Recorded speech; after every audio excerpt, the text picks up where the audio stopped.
Hello, people. Greetings. Man, my bangs are long. Hello, everyone. Welcome to the stream today. Very late starting time. I'm definitely going to need to have figure out how dinner is going to be in a little bit. But yes, it is officially time for the MPL Indonesia Grand Finals. They are live right now. They're doing the pre-game yap and everything.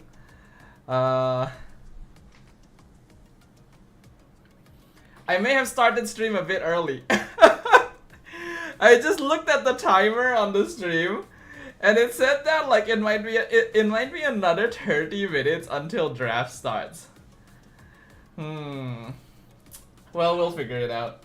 Hello. Yes, Kuruel. Currently, you are the only person here. I see that you have also modified your IGN. I see that you have included your new wife in your IGN. Very good, excellent, right there. They're actually calling Carltese on the stream as well. How curious, how curious.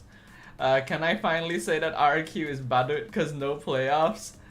Well, considering that they missed playoffs a while ago, I think you could have done that a while ago, for sure. But yes, who knows? It's an unfortunate thing. It is a very unfortunate thing, but RQ has definitely been having some difficulty reaching those same heights that they used to have once again these days. But yeah, now I realize that, it's actually quite a bit longer than I thought before the game actually starts. Which means that we're just gonna be chilling here for a while. I guess it's time to pull up Zenless once again. Hehehe. Don't know where all the other peeps are right now, but it is definitely a more irregular timing for when we start going live. Oh, speak of the devil. Hello, Lilo. Welcome to the stream. Let's see if I curse. ONIC champ 4-2. That's your prediction, huh, sir? I'm also predicting that it should be ONIC winning, but I actually think that Alter Ego have a chance. Alter Ego definitely have a chance. They've been doing pretty good this playoffs. Apologies, I was in a different stream. Oh, what stream were you in, Lilo? And I see Toast is here as well. Were you both in a different stream? Did y'all just come by? But okay, hold on. I forgot to fill up my water before I started my stream. Hey, so give me one moment, real quick, peeps. I guess we'll just let some more people stream in real quick. I see. You were both in a day. What stream were you guys in? But yeah, hold on. I'll be right back. Let me go get some water because this is empty right now. I need some water. BRB.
Alrighty, peoples, I have returned with some liquid. Some good old hydration in a bottle. ML stream doing rank. With another streamer? Interesting. But yeah, so it didn't really show it, like, I've been waiting for the live to, so let me just show you guys real quick. So currently they're doing a interview with Carl Peasy, right? And before this they were obviously doing the countdown waiting screen. So I was basically waiting until the countdown waiting screen was done. And then I was waiting for them to yap a little bit before I started going live. I figured like, okay, it should be maybe like 10 minutes before the game starts when I click the live button here. But it seems like it might be longer than that. I'm still not too sure. I still have no idea how long it is until the game actually starts. So we might just be chilling here for a little bit. Filipino one. Ah, hello meow. Welcome, welcome. Good afternoon. How is your nose during these months? My nose was not so good yesterday, I will say. My nose was really acting up yesterday and the day before. It's okay now. The weather is certainly something, I will say. But yes, welcome to the stream, sir. Well, looks like it's gonna take a moment before the match actually starts. So maybe it's time to maybe it's time to play some Zenlist.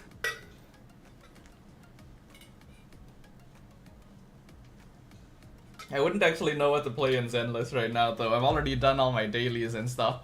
I love your ZZZ streams, really. I don't really feel like I do anything out of the ordinary. I just play ZZZ. Hello Aziza, welcome to the stream. We are currently waiting for game to start. I just like talking about ZZZ with you. Ah. Honestly, same. Honestly, same. I also like being able to talk about ZZZ with y'all. Lilo in particular, because like the others don't really engage as much. But yeah, I appreciate that, because like I don't really have people to talk about like anime and gacha with. Well, anime not really, because it's not like I'm watching anime. But I mean like anime related media, you know, like anime gaming or whatever. Unfortunately, I don't really have a lot of chance to chat with peeps about it because, well, most of my friends don't play gacha anymore, you know? Alright, hold on. Where is my game capture?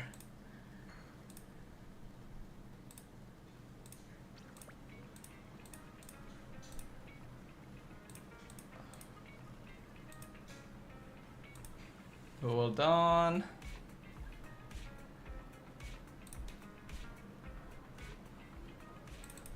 Okay, maybe I need, hold on, one moment.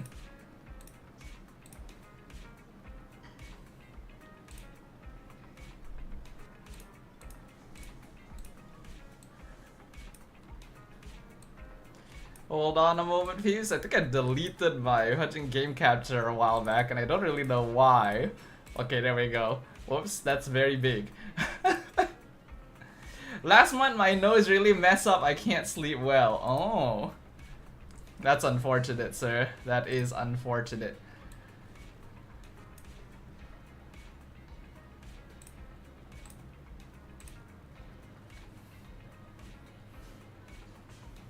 He doesn't do sleep streams though.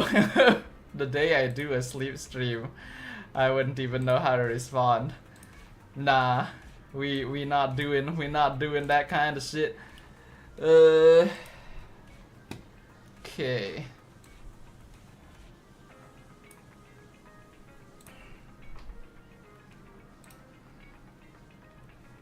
Alright.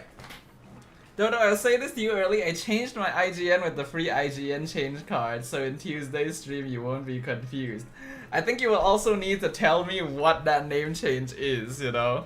Like, alright, it's good that you let me know that, that your name is different, but I'm still going to be confused if I don't know what it is. You know it already. Is it Takia? Did you change it to like the same as your Twitch IGN? Is that what we're saying? But yeah, alright, so here we have ZZZ. I don't really know. I wasn't really planning to start playing ZZZ so soon. You know, I thought maybe I'd squeeze in a little bit of something or another in between. But if they're still going to be yapping for a while, I don't actually I don't actually know what to do right now. On another note, I'm getting close to max trust with Vivian, and then I can have her on my whatever this screen is called. So that's that. She is definitely the highest. No one else reaches that level of trust right now because I have clearly not been interested in inviting any other characters out. Oh, we've got a bot.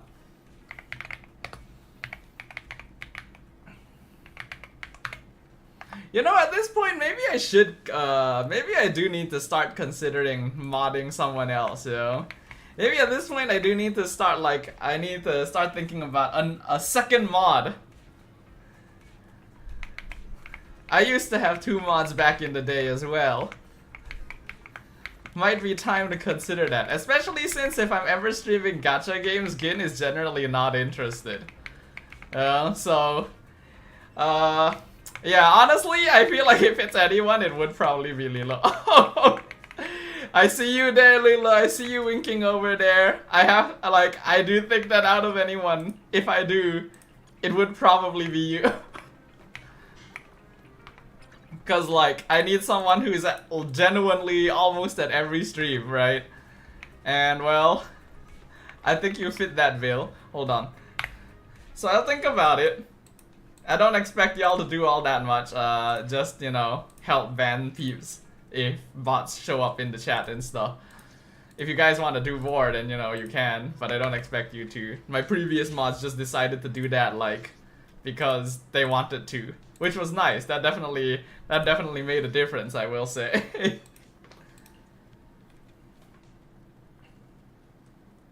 But yeah, I'll think about it. I will think about it. Especially if we start streaming more gacha in the future. I will say I have been really ridiculously like pulled in by ZZZ right now, I will say. I think you guys can tell.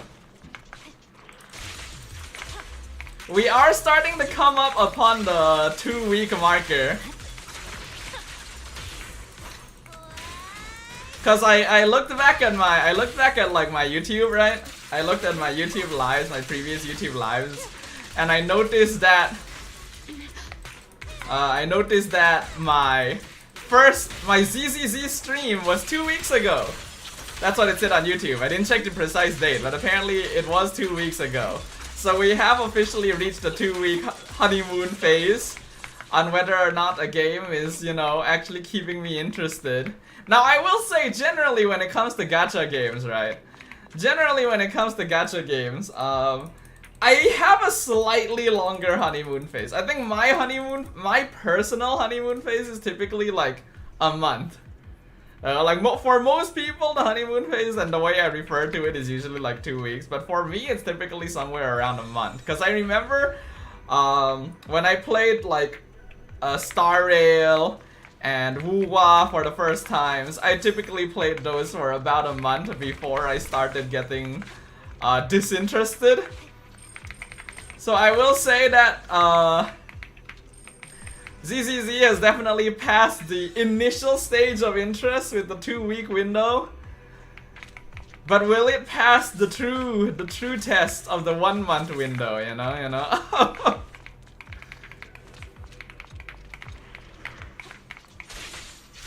Man, I sure wish I had Miyabi. Look at how strong Miyabi is. Miyabi is ridiculous, honestly. I've been using her in all sorts of, like, you know, the content where you get to use her for free and all that, and it's just like, wow, alright. I still don't actually know how to play Yanagi properly.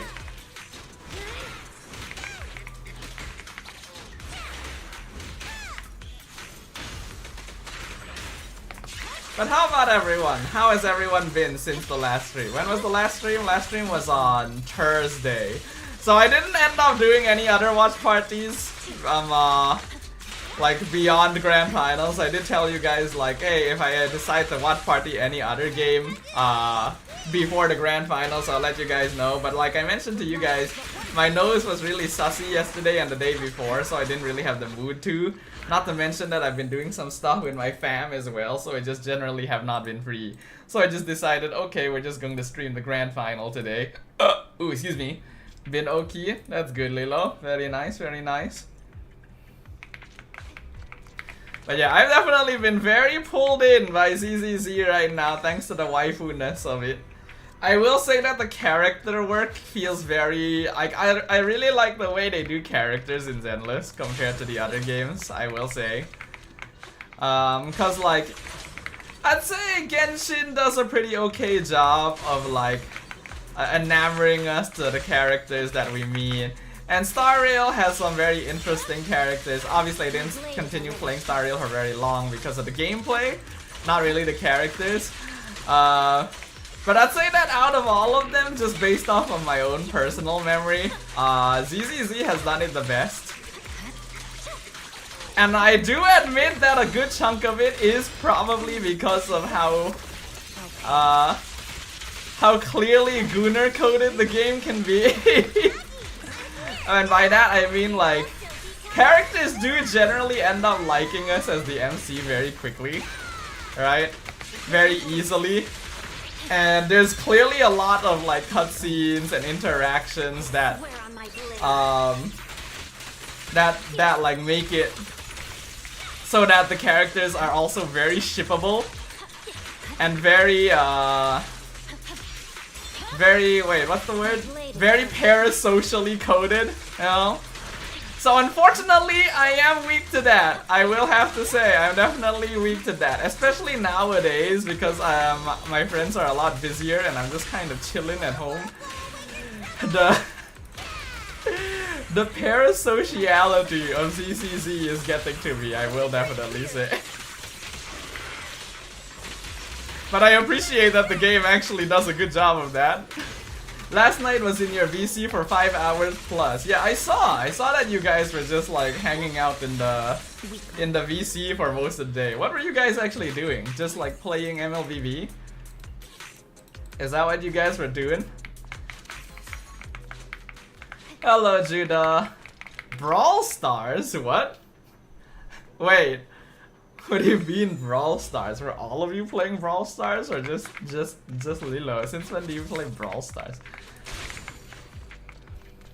Hello Judah, by the way, how you doing today? Oops, did some healing. I don't really need it actually. Mystic and Toast. Huh. Well, that's curious. Very interesting. You know, I recall back in the day there was a point where I was actually asked if I would be able to cast or if I would be able to cast Brawl Stars. There was one point where I was asked.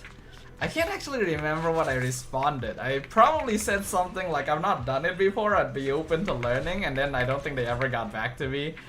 I hear my dad is not a simp. Sad. What do you mean? Ashing, what do you mean exactly? What do you mean I am? Oh, you hear like you are referring to me, right? Just checking. Not that I'm claiming the dad title, but I gotta be certain that you're talking about me in this case before I start thinking you're talking about me. Just now I was cooking. I hear you say you are not a simp. Did I say that? I don't think I said that. I feel like if anything, I kind of implied that I am. Judah says he's a little stuck in ZZZ. You too, Judah? Did I infect you?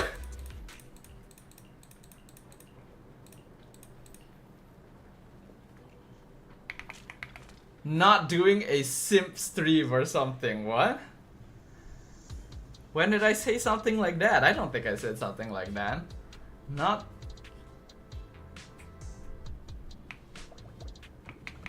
I mean, I did say that I ended up not doing any watch parties outside of like the grand finals today. But I don't really think I was saying anything about simping. If I was talking about how ZZZ was definitely a little bit simp coded, a little bit normie coded, a little bit parasocial coded, and I will say that I'm definitely falling for it. Because it's the complete opposite of where, like, I think I am simping. I think I am very clearly simping right now. I will say I am having a lot of waifu withdrawals for Vivian these days. Oh, maybe I am just in a state where I need companionship.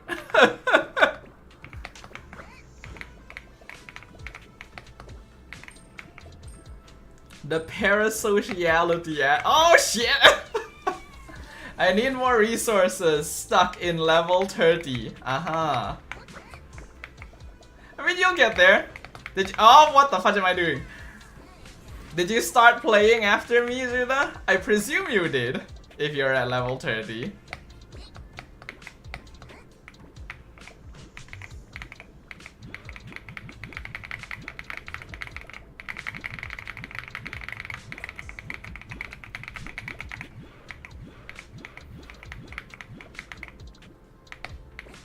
But yeah, I feel like my simpage is getting a little worse. Like, you guys know me, you guys know I've always been a fan of the good old anime waifu train. But it does feel like I've become quite attached to Vivian lately. Now, of course, it's likely some form of recency bias. Right? Because again, due to current circumstances of life, it just happens to resonate with me. But yeah, I imagine. And honestly, I've just been needing some place to just, I don't know. Like, I feel like, oh, hold on. I feel like I've been needing like peeps to talk about it with. Cause unfortunately, I don't really think. Ah!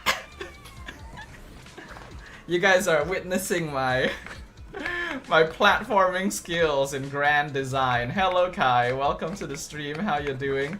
I'm currently, oh my. This is why you focus, guys. This is why you actually like pay attention to what you're doing rather than being distracted talking with stream.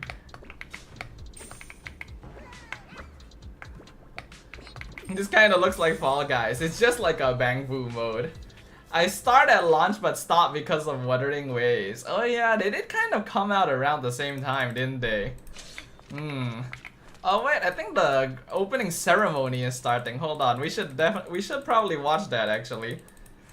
Let me finish up this mission and then we can go check out their opening ceremony. Hopefully there isn't like music that gets me in trouble or anything like that.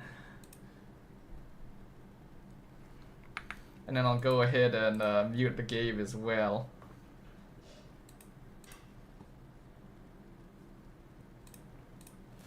Okay, let's have a look-see.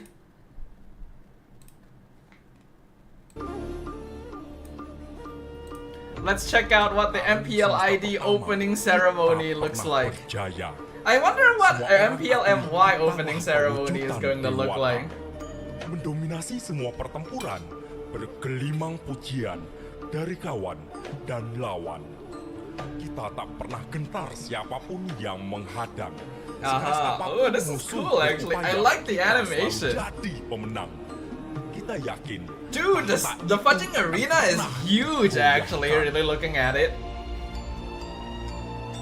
Holy shit! Half of this arena is the size of ours. Actually, no, a quarter of this arena is the size of ours. Insane. Kekuatan mencari kelemahan. Kejayaan kita terhenti. Penerus yang terpilih tak kunjung mampu kembalikan hegemoni. Kita makin akrab dengan kegagalan. Kita. Wow, okay, this is interesting. This is different. Diremehkan. This is kind of different.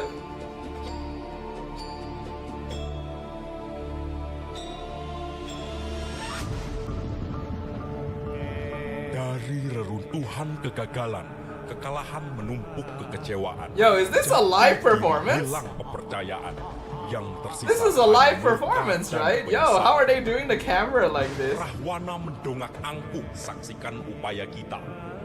tawanya makin mekar seiring duka kita kian lebar. Semua yang sudah dilakukan seakan percuma. Perlawanan tumbangkan Rahwana tampak sia-sia. Tak sedikit kelompok pengabdi yang berpaling muka. This is literally the quality of teaser trailers you'll see for League Worlds. Yeah, the animation was pretty clean. This is live. Damn, that camera effect actually makes it not look like it's live. Kita terus mencoba. It looks pre-recorded, but it's clearly live. Kesabaran menahun terus kita pendam. Api perjuangan kita masih belum padam. Kegagalan tak hentikan narasi kebangkitan. Anoman lancarkan tarian perang memimpin pasukan. Terus melawan, lincah mengatur serangan, cerdik antisipasi hujaman, persiapan datangkan ketenangan. Hanoman melompat dengan keyakinan. Predictions? Kita akan kembali. Well, one thing I can say for sure, it's not gonna be 4-0. Berdiri, patahkan I highly doubt that this one's gonna be 4-0. MPL ID has actually been pretty competitive.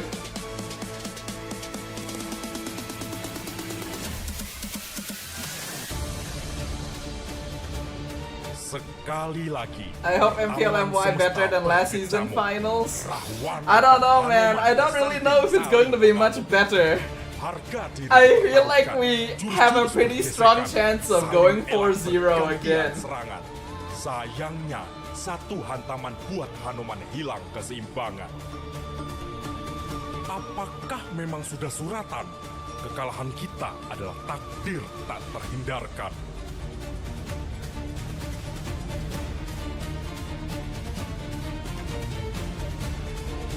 Dude, their stage is so huge compared to the other stages. They actually have room for a whole performance. Selalu membuka lembar baru. Lahirlah. I remember oh yeah, last season we had like a 2-hour delay because of the electricity and shit.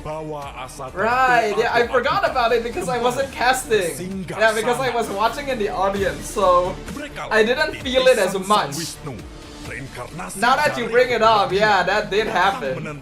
Damn, I completely forgot about that. It will be CG 4-0 in Hales Copium. I see.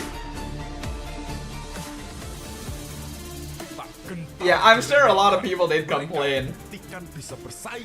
Like, unfortunately, it wasn't something that even we could control, right? The venue just apparently couldn't support the electricity usage. That was, which venue was that again? I forgot what the name of was. That was MBSJ, right? Wait, was it MBSJ? Wait, no, last season was. Wait, was last season Juara? No. Yes. Ujian melawan tirani terhebat. Sendirian kita akan gagal lagi. Yes, it was. Last season was Stadium Juara. Okay, yes. It took me a moment. I had to recall what the stadium setup looked like. Yeah, last season it was Stadium Juara. I wonder if part of the reason we switched was because of that electricity stuff.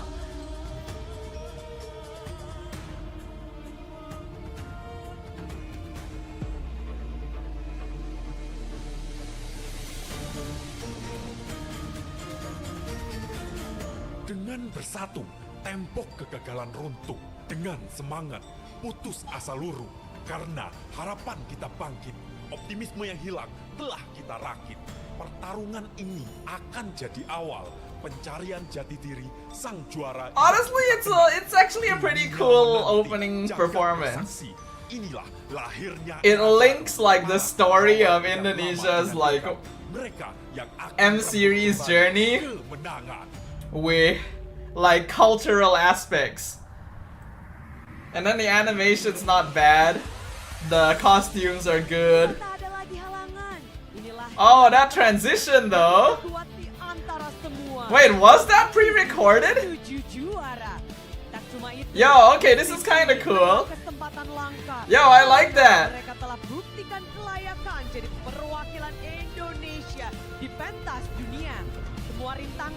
That's a really nice transition into the walk-in, actually. I will say. Brawl Stars is fun. Are you playing as well? Interesting. Untuk kejayaan mereka di M7 Indonesia. Karena di M7 Indonesia, tempat kita akan pulihkan kembali masa-masa jaya. Ibu kota siap menyambut semua superfans berkumpul bergemuruh. Piala M-Series akan pulang ke pangkuan. Inilah babak pamungkas. Pertarungan terakhir untuk tentukan siapa penyandang the next. I also like that they have subtitles. Wait, is this live? Wait, is this entire? Wait, hold on. How do they have subtitles? If it's live, is this live? Is this entire segment pre-recorded? But then when would they have recorded it with all the crowd and fans there? Wait, what? Hold on. Everyone is anticipating They probably have. Oh, I guess that's true. They probably do have a script. That would make sense, actually. Yeah. I got goosebumps watching that. It's always tough to production for Indonesia, man. Every time, every grand final. That was pretty cool. That was actually pretty cool. I actually thought that the opening ceremony was pretty cool. You know, shout out to all the people that's working in the back, all the people that's in the stage dancing around. I cannot do that. I cannot do that. The switcheroo, the dab into The hostess has to memorize the script, though. I mean, that's Skylar and ONIC. Skylar and honestly Nino. not too unusual, actually. Skylar and Nino, That is not too I like that. unusual. It's like a symbol of the veterancy between these two players. Obviously, I think a good host needs to be able to memorize about that much. Yes, Nino is like the leader of the team now, I can say. He's, ever since his transition to the... I remember it was supposed to be the performance during the walk-in when the 2-hour delay happened. Yeah, we had performances, we had like performers from Astro, because the playoffs was held like in conjunction with Astro. That's why we had Daniel as well. First ever grand finals. So you got the And it was quite unfortunate that it just so happened to be during like their performance that what was he like? the electricity kept cutting out. But it was also kind of a blessing in disguise. It was also kind of a blessing in disguise because like the Astro peeps really knew how to handle like the situation. The peeps who were watching online, you guys would have not really know, but off stage, right? You know, in the venue, they had to do a lot of firefighting basically. Like the performance and hosts from Astro actually had to figure out how to manage the crowd when the electricity kept going down. Improvement of your... And yeah, I'm just... We're gonna cook some instant noodles real quick. Alright, Kai, see you in a bit. I had some instant noodles for lunch. I mean, I think this is Hello again, Aziza. Welcome back. We are currently still waiting for the game to get started, but it shouldn't be too long now. I remember it said something like draft will start in 30 minutes, around 6 p.m. And now it is 6:30 p.m., which means that we should be getting the draft fairly soon. Imagine for you knowing them more personally. I do think that we should be getting the draft soon. I hope. I messaged them personally. like literally after they win, I messaged them and telling them so proud of them and hopefully. But yeah, I definitely am expecting that it's not going to be 4-0. I personally still think it's going to be ONIC who takes the win. But I actually think that Alter Ego has a chance. I do actually think that this could be a close one. I actually would not be surprised if this went to all 7 games. And if it does, I'm going to be very tired by the end of it. I completely agree. But Garakatsu right there. Look at how crowded the But man, the hall is huge actually. Everyone really is showing up for the This is a massive hall.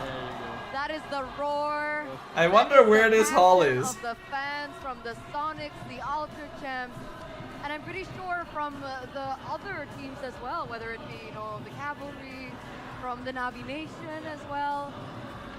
Amazing. Such a great to see this turnout for the grand final.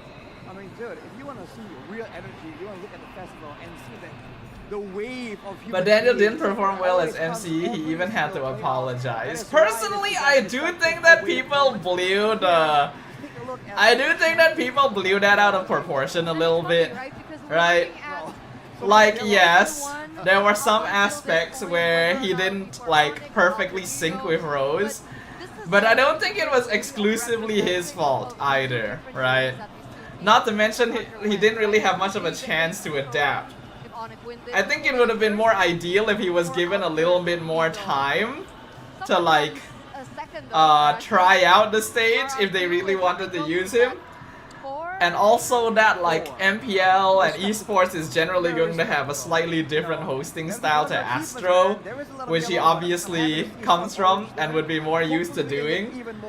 So I do think that people blew it out of proportion a little bit. Yes, it wasn't perfect, I'll be pretty happy, man. but people sure dug into him, man. Like, I feel Like bad. what we've been seeing from MPLPH. I mean, other than the back-to-back championship, right? Yeah. It feels like TLPH is kind of it's inevitable. Like, how is anyone new ever supposed to like step up otherwise, right? Or like losing only one in the regular season does not matter at all. 4-0 in the grand finals, but now we're looking at the history of the finals. Damn, MVP. ONIC has been champion Look at some of the names 5 there. times? Damn. I am Jaco, the Crazy. squad from season 1 as well. So far from ONIC, it's been CW, Kyrie, Sans, Keyboy, and then Sans again. Yeah. Yeah. And I think if you see the names that most of the like a lot of the names is now being a coaching staff. Has Alter Ego ever won MPL? Been Chewe now. Obviously, I'm not too familiar with the history of MPL ID, so if anyone can tell me, that would be great. And yeah. Has Alter Ego ever won MPL ID? And even now. Meanwhile, Albert. I imagine they've probably been in grand finals before, right? Have they? Actually? You know what? I'm gonna check. I know. I'm gonna check right now. MPL ID Alter Guy was Ego. performing out of his mind after a role swap. I gotta Alter keep telling you, Ego. What the heck, dude? It doesn't seem real. I feel super bad though, especially after what happened in the last Let's match. see. He was carrying EVOS in their in his Yeah, okay, back. so they were second Do you place agree with that, Coach? in season Yeah, I 6. agree, Albert. So they have been in grand finals before. There's a lot of people last night, huh? Yeah, because They've had a couple of that game third was place amazing to watch, finishes, like, some fourth place yeah, finishes. They and were didn't fourth share at the moment, M2. Like, congratulate But the people yeah, it that looks like they've never win, actually also won. Give a heads up for the people that lost. So if they're able to, that would be pretty huge. And now it leads to this moment here. We're looking Yeah. at the now for ONIC. They've been Only here one since team season to go, 3. Which is quite surprising because when we're looking at They were the second teams in that season 6, everyone yep, has yep. played in the team, Yeah, they've never won I don't feel MPL. like Okay. there's as much Okay, that would be pretty big. It would be history in the making if they're able to do that today. It's literally dead last in MPL Indonesia. So this can be abused by Alter Ego, but I hope that Alter Ego is not going to be overwhelmed by how much heroes that they can play. So they kind of like overloaded, right? 47th though for Alter Ego. 47 pick, 6 on the board. And we've seen so many weird things coming out from Alter Ego. Coach, was this something that you thought could work in this meta? You know, the Matilda. Well, I do power ranking for the MPL MY playoffs, sir. My week 6 power ranking is technically for the playoffs, isn't it? But the Uranus and the Gold Lane is a good way to answer the CC. Because CC cannot win against Like the week 6 power ranking I did, that is basically the playoff power ranking. Uranus What I do want to do though is the team profiles. You remember the team profiles I did last time? So, Let me just Xbox also works. bring it back up real quick. Alter Ego is about the flexibility, right? Once again. The They playoff can- profiles I they did can last time, where are That's they? what makes them special. Damn, it was a while ago. This. Don't have I that. want to do this. We're not seeing it. We're not seeing But it might not look as nice because for some reason this time around I don't have access to the player pictures, so I'm gonna need to figure out a way to make it look better. Yeah, I don't have the player pictures this time around, except the ones that are on the website, but that's boring because all of them are in the cross arm pose. But yeah, I do want to try and do this again because it seemed to be pretty popular when I did it before. Maybe because their power heroes are just that much more impressive. How many views did I get in the end actually? Hold on. hey, 24K, pretty good. against This also got quite a lot. So I wonder if I should try doing because this we're not again. sure about ONIC. Is it because exactly the? Maybe I should. Maybe I could also try doing this again. Is it that they don't have This it? is pretty fun to do, though it is kind of difficult to do. Let's see if Staffa's curse works or not, meow. I see. Other teams Oh yeah, by the way, guys, that might be possible. at There's some big point impact today, M7. in between games, Say, Or Bigatron? remind me to do a reaction to the Freya revamp. I haven't done a Freya revamp reaction yet. Ladies and gentlemen, the draft So, for game I one. imagine it'll probably be time in between, like, okay, let's say after game 1, And after game 1, remind me to go and react to the Freya revamp Hero Spotlight. ONIC are gonna go 'Cause for I a haven't done that yet. Taking away one, the YSS that Yasuke has found success on, especially yesterday in the lower bracket finals, alongside the Jushin. Alright, we got ONIC on the blue side, Alter Ego on the red. Game 1 is about to begin, boyos. The grand finals of MPL Indonesia officially commences. Ultimate to open the map, and Justin can just win the mid lane. So I think they want to ban it out and put it more in a even place. And don't forget, yesterday Coach Bam was very vocal, saying that each match has its own meta, and the meta was in yesterday's match the Tushin. Whoever got the Tushin had so much of an advantage, and it had to be respected. Now Coach Adi though immediately with the respect, they used Tushin that. Oh, how much longer do we have? Freya got a revamp? Yeah, I believe so. Hold on. While they're still doing the drafting, let me just look for it and make sure that I didn't see it incorrectly last time. Oh, LaFell is live as well. Maybe I should call him. See if who knows. Hold on. Yeah, see? Right here. Hero Spotlight Freya. A lot of coach would say this might be the best move to pick. The best. So yeah, we'll do that after game 1. Power picks. Yeah, but Okay. it didn't show up at all versus EVOS. Oh, versus Evo. LaFell will be live right now, eh? I see. Why is he oh, he's watching MPL SG as well. Damn, okay. Roamer in this meta right now because it has a lot of usage, not just the ults, not just the. Is it hard to analyze since a lot of the top 6 are not consistent this season? That's very Basically when I do the playoff profiles, every team is just going to have dash inconsistent. Wanna watch party with LaFell? I feel like it'll be hard for me to chat with you guys if I'm watch partying with LaFell though, that's the thing. The shadow kill, what the heck, man? Not to mention it's whether or not LaFell himself even wants to do so in the first place. Some people are saying though that that could be an option, depending on what the response is from the opposition. It is definitely maybe it severs Arsenal, but I don't think it's gonna happen. Man, Yuzhong is too much of a. It's too valuable to leave out. Unfortunately, I think MPL SG has fallen further. You think so? Actually, how is their finals going? I guess while we're still in the draft, we can go check them out as well real quick. Let's take a hint from LaFell and see how they are doing over there. Look at that. Alter Ego picks up the Kimi and ONIC picks up the Lancelot and Harris. Alright, we're in game 3, so it's Flash versus Evil. Oh, Diablo didn't make it? Very comfortable with Oh, Ego is very shit. comfortable with the Grok. Kyrie with Damn, his slams and damn. Tyler with his Harris. Diablo didn't make it. Wow, that's kind of unfortunate. Hijume's second most mid lane pick is Kimi. So it's probably going to be Flash again, right? Go for the comfort picks for the Both in terms of views and production, well, it does look like their budget got cut quite notably, unfortunately.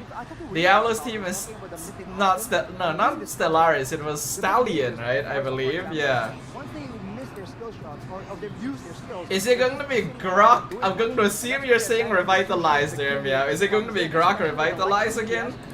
It depends on the matchup. Probably not for this game. I don't think Grok Revitalize is the play for this one, just based off of Alter Ego's lineup right now. And it's literally 4 ex-RSG members, yeah. I wonder where they ended up. Did they get top 3?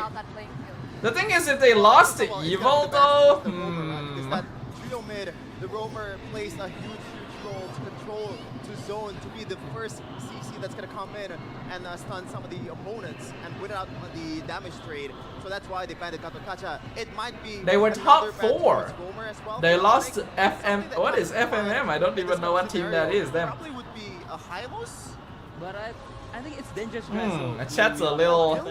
Chat's a little quiet. Besides Kai and Meow. But Where did everyone else go? to see Alter Ego not drafting that trio. Okay, so let's see. ONIC is going for Grok, Harif, Lance.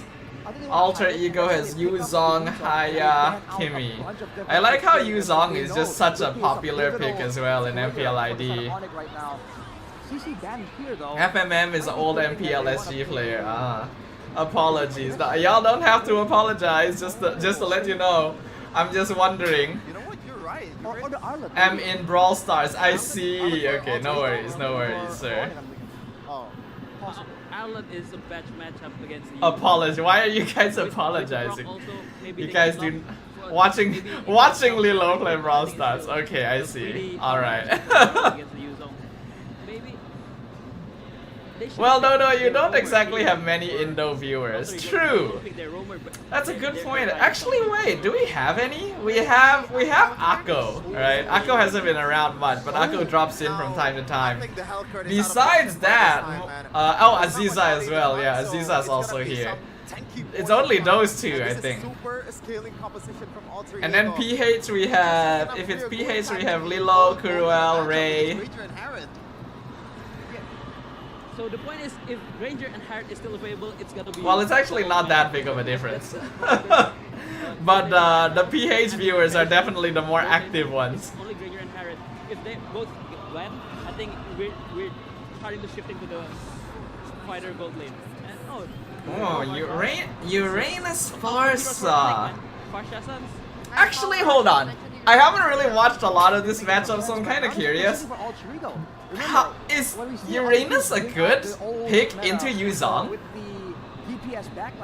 Because on paper, I would think that Uranus wasn't that good of a pick into Yuzong. But surely ONIC wouldn't pick a hero that's not good into Yuzong, right? Is Uranus actually like okay against Yuzong? I'm afraid there might have to go for Do some I other count for roles. American viewer? Are we thinking that Do you want to? James is the best pick, but James is American, right? Yes, I believe he is. Double down on the aggression? yeah, double down the aggression. It's Alter Ego, man.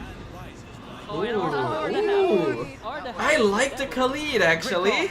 Okay. The Khalid's really good here. The composition has been If set in AE want to stone. go double First fighter, over. is it good? I think they didn't, right? They went Grand final. Granger. Yeah, they went Granger. Beat Onyx. Rain up in the skies. Alter Ego wants to etch their names in the history. But Onyx. I think if the casters want to be standing while they're casting, I really think the camera should be angled up.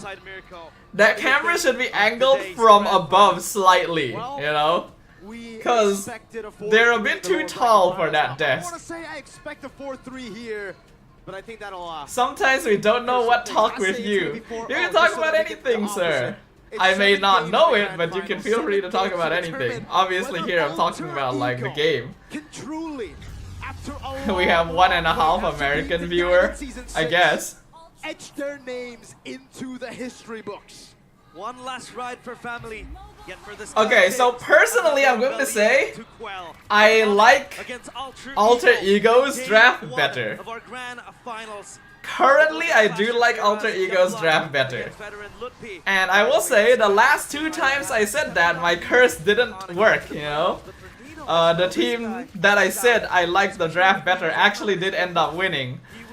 So maybe my curse is over, right? Because you despise Uranus, right? Yeah, I don't like it still. Does it have to be about the game? Nah, if you want to talk about anything, it's fine, you know? I start talking about Zenless and waifus while we're watching MPL, you know? Anything is possible. Can we know why you like it? Like what? Zenless? Anime? Waifus?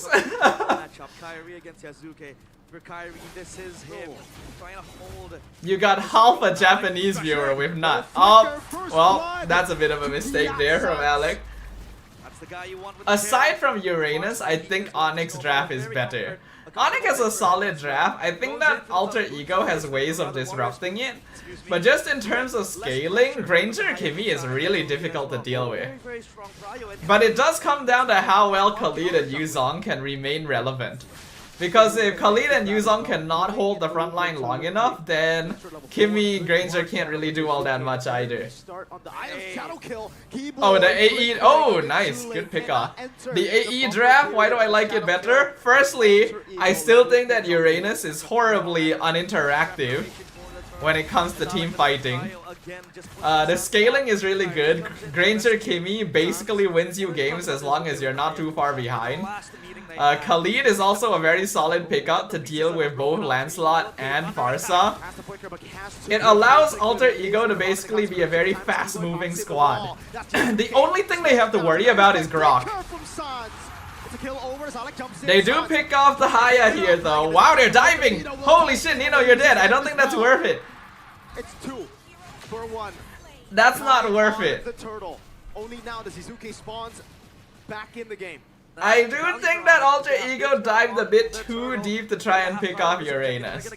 I still don't like Uranus, but you have to respect that in the early mid stage, you typically aren't going to have enough damage to pick him off. Especially with a Kimmy. ONIC have so many ways to initiate though? Yes. I'm talking about scaling and counterplay. Because Sans is not going to have a good time this game, right? Farsa is going to get bodied by almost everyone on the Alter Ego lineup. That kill towards Sans, this guy with the Farsa short, very elusive, very Stuff sly. in solo rank nowadays, there's not much ranged heroes in mid. Most of my games get Kagura mid. Kagura is ranged though. To respect him, you have Kagura is ranged. Down bottom, he's gonna cut the wave. And then, back to my point, Alter Ego with their scaling composition, obviously with the Kimmy and the Granger, is gonna be a pest for Alter Ego to, or rather for ONIC, to deal with in the late game. So that comes down to Kyrie. I like Alter Ego's draft a bit more because it can be very active, but I won't deny that Onyx draft is pretty balanced though. I just wish it wasn't a Uranus. Mid-range, I would say. I mean, I think as long as you're ranged, you're ranged. Oh, damn. Gets the last bit of damage. Nino got whacked. The turret shoving the wave as well. Okay. As much as possible. Yasuke, let us quad shadow. And Oh. again, it's the shadow. The kill tectonic to charge Flicker, missed as well. Wow. Out Farsa. Both teams Sans being very active on the trying to map pick up as much currently. gold as possible in the bottom lane as Alec walks up. Raging Sandstorm. A bit more damage. This could actually be threatening for Alec. But he gets away. Traction pulse on Uranus. And I think it's gonna eat it up. Hijume being very annoying here. Oh, the flicker. Unless they can get a dive here. Petrify ready. The Black Dragon form as well. Sans has flicker, but they clear out No, the I don't Raven's think you Sky. should dive tower here. It's not like marksman type of range, but range is range, you know? Safe recall. It's like, it's not a spectrum when you're asking like if a hero is ranged, you know? If a hero is ranged, they're ranged. Yes, they may have shorter range, but they're ranged still. That's everything Ooh. thrown at Ludpi. Kai with a puncture now, Thorn Rose as well. Able to get back with a puncture into the wave in mid. Alter Ego with the advantage. Alec. So Alec Skylar back. That's should the Black be Dragon just up like as well. buying, It's a yup, kill. very good. Picks up the turtle. Kai with the Thorn Rose. Gets away.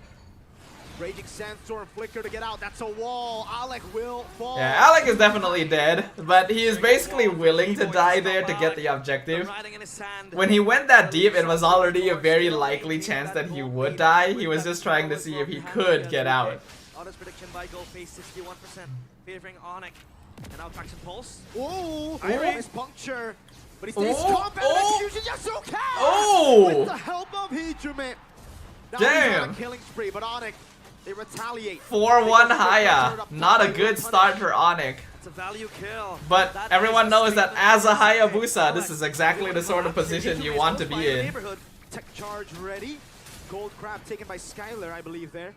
Purple buff threatened by Yazuke as Sans tries to make it back. Does have the flicker as Alec walks up as well. Ludpi joining in. That's gonna be the retribution to take the Yeah, purple look at buff Uranus. away. Look at Ludpi. He comes in from the flank. He stands between the Hayabusa and his escape route. And what does he do? Again, Yazuke 4 and Right? 1. He just fucking stands there. Like, yes, I get that this hero is strong in lane and it's hard to kill, but Third up top and the turtle as well earlier on. I don't know, I just don't like Uranus. With a 4-kill lead. That's the guy you want to have the lead. That's the guy you want to have the max gold. I'm a little biased because generally I really like crowd control on heroes, you know? I really like heroes with crowd control. That's why Ruby is my main, you know? Gets him out. Sans knows there's no quad shadow, but And even in Dota, my favorite is Earthshaker, who is basically just like a stun bot hero. Yeah, so Sans is dead. Nino might actually die here. Nice sidestep from Kyrie. It's Nino for the price of Sans. Skylar up top. Threatened by Alec and RP for the They're looking for the Harif now. Secured by Hobson's on force. Well, they forced out the Zaman Force. And now Yasuke is here. There's no Zaman Force. Excellently done. Excellently done. By the way, I heard Yasuke is a rookie. Is that true? Does anyone know? Does anyone know if that's true? I heard that Yasuke is a rookie. Man advantage inside of the objective. If that's the case, honestly, his performance has been pretty solid. He will have that flank charge ready, but Alec in the back will try to zone out Sans. That's a retry from Oh, Kyrie almost missed the retry timing. As Raging Sandstorm was used up by Alec, but Sans was able to evade from it. It's just a Yasuke basically gets a kill with every ult, yeah. It's quite something. Technically giveaway for the turtle. They still get a trade, and Alec walks out. Gonna be fine, Yasuke. Cannot kill! Onto the back, it's gonna be Oh, and they found Skylar! Damn! Low, but Kai misses a puncture. And ONIC, what is happening with them? Warm hands, I suppose, but Alter Ego. I will say though, even though Alter Ego is doing a very good job right now, the net worth difference is not much. It's like only 400. That's basically nothing. I don't think he wants to commit. Don't think so. Yeah. So even though Alter Ego have been winning fights, they haven't actually gotten that much money. Should ONIC have chosen Gatot over Uranus? Gatot is not as good as an EXP laner anymore. Especially into Yuzong. Obviously it would have been better if they went something like CC, but that was probably already banned. I don't actually remember which EXP laners were banned. CC would have been the best pick, but almost 100% she was not available. Still yet to do the heavy lifting. I feel like Keyboy could have considered ulting on that. That was actually a pretty good wall setup. AE is gonna whack in this game, it does look like it. When Alter Ego are clearly scaling, and this man right here can always obliterate your backline. RP on 3 items with the Malefic Core as well. That's gonna be extra damage for the Granger, who yet is able to fire his bullets. Look at him. That's Mr. Pastol right there. Pastol in the building. Pick Mia right now. Pick Mia. To satisfy him, but I don't think you'll satisfy your fans if you pick Mia. You know, I think a lot of fans will be very angry. So maybe not. Oh, here's the conceal. Entering the bush, opening it up. Traction pulse lands on Skylar. A bit more damage with the glowing wand as well. Let's see. Alter Ego juggling around. A potential Lord take. They want to have their prio on this. But look at ONIC's wave clear. I think it's pretty good to try to stop the pressure again with Skylar and Sans. As of now. The goal difference still is very minute. Like, the goal lead is really nothing. Like, even though Alter Ego has the higher kill score, they haven't really gotten that much of a lead. So ONIC is actually still perfectly fine. It is. Gonna maintain it, and that is what Yasuke is pretty fed, but the moment this Haya gets picked off once, the game just completely shifts. So it's a lot of pressure for him right now. RP is sitting on a Sky Piercer. Yeah, just needs a few stacks to get going. A few stacks to get the Granger online. Granger danger, as they say. Oh my god, look me. No consecration, but he's gonna be fine. As of now, he's the one soaking up the damage, has the regeneration to go past Alter Ego. Kyrie. We're starting to reach very dangerous points of the game. Yeah, bit of a jump scare. 11 minutes in, net worth difference is still basically nothing. Not even 1k. Lock him down for that long. I think whoever is able to win this next Lord fight will basically control the flow of the game.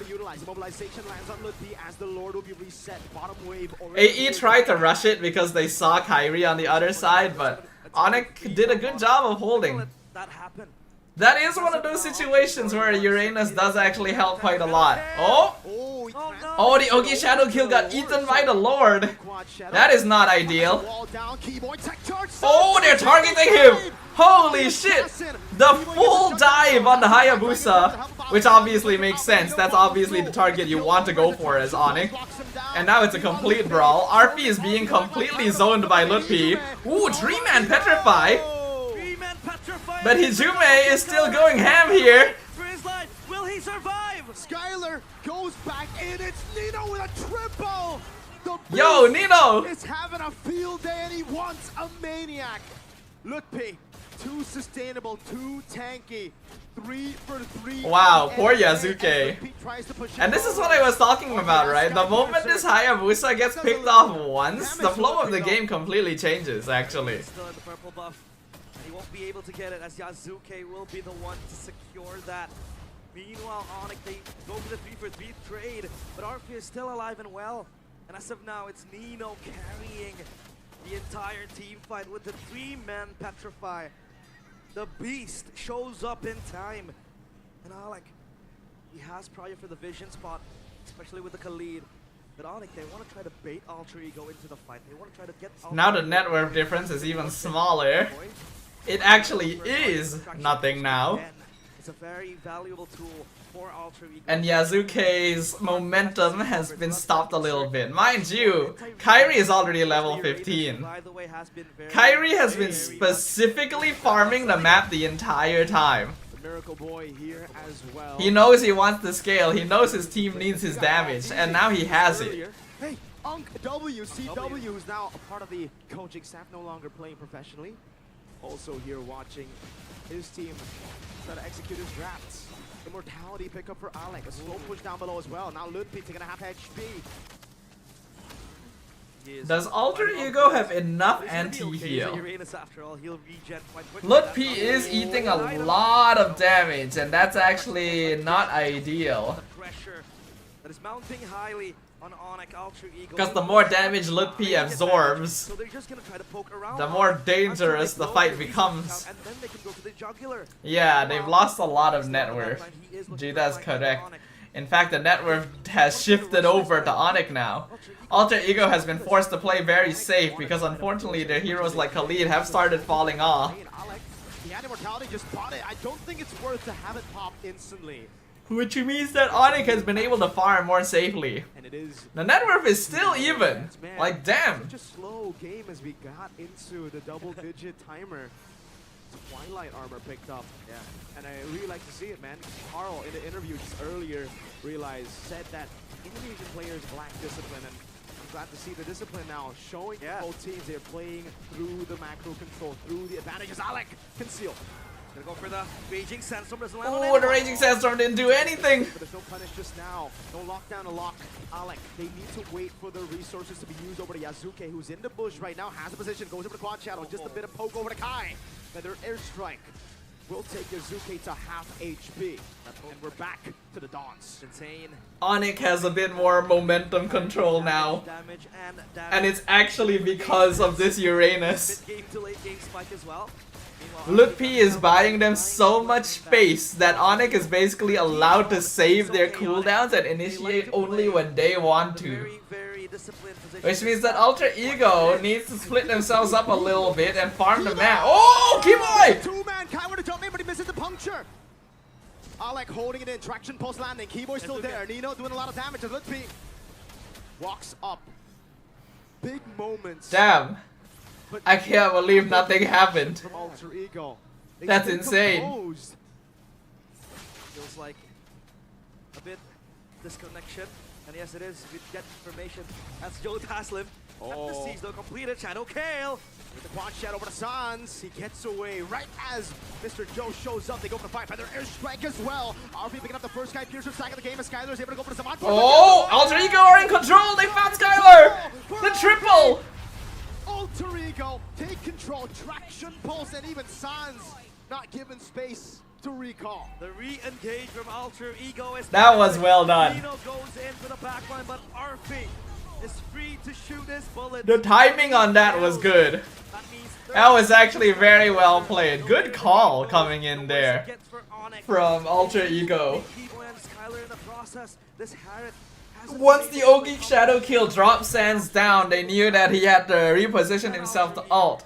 Dictating the tempo for almost 10 minutes now, and you would argue this is a case of the mortal player. But even with that, the net worth difference is not that big.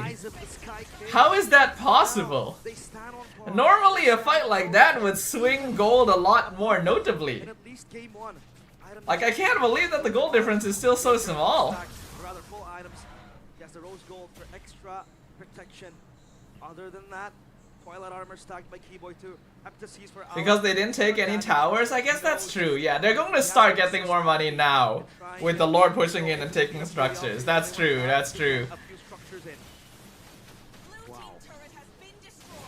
Capitalization. Yazuke! Whoa, Yazuke! Yo! He nearly killed Suns. That's insane. So lethal. How do you even find that entry angle? Even Ludpi disintegrating to the damage of the bullets of Hiju and RP is Kai. Jumps through the puncture, going through over to Alec, but Yazuke again. That's Whoa, the flicker tectonic charge! But it's not enough, the Lord is crashing! That's a bad time! Keyboy, you shouldn't have done that! That's just not the right time to do it! Sandstorm from Alec. Oh, the ONIC shadow kill! Oh my god, Skylar's alive! I can't believe Skylar survived. Being alive. A feathered airstrike just to zone. Alter Ego unable to crack open the far lane. I do think that Keyboy ulted a bit too early. Because with the Lord still pushing ONIC, there's no way they're going to be able to actually fight that. But it is also possible that he was just trying to sacrifice himself to buy time. But yes, Kai, you are correct. Skylar surviving that was pure luck. Just one more hit of ONIC shadow kill would have changed everything there. Yeah, I agree with you. Like, if Skylar died, it would have been a very big, very different result. That's keeping ONIC alive. At least he's the one absorbing all the damage, absorbing all the bullets. And Yazuke, the sheer pressure you have as Alter Ego with this man on the Hayabusa. He doesn't even need the shadow kill to really do damage. The shurikens, he is insane. Game flagged by Gope with a total of 4 assists in the game. Kyrie now ranks number 2 all-time jungler in MPL ID with a total of 2,000 assists. He's gonna have to get a lot more assists this game, man, if they want to win it. 3K lead now for Alter Ego. Still a little slower this game.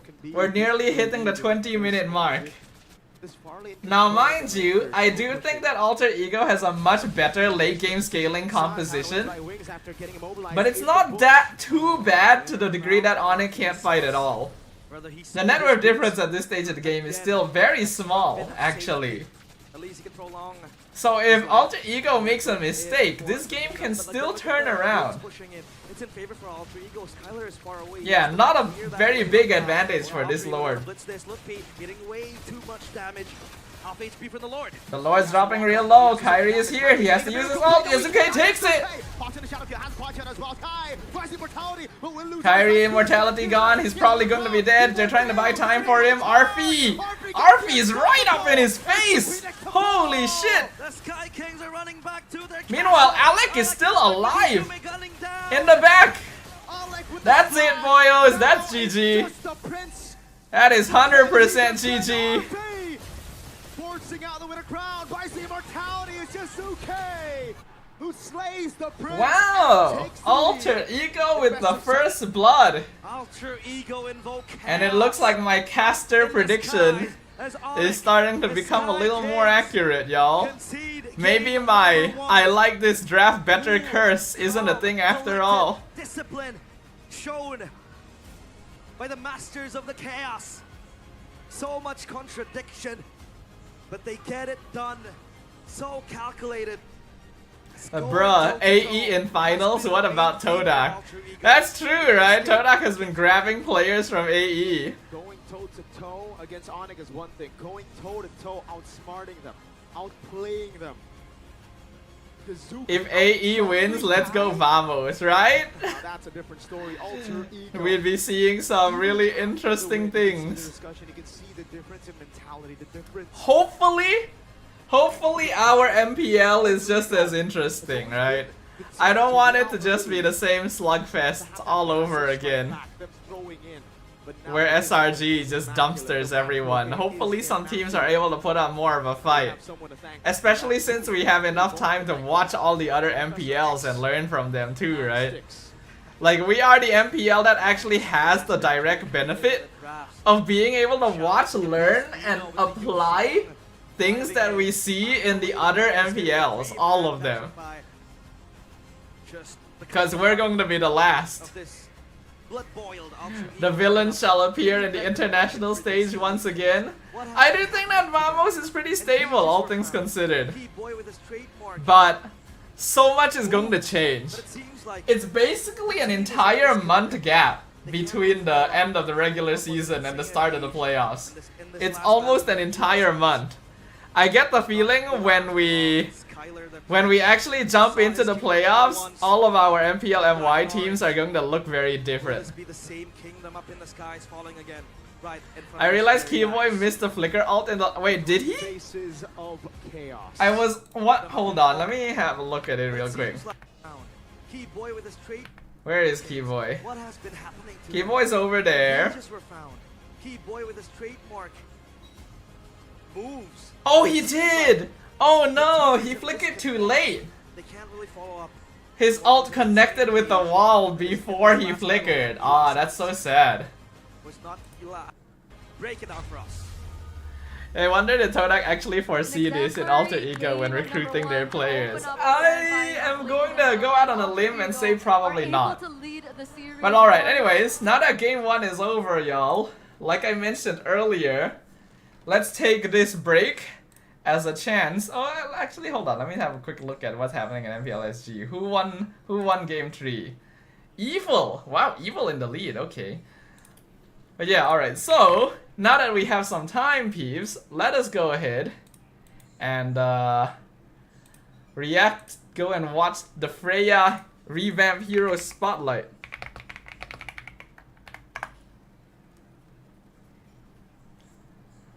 Huh, Freya's original Hero Spotlight only came out a year ago. Interesting. How would Todak feel after this? Who knows? Who knows? But okay. Okay, I will focus on stream now. Hello Lilo, welcome back. How did your Brawl Stars go? Okay, looks like the Freya Hero Spotlight is a little bit shorter than some of the others. 7 minutes long. I think some of the others were around 8 minutes, but it's not that big of a difference. So, alright, so, as per usual everyone, I have not seen anything, and this might be a rare case where I genuinely have not seen anything at all, right? Even in past Hero Spotlights, I've seen a little bit, you know, like for the Alice revamp, I got to see a little bit of like what her new design looked like, you know, in some previous revamps I got to see like some abilities and stuff, but for Freya, I have genuinely not seen anything about this revamp. I actually completely forgot that this revamp was coming out even. So this is going to be a very, very fresh reaction to the brand new revamp. And I am very curious about what they're going to do, because Freya up until now is still the only hero that can only be purchased with diamonds.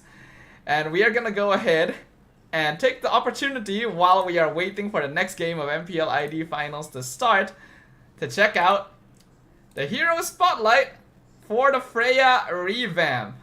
And let us have a look at how strong she's going to be. Hello everyone!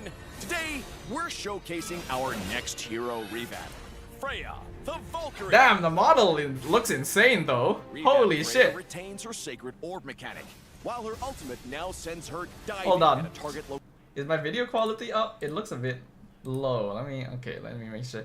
location. And her second skill Okay. no longer has a base cooldown for smoother skill rotation Well, it doesn't- and gameplay. It doesn't look too different from old Freya right now. The model update is insane though, damn. Passive. power of Einherjar. Power of what? How am I supposed to read that? Hold on, let me move my cam. Oh, hold on. Let me move my camera so I'm not blocking the skills. Retains her special sacred orbs that buff attack speed when consumed. But sacred orbs now gradually refill when out of combat, in addition to being generated from basic attacks. Okay. First skill. So basically so as we all remember from old Freya, you could only build up these orbs when you hit people with attacks or abilities. So now they will also regen slowly when you're out of combat. So it's a lot easier for Freya to join fights without needing to find somewhere to build up those stacks first. Okay. Leap of faith. Leap of Freya's faith. first skill has been adjusted. Freya still leaps to a target location Alright. and slams That's down still with the her shield. same. But the impact The effects now look better. knocks enemies within the area airborne, deals physical Ah. damage, and grants a shield. Grants a shield, that's pretty nice. Airborne is huge though. And that's actually a pretty large airborne circle. So once again, a hero that might be able to work with Guinevere. Every single time airborne gets added to a hero, Guinevere smiles. Second skill, Valkyrie Slash. Freya's Valkyrie second skill Slash is very optimized easy to by having its remember. base cooldown removed.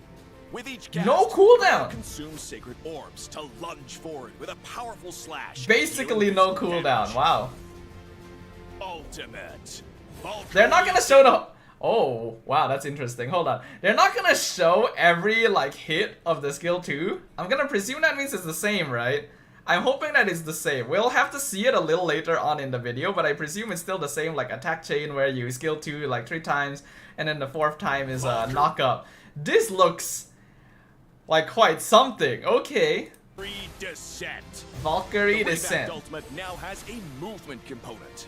When cast, Freya now dives at a target location with the Valkyrie's might, dealing physical damage and slowing enemies along the way and at the impact zone. Upon landing, Freya enters the Valkyrie state for 12 seconds.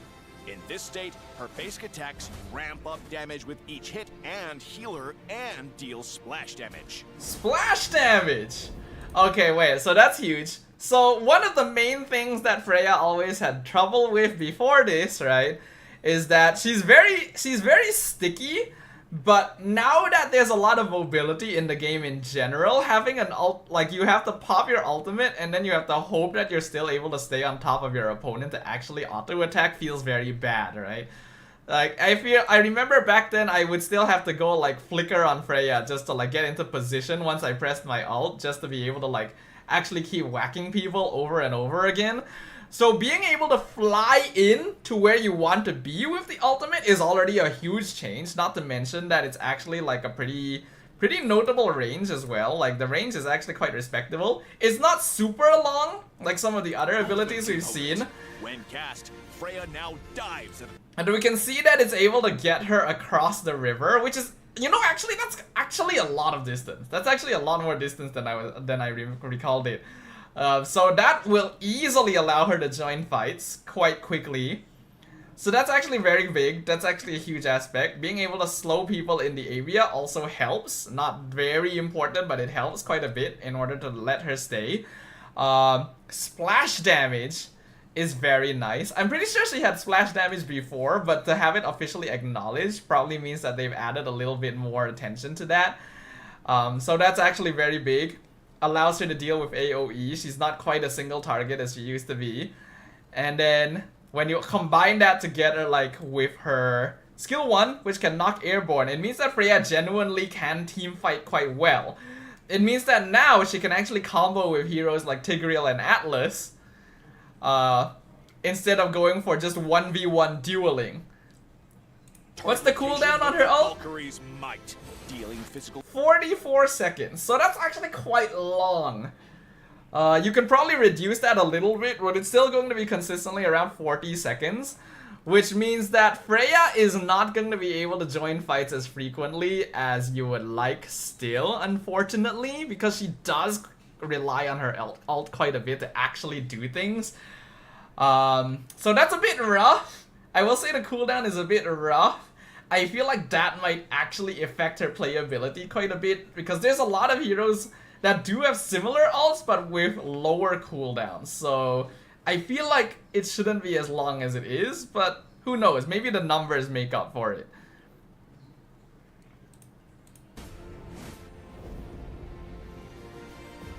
During the laning phase, use Freya's first skill to close the gap on enemies and knock them airborne while giving herself a shield.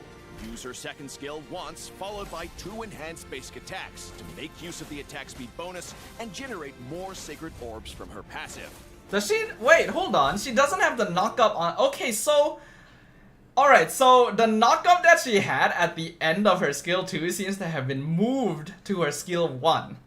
So remember how like you would press her skill 2 a few times and then the last hit of the combo would be a small knock-up? It looks like they've taken that away and just made it like empower her next auto attacks. In exchange, they've added the airborne to her skill 1, which honestly makes a lot more sense to me, because that means that she can use it on demand. It used to be a bit finicky because you could only get the knockup at the end of your attack chain, but now you can use it to start the fight, and it's a lot easier to engage with because it's combined with a dash as well. So you know what, I like that. I actually do think that's good. That is actually pretty solid. Also, do notice the Malaysia flag, Gin says. Now that you point that out, yes, it is Malaysia on Freya here. That's interesting. In team fights, use Freya's ultimate to dive the enemy backline and start dealing splash. Yeah, okay, so there it was 40 seconds, and this is level 2. So Kai pointed out the CD will probably reduce as she levels up. So level 1 the cooldown was 44, for level 2 the cooldown seems to be 40. So maybe at level 3 it might be somewhere around 36, which is actually a much more manageable CD, especially if you get like some CD items. So okay, maybe that is actually quite okay. Damage. Use her first skill to CC enemies and shield herself. Then alternate between her second skill and AoE basic attacks to bring them down. Ooh, that's some damage right there. Okay, okay. Alright, this seems pretty good. Okay, what's her build recommendation? You know what, we'll get to that. They usually have a segment specifically for build recommendation. So, obviously skill 2 priority. Skill at level 1. And continue to prioritize upgrading her second skill. To maximize damage, alternate between Freya's second skill and basic attacks. Okay. With no cooldown, Freya's second skill can be used frequently for damage and mobility. That seems really annoying. Refill automatically when out of combat, and she can use her second skill to quickly cut across the map while stacking her attack speed effect up to 6 times. So it does grant her mobility as well. So there is just straight up no cooldown on her skill 2 basically. She can spam this as long as she has orbs, and she can get orbs out of combat. So it does allow her to get the lane fairly quickly compared to before, because she didn't really have mobility skills. And then you add that onto the fact that she has a dash now as well, which looks to be a little stronger than before. And then rather than just spamming your skill 2 like you used to do, now you alternate skill 2 with auto attack. Now obviously I don't play Freya, so maybe that's something that you already did before, but that's not what I remember. So that's interesting, okay. Freya should wait until the enemy's key skills are on cooldown before engaging with her ultimate. Since Freya has extra basic attack range in Valkyrie state, aim her ultimate at the enemy's flank, and use her second skill and AoE basic attack. Damn, that is some serious damage actually. Out of harm's way. I kinda wanna try this. With Marksman emblem, you know, that makes sense. So here's the big concern, right? Freya falls into the category of auto attack based fighters. Same as like Zilong, same as like Aula, same as like Argus. And we all know that this category of hero just has a really bad time in the meta, because as a fighter you typically want to be put in the EXP lane, but then Freya's wasn't that strong early except into particular matchups. And I'm kind of surprised we don't see more Freya in the gold lane now that fighter gold lane has become more popular. But it is also true that she's very kiteable currently. So she has been given more mobility in general and easier access to her attack chain. I do still think she's more suited to be a fighter gold lane or jungle rather than an EXP laner. Like, she'll be really good against heroes like Terizla, which they showed earlier. Because Terizla is very slow, like what Gin mentioned.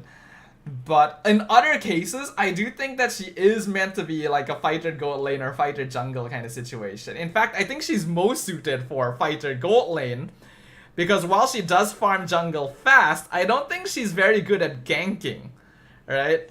I think she's more meant to be like a late game core that comes online rather than like a jungler that like keeps getting kills and has a lot of map pressure, because she would be quite easily ganked by heroes like Khalid or Hilda early on with jungle invades, and she doesn't have the same mobility that heroes like Hayabusa and Lancelot have to get out of those situations. But it all depends on her numbers, because if her base numbers are good enough, she might actually just be able to straight up duel them. That part needs testing. How about Rome? Judah asks. No, definitely not. and Warcry talents for Freya.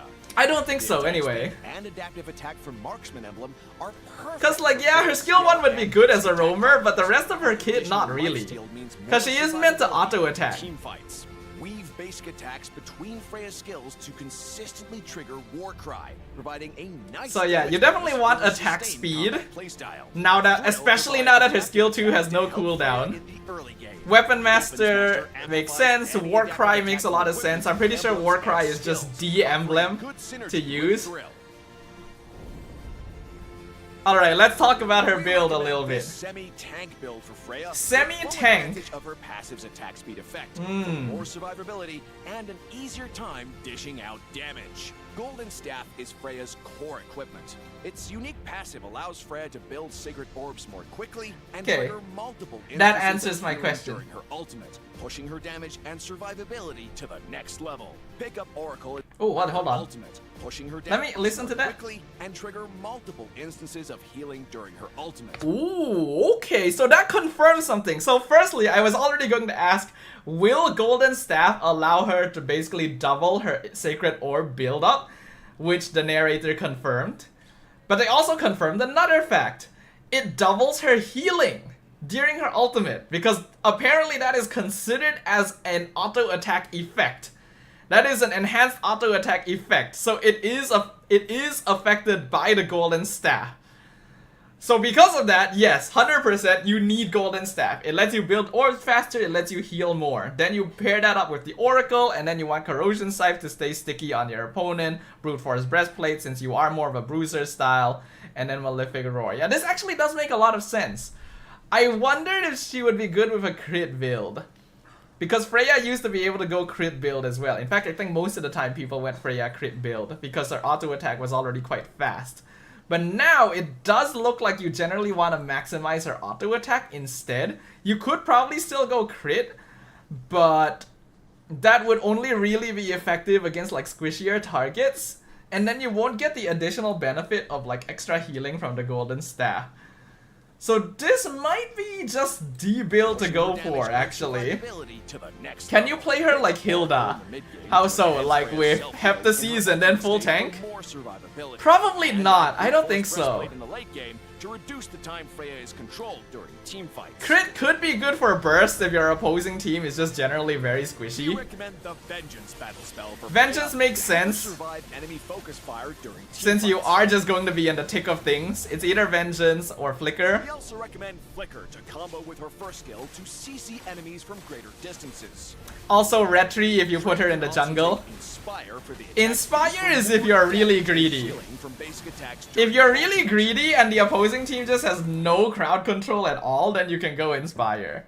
Otherwise you might want Purify. I think there's a lot of battle spells that Freya can go for, but it's also because the point is, you typically, if there's a lot of different battle spells that you can use, it means that there's a lot of things in your kit that could be buffed, you know what I mean?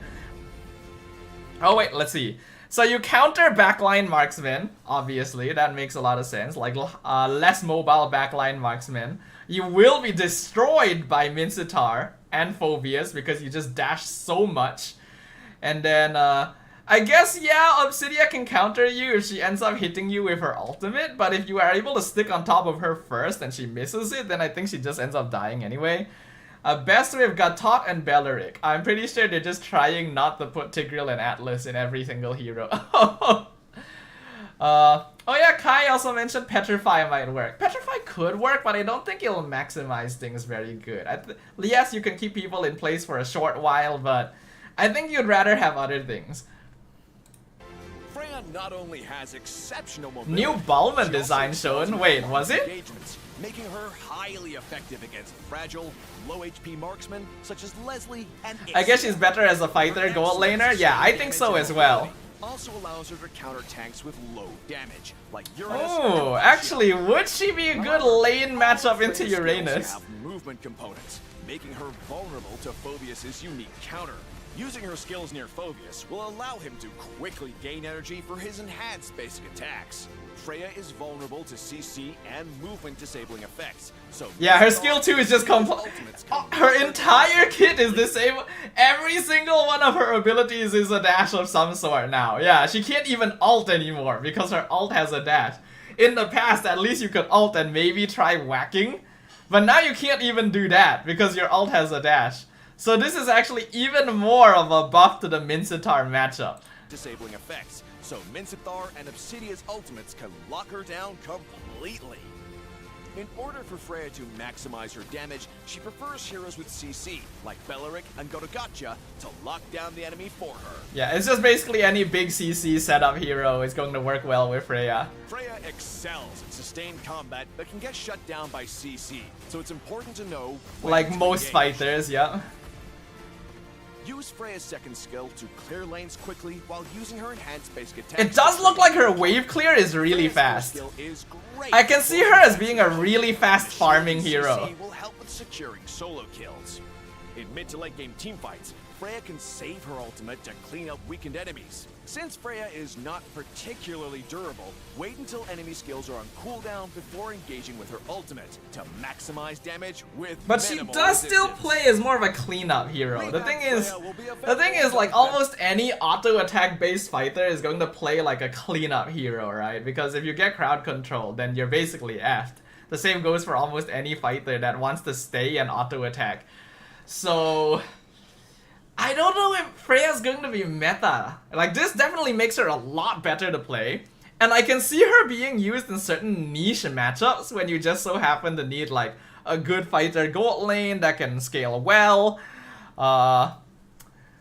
But I feel like you're still going to prefer heroes like Ruby gold lane because not only does Ruby do good damage, she sustains and provides crowd control. Freya doesn't have a lot of that. She does have more knockup, she does have easier engage though. So I can see her being a potential pick in the gold lane for very niche like matchups where a lot of the better options are just off the table. But in general, I think that Freya is still going to be more on the niche side. I don't think she's going to be super meta. What I will say is she will probably be very annoying in pubs because like people are going to start playing her in pubs, and we already know Freya is actually pretty strong in pubs because people just don't know how to deal with Freya in pubs. So now that she's stronger, pub Freya is going to be annoying, but pro play Freya probably not going to be seen all that much. Her model update is very nice though. She has a great model update. Like holy shit, she genuinely looks like a Valkyrie. You know, and she actually looks kind of buff as well, right? Like yeah, she's still got that feminine figure, but she's actually buff, which is fairly rare. You know, you don't see that a lot, especially in gacha games. Of course, we do have those here. Just look at like Hilda, for example. But yeah, I like the visual update. I'm kind of curious what the rest of her skins are going to look like if they're going to update her skins. I like the skill update. I think it enhances what Freya is capable of doing without changing her identity as a hero.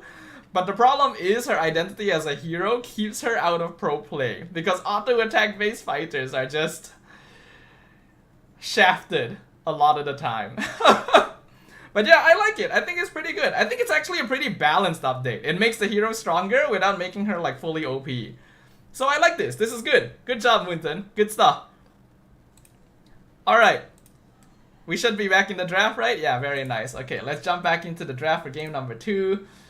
Zam that Freya model, Kuruel said. I will play Mincy Rome when that happens. True, true. Evil is winning? We're not, dude, are we not going to see Flash at internationals? That's insane. Alright, anyway. Attempt. Back into the draft for MPL ID. Then you just draft again though. I really feel like this. Haram combo, Freya and Mincy. It would be a very golden combo, that's for sure. to trap ONIC. I mean, Ludwig fell. Where did several JPL times go? Purely because of the confusion. Good positioning question. of Alter Ego. He wasn't on any of the teams, right? Okay, hold on. Pick Let me up go the to the band bathroom because real quick, and then I'll be right back. Because they banned the half. Yeah. But I think it's Dude, I get so dangerous, sweaty so we don't when know I'm what sitting Alter in my Ego's pick. Maybe a heal, maybe a health card because it's already 2 fighters. We don't know. So let's see what ONIC will ban here first. They could go back again towards the Khalid, not really the greatest of matchup against the Hayabusa and also the Kimi, but it does give you that mid prior, right? Because you really need that, especially after the Kimi is picked, Wow. the Eve is banned, the Angela is banned. So are they thinking what we're thinking? Maybe No way, it's right? it's a bit of overthink. I think to be honest, that's Oh my god. they're saving Alec Hero for last week. And I believe if they pick another squishy, maybe like a Granger or a Harriet, I think Alec Hellcats will come out for sure this Yeah, game. I was about to say, I think they're anticipating or looking for this next 2 picks coming from ONIC to see whether or not the opportunity of the Hellcat can come out here. Kagura, though, I guess back then at least, Kagura was known to be really good at scouting, a bit safer, so you kind of get vision with the umbrella. It is indeed a Harris. It's a very scaling composition from ONIC. Oh boy. Not a lot of Okie punches. dokie. Oh, I come back to some hydration. And- Alright, yeah, sure. lots of- Hydration is good. Yeah, I'm not liking the Kagura pick more and more after the last 2 picks, man. I think Alter Ego was trying to read towards a cold lane squishy pick, but Harith does not qualify for that, man. Especially with a Purify, you can just summon left and right and get the Oh, shield. 2 hydrations? Then What? you're not really a Who target. redeemed the other one? They're discussing it, boys and girls. Oh, you as well. Okay. Marksman page? No Also, way. did I record my reaction? Yes, Lilo. Whenever I'm live, I always record. Oh man. Oh Like, my I am God. automatically recording when I'm live all the time, so I just need to cut it out. Okay, now we have 4 hydrations. Or ONIC. Hello, Faith. Welcome to the stream. Wow, it's been a while since we've had a hydration train, huh? You guys really want me to go and pee again, huh? ONIC looks way more stable. All right, I Both see. here on the panel. I see. We're gonna throw it over to the Hello, casters. Meow. Welcome Here back. go We and just did realize. Take we that just to did game my first time reaction to Freya's Hero Spotlight. My first time reaction and analysis to the new Freya revamp. Of what happens in the Land of Dawn. This time, no, it's a new draft. But seems like it's almost the same. Skylar still with the Harith, the Granger in the hands of Arfi. But that Hayabusa taken out of Yazuke's hands. Will Kairi be able to replicate what Yazuke was doing in the previous game? He was constantly pressuring the members of ONIC. And now, into the Land of Dawn we go for game number 2 in this grand finals best of 7. ONIC, they need an answer. Alter Ego have gone for an early game composition. Ah, This is I'm a drowning. No, Thank you all for the hydrations. you want to get the stacks early. Lilo just became an AE fan. Why? Did you see someone cute? Did you see someone you liked? Oh damn, that damage. Ruby concussive blast. Ruby roam? Whoa, that's been a while. Oh, Kagura. No wonder. Okay, I see. Ruby roam. Wow. I see, I literally forgot about your live after praying. Oh, that makes me sad, Meow. Am I so forgettable? JK, all good. No worries, sir. Welcome back. Okay, so yeah, it has been a bit of a swap. So Nino is still on Yuzong. Arfi is still on Granger. But now we got Lancelot, Kagura, and Ruby on AE. And we have on ONIC, CC, Haya, Kibi, Gatot, Hare. Okay. But the problem now for this Hayabusa is the Ruby. So much I think that in terms of balance, ONIC probably has the better draft. I think that ONIC probably has the more balanced draft overall, because like all their heroes are very solid, they have good solutions and answers. I like Ruby. I obviously want to be biased to Ruby, especially since it's the first time we've seen Ruby roam in who knows how long, but Even I, as a Ruby main, have to admit that there's a reason why Ruby isn't really played as roam anymore. She's just not a very good primary initiator. CC immunity, man. You can see the reads earlier, man. Hijime was waiting for the final second to get that CC immunity. Yasuke doing a good job of controlling. Looks like they will get this since Kairi doesn't seem like he wants to contest. Which draft do I prefer, Meow? I think on an objective standpoint, oh, hold on. Ooh, the Ginyang overturn was good though. But they're only able to find Keyboy in return. They almost got Kairi. If they got Kairi, then it would have actually been okay. Even with Yasuke going down. But yeah, they didn't. So yeah, from an objective standpoint, I do think that ONIC has the better draft. But I'm kind of hoping that AE does good here, so that I can be proven wrong that Ruby can still actually play. Wait! Ruby has purple. Why? Is that their purple? It is. No. Wait. Whose purple does Ruby have? Did Kairi steal their purple just now, or? They don't have a lot of that prio in the mid lane just because of the trap. Is it their own? If it's their own, I feel like someone else should have taken it. But okay. As a Kimmy, you won't be able to walk up. The fact that Keyboy was so low, forced to recall, having to go bot. Lilo judging Hijime. Oh, great combo. Good setup right there.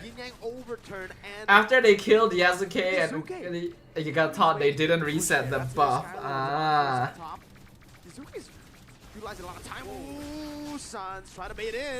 Oh, Kairi's looking for it. Will it bounce? Oh! So close! Holy shit! Perfectly to peel for Yasuke. That's the Ruby we talked about, to try and hold Kairi, to not let this Ruby is the only hero that can just do that. The instant CC of skill 2. If not for that, then Kairi could have just last hit Yasuke there. He can't really participate in the team fights as often. Demand force pop for Skylar, only to get Prio in the lane. He's gonna get that gold trap as well. Keyboy shadows him.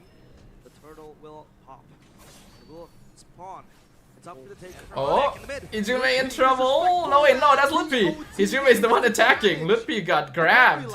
That's great, actually. Honestly, Alter Ego has had really good early game rotations this series. Oh, they do end up losing Arfi as a result of it. Looks like they will just have to sacrifice him to get the turtle. Not the worst trade, but it's not ideal. Has those stuns towards him in his body, but at least a taunt. But yeah, honestly, Alter Ego have been doing a good job of like rotating across the map. The one thing I note though is that it doesn't seem like either the teams don't farm very quickly or all of them farm about as fast. That's the goat. The goat in the jungle. Yo, they just have Carl TC randomly showing up. That's very interesting. We have the goat watching. Massive pull. Massive pull. We got him in an interview. Does Carl know that he's on broadcast right now? In the chat. Does Carl TC know that he just got randomly shown on broadcast? Let's not make him laugh even more, man. Well, I think he is focused in this game because so far it's the GOAT. Yep, the GOAT himself. You know how the game goes for both teams, but so far it's been very close. And even the gold lead right now, not even one carry. But it does look like both these teams farm around at the same rate. Even though Alter Ego does a good job of rotating and getting pickoffs, it doesn't look like they farm all that quickly. That's why it's actually fine for ONIC though. He is watching stream, so I would think so. Hey, I'm watching the stream, and I certainly wouldn't expect to be randomly shown on broadcast.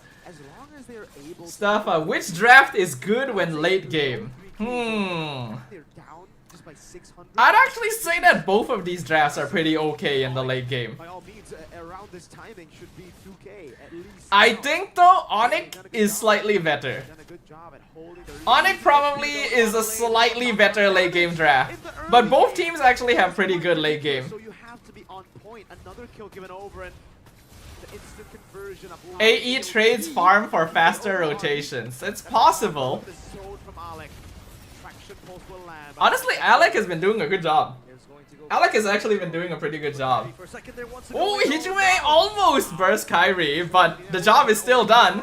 Kyrie's at 50% HP, Black Dragon comes in, Kyrie still gets the turtle. Unfortunately, Lancelot was not here. But Skylar is. Yasuke now joining the party. Nino dropping very low, Keyboy goes down. Murphy guns them down with a double kill. Dude, Realize Alter Ego is strong. Skypiercer stacks. The dreaded snowball that ONIC have tried their darn hardest. Yo, Alter Ego plays a strong fudging team fight actually. Alter Ego Skylar! Flickers Well, in, looks like and Skylar wants to take the 1v1 though. Skypiercer. Well, Harif is kind of expected to beat Granger though, so... His kingdom up in the skies under threat. Shuts down our Funny that I saw a Russian streamer, he's streaming MPL SG. Hey, anything's possible. Also, hello Dark Striker. Welcome to the stream. How you doing? Uh-oh, Nino's in trouble. Okay, he's out. He has that option to get out of harm's way. And yes, Alter Ego with the insta-kill button, it seems like they have so much ways to approach the fights. Kyrie. Uh-oh, Hijume. One. Ooh, nice dash, okay. Looks like Kyrie doesn't want to commit. I think he could have chased if he wanted to, but he didn't want to risk it. Hijume still has his full ult combo. CC immune yourself from the quad shadow before he utilizes the blink. Then you get out of it. Quad shadow gets erased. Champ versus underdog, right? Also against Keyboy, against all their lockdown, which is not many. That's the thing, right? Alter Ego are overloading ONIC with. Say guys, who on the AE lineup is new from last season? And that's why for me. Does anyone know like which of these players were not part of Alter Ego last season? I know that Yasuke is a rookie, apparently. It's an easy dive. So he is definitely one, but who else? I'm kind of curious. For Mr. Yazuke, especially on the Lancelot. So he has to go for I don't think ONIC has lost an MPL final since Kyrie joined, right? Have they? Not? Right now for ONIC, the easiest combo to time is probably the gut of Kacha CC combo. Have they? No. Maybe the Truncheon. I don't remember. Oh, conceal play. Oh, Hijume with the flicker Sans. He had to purify out of that. AOG comes in. Nino with the chase. Petrify. Sans goes down. Revitalize comes out. Yasuke still on the Lord. Revitalize already used. Nino will probably die, but he's done enough at this point. I'm offended until Lutpi forces out the Vengeance. 4v3 situation. To come back up as Alter Ego push in mid. Kai with the positioning right there, holding an angle to Arfi and Alec, Meow says. Uh-huh. with the positioning. Look at how safe Hijume. I guess I can check Wikipedia after this game, then I can see. Because I'm kind of curious, like how Alter Ego powered up so... Oh, the flicker hook missed. Wait, Skylar flickered back. Oh, damn! Whoa, what? Arfi's alive? Tyler finishes him off. RP. I don't know what deal he made. Dude, that's the same thing that happened with Skylar during the base push in the previous game. Somehow surviving the Ogi Shadow kill on 1 HP. RP played S15 mid in the mid. He swapped with highs. Oh. And now he's gold? I guess I'll check. I'll check Wikipedia after this, then I'll be able to know for sure. Lutfi has to be careful.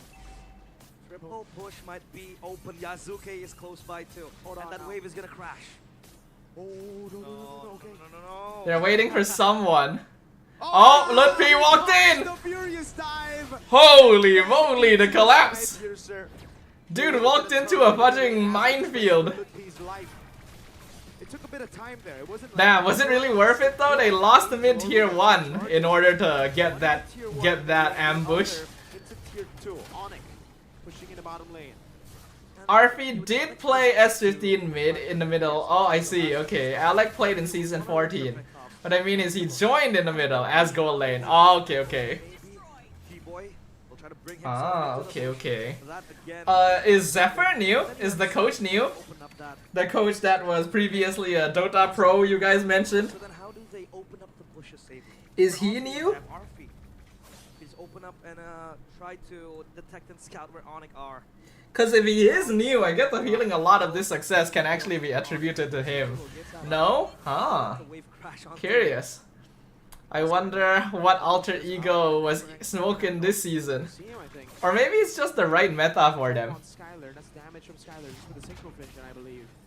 Divine Glaive picked up by Sans in the mid lane. Zephyr is a veteran. Oh. Push, or rather damage. Oh, I guess alter ego just found the right pieces this season. Net worth difference is still very low though. I do think that one big concern for the Indonesian teams is it just doesn't seem like they farm very quickly, right? Both these teams.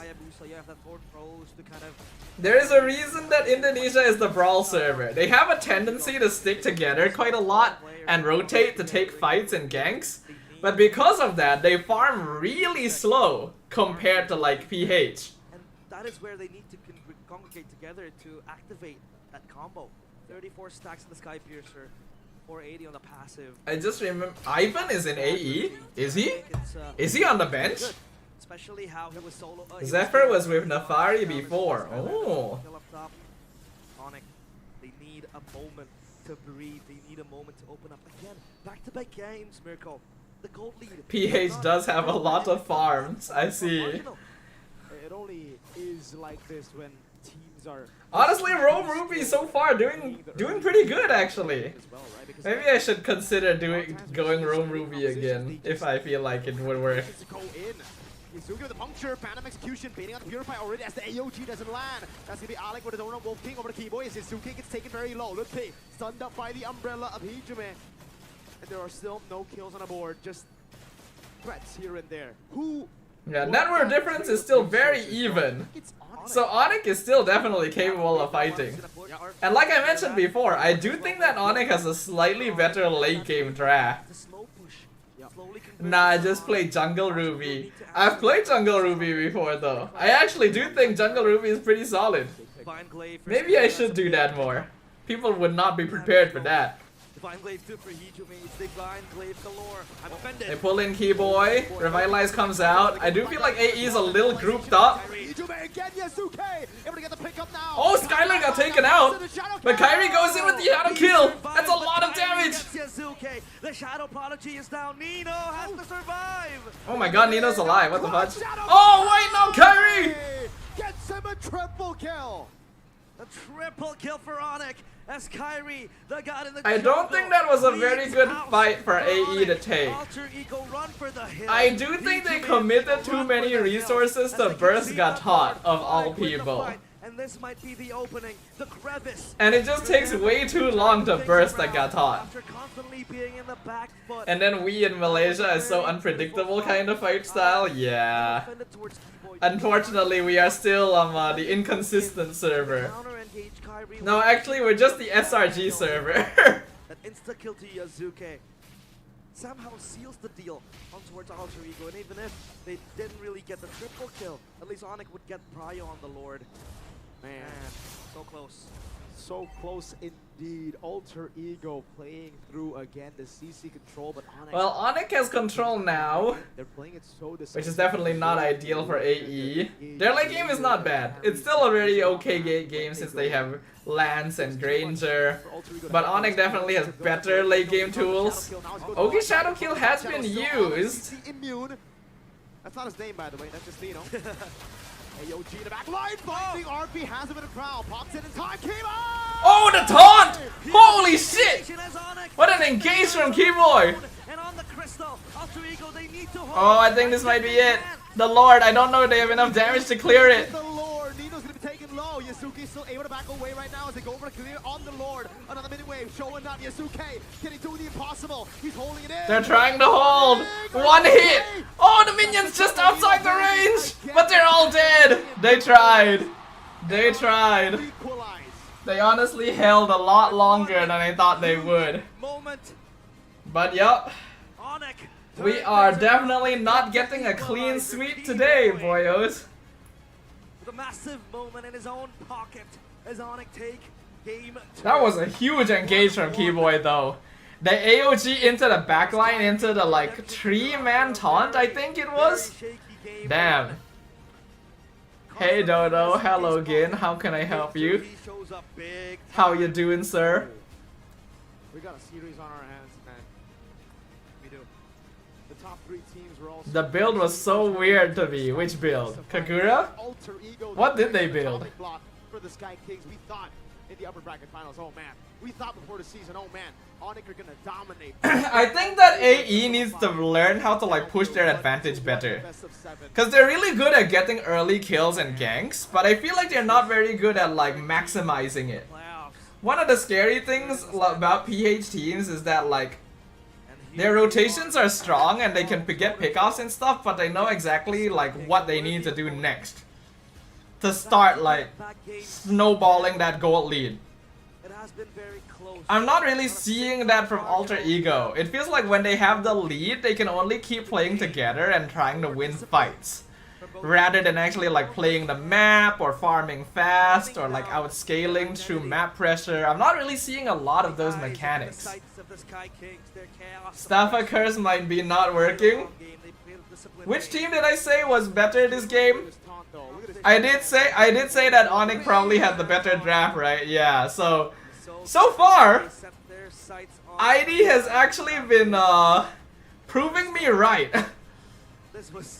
My curse has kind of been working in MY and sometimes in PH, but so far in ID, every time I say a draft is better, it actually is, so... Glowing Lightning, then Glaive. Oh. Yeah, that's a bit... not very good for straight up burst. It's more for slow poking over time. What do you think?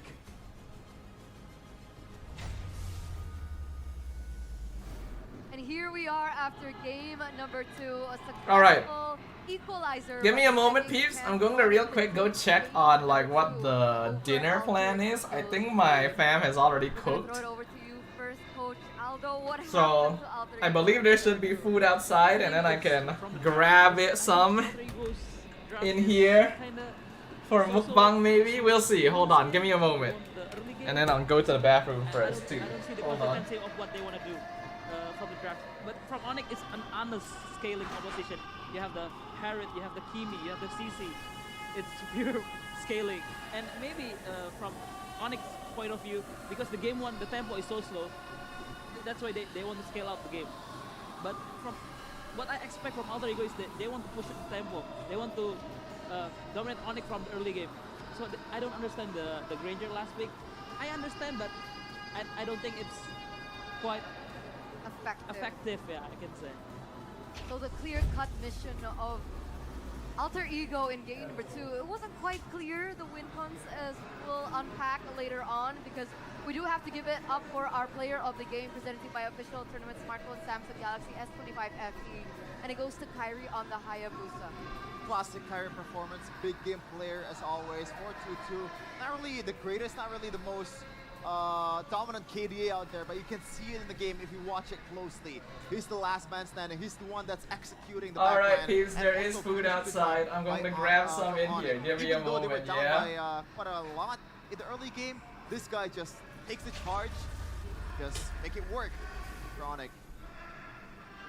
Here's the play of the game highlights presented by the official tournament smartphone, the Samsung Galaxy S25 FE, where you can see in the early game, Alter Ego had more crowd control, so as I expected, they were trying to find more plays or make more things happen. But overall, I think now, ONIC with some of the mechanical heroes like the Hayabusa, like the Harriet as well, they're able to actually have a bit more output potential. And I do feel that in some moments like this, Alter Ego kind of underestimated how far ONIC are willing to go, right? They're able to get, Alter Ego can get moments like this, but then ONIC are willing to oblige them in a team fight. They are more prepared to actually go for an all-out brawl, and you see that towards the end later on with Kyrie making the plays happen. But look, you can see there, Skylar, after shortly avoiding getting picked off, flickers forward. So you can see that the attitude has shifted quite a little bit, and despite the dangers and the pressure, especially in the late fights, you're seeing classic ONIC team fights where it looks a bit shaky, but then towards the end, you see that dominant finish, especially when Kyrie is allowed to be on some of these playmaking heroes like the Hayabusa. So we might see towards the later games a bit more of an assassin priority for both teams. Assassin priority, and more so the Hayabusa priority. Like Aldo mentioned right before the drafts of game number 2, that the Hayabusa will be highly contested. I think expecting that something will definitely have to change in order to make sure that this Hayabusa doesn't either fall into the hands of Kyrie or even Yasuke. Yeah, I'm still kind of stuck towards the Kagura pick, man. I know that there's a lot of things that the Kagura offer, especially now that I realize Dangerous Grass goes well with the Kagura, right? Yeah. And it's one of the few mid laners that, in a way, can secure objectives. You can zone out people and have that instant burst damage at level 4, but that instant burst damage comes with a price. It's a one-cycle hero. Once you don't have your ultimate, you're done.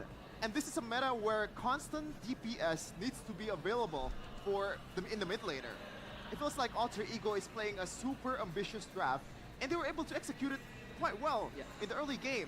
I was quite surprised with that. They layer the CC well, they layer the ultimate well, but yeah, at the end of the day, they're kind of playing with the timer because Kagura is less relevant in the late game. But it's an ONIC classic though. You make one mistake and they will punish you hard. That initiation in mid from Alec, the misinitiation, they capitalize on that very nicely from ONIC. But I'm agree with Shafin that Alter Ego's draft is not easy to execute.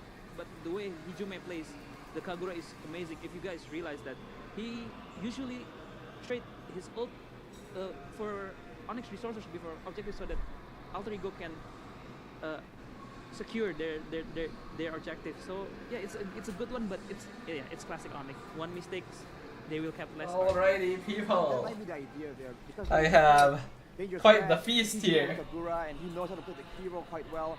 Almost got a few pickoffs there, and even if he didn't, it was enough Very- to zone, right? 'Cause very zone is nice. easier when you have The that type of dinner. damage. Maybe because they went with the Kagura, like you mentioned, Shevin. Has Lilo been doing analysis? Ranger to supplement the DPS. Yeah, and that Better build would be slowing the blue one, either the orange feather or holy. Could have also went lightning just to kill Haya. Yes, you get the safety, Aha. but you don't really win it out. Cool, with the damage cool. rate, right? You're playing super safe. Like I get the idea of making Lilo is our resident Kyrie Kagura to be expert able to after all. not burst down Nino, Alright. also Arfi. We've got But my you dinner got here, the Alter peoples. Ego feast Allow me on to this show battle. you what I got. Before we unpack the drafts a little bit further, we are going to throw it over to Alyssa for an interview. Sudah segmen bersama Japanese Anda. curry. Kita mau jalan-jalan nih, tapi Look Alyssa at that, mau y'all. dulu. Sonic Banasua! Japanese curry. Oh, Wow, I think we all love some Japanese curry, right? Japanese curry is good. Wow, pertarungan yang begitu sengit ya. Kita bisa melihat di I just Best heated a of chicken 7 pie. ini. Ooh, that sounds Tidak ada nice tim too. Yang membiarkan mereka untuk kalah karena perebutan dari juara utama dari season 16 ini semakin panas. Tapi Alisa lihat-lihat di sini yang panas-panas bukan hanya pertandingan kita saja, tapi ada dua cinta. Well, at least now we can definitely say that it's not gonna be a not gonna be a 4-0 like what happened in MPL PH. Aku Brian. Aku Servia. Oke, ada Brian dan Servia nih. Kalian pacaran? Ya. Udah berapa lama? 1,5 tahun. 1,5 tahun. Kalian berdua penyuka MPL nih? Suka banget dari awal ngikutin MPL. Dari awal ngikutin MPL ya. Yang ngikutin dia ya. Kalau kamu ikutin dari awal. Is this a Gitu. couple Jadi right emang here? kamu mengikuti juga I'm nih. having chicken rolls, Lilo says. Lots of chicken. I also have chicken in my Japanese curry. Seru banget sih untuk antara ONIC sama Alter Ego. Paling berharap Alter Ego bisa menang lah, biar mencetak sejarah baru. Wah, Alter Champ sejati nih ya berarti ya. Oke, kenapa kalau ONIC bosen ya emangnya ya? Iya, soalnya Oh, ONIC Toast udah just had a dari chicken kemarin katsu. juara mulu, gantian. Wow. Iya. Gantian lah ya. Kalau Servia sendiri Very gimana nice, very nice. dukung ONIC? Jadi agak ada perdebatan ya di sini ya. Kalian sempat berantem nggak tuh? Enggak sih. Why are we all Tapi having ONIC chicken? ya. Gimana prediksi skornya menurut Servia? Chicken makes the world go round, 4-3. everyone. Oke, kita akan lihat ya apakah harapan Brian atau Servia yang terkabul. So, enjoy MPL date-nya. Boleh dong kasih love-love-nya dulu ke kamera. Apipi, kalian berdua dong, love-nya dong, nempel dong. Apipi, cie. Terima kasih lo telah malam mingguan di sini ya. Enjoy, dan kita akan cari-cari lagi ya couple kita nih. Kayaknya ada yang pakai baju hijau. They're just looking for couples in particular. Berdiri nih. Ya, kita mau salaman agak. Oke, namanya siapa? Aku Alvin. Damn, the dude got left. Alvin dan Joyce. Dude got left hanging with the handshake. That's very unfortunate. Jubilan. Masih Oh, I see. It's the MPL date segment. They actually have a logo in the bottom. I'm covering it. Look at that. Sekali sih bareng. It's MPL date. Oh, baru 2 kali juga. Sama kamu juga? Baru pertama kali. Baru pertama kali diajakin sama Ayang. Oke, terus gimana? I guess all of us would like to have a MPL date, huh? Seru banget ya. Dukungnya siapa sih? Aku ya. Chicken is free if you just take the neighbors. What? Hold on, you say that, but from a regular perspective, it's not like your neighbor is just always going to have chicken. EVOS. Oh, EVOS fans ya. Cukup kecewa dan sedih. Enggak juga sih, cuman soalnya kan EVOS sudah memberikan yang terbaik juga ya. Gak expect juga kalau bisa top 3 juga kan, tapi so far udah oke banget. Makanya belinya grand final ya tiketnya hari ini ya. Oke, kalau kamu sendiri dukung siapa nih? Aku dukung Alter Ego. Dukung Alter Ego. Kalau yang hari ini berarti kamu dukung Alter Ego atau dukung ONIC nih? Aku Alter Ego juga sih. Wow, Alter Champ banyak sekali ya di sini ya. Kenapa sih? Kenapa kamu begitu semangat mendukung Alter Ego nih? Ya supaya sejarah baru juga sih. Cara baru juga ya, biar nggak itu aja ya yang menang ya. Oke, baiklah, boleh dong love-nya nih, apipi-apipinya. Acie, apipi. Gemas sekali ya, oke. Terima kasih banyak. Make fun of the lonely people at home. Pasangan-pasangan magang kita ya. Mungkinkah di sini I have my ada games yang- and pictures of my demos in my room. We stay the Lulu. Kenapa? Yup. Kenapa tiba-tiba? It's okay, guys. We're all the Lulu together. Oke. Ini.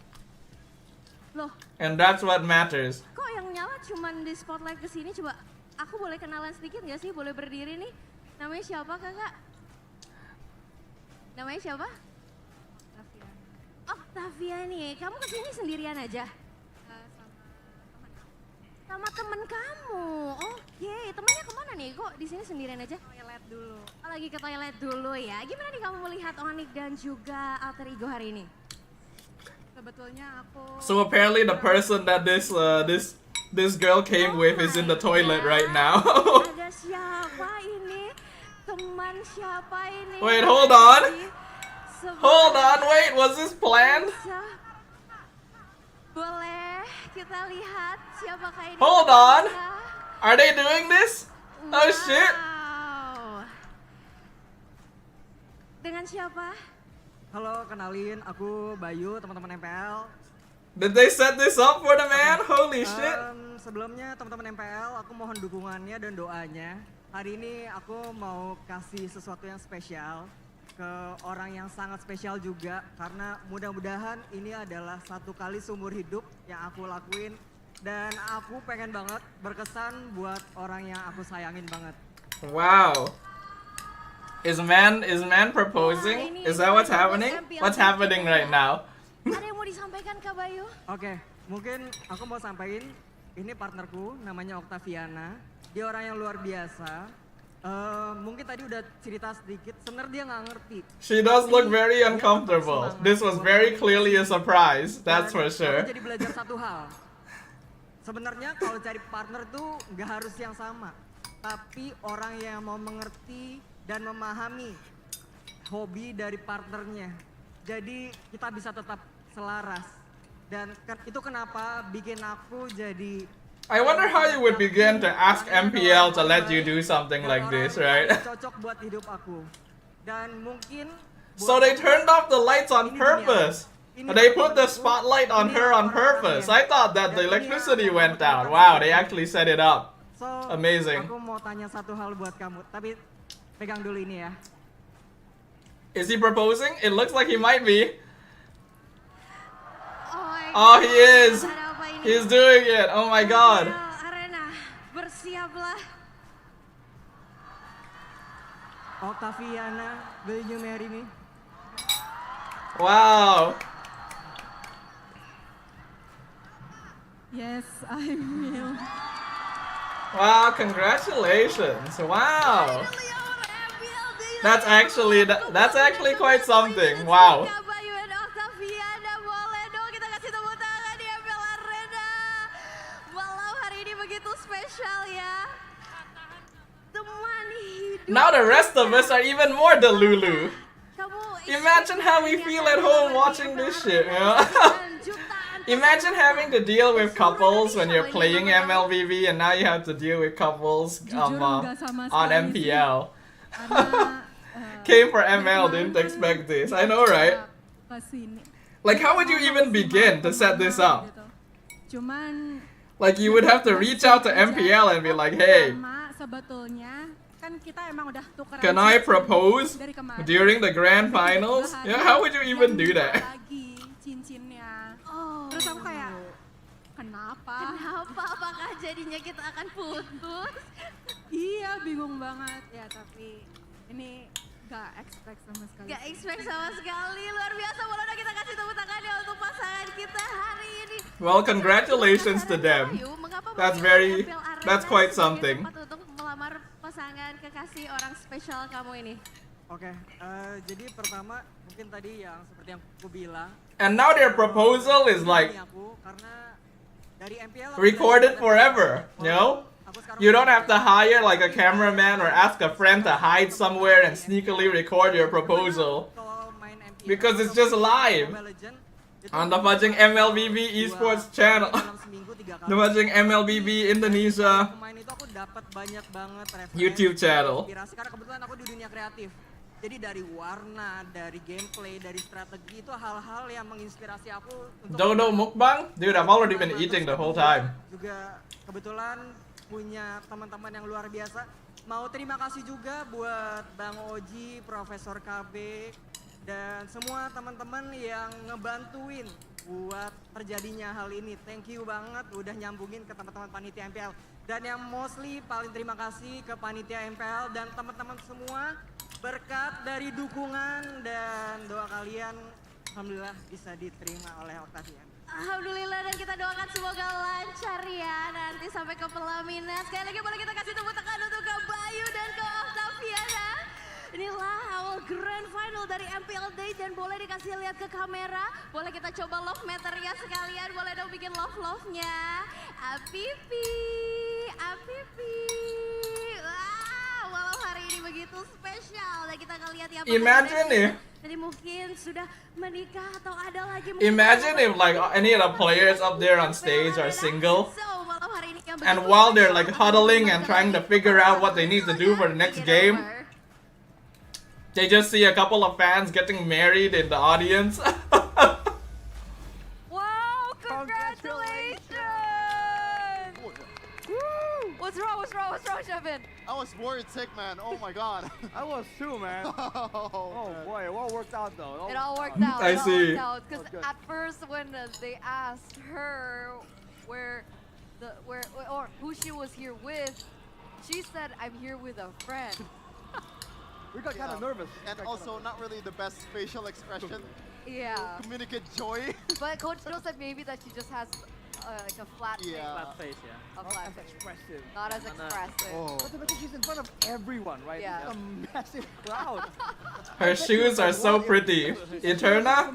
Damn, those are some high heels. Holy shit. Like, what's going on here? I'm always in awe of how girls can walk in like super high It heels. all worked out in the end. Congratulations. Bayu. W man. Bayu, you the man. Arashi's next. Huh? I don't even have like a candidate, dude. I think it's gonna be quite a while before that happens. Hey, for all of those Indonesian cosplayers, Arashi, he needs one. Why cosplayers in particular? Because you like cosplay. Yeah.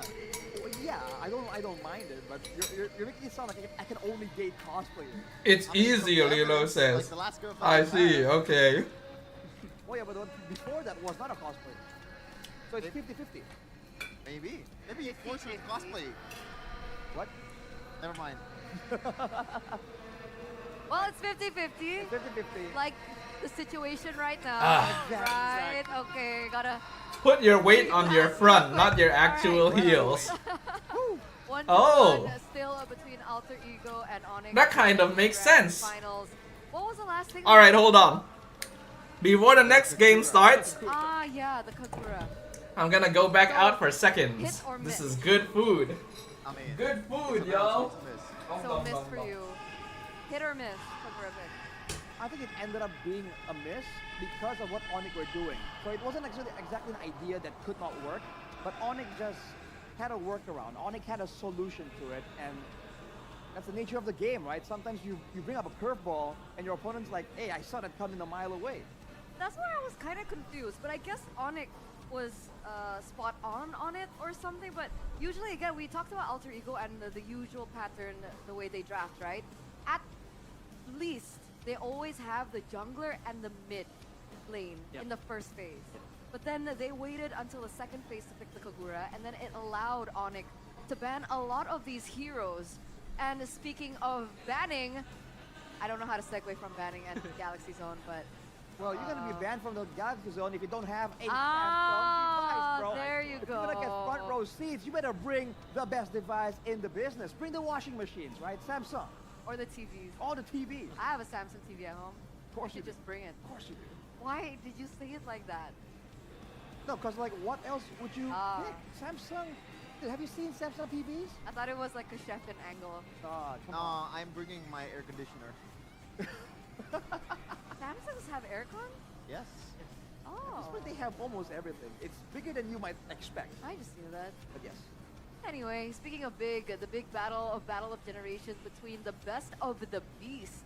I guess that's what we're calling Lutfi and Nino right now. On one side, Lutfi as a young blood, he doesn't have as much experience behind him compared to Nino, who's been around for almost 10 seasons. I mean, granted, he has swapped in a lot of lanes, but what do you think about these two players, Coach Do, and how do they compare and differ?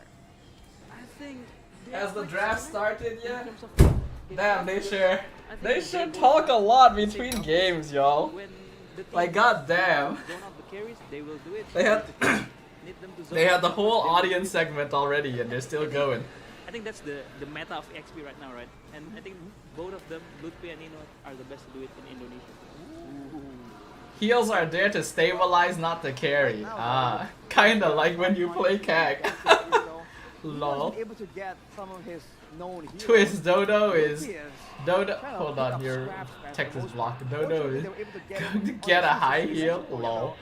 Dodo, make me a mod now, please. There's someone I need to get rid of. Oh my god.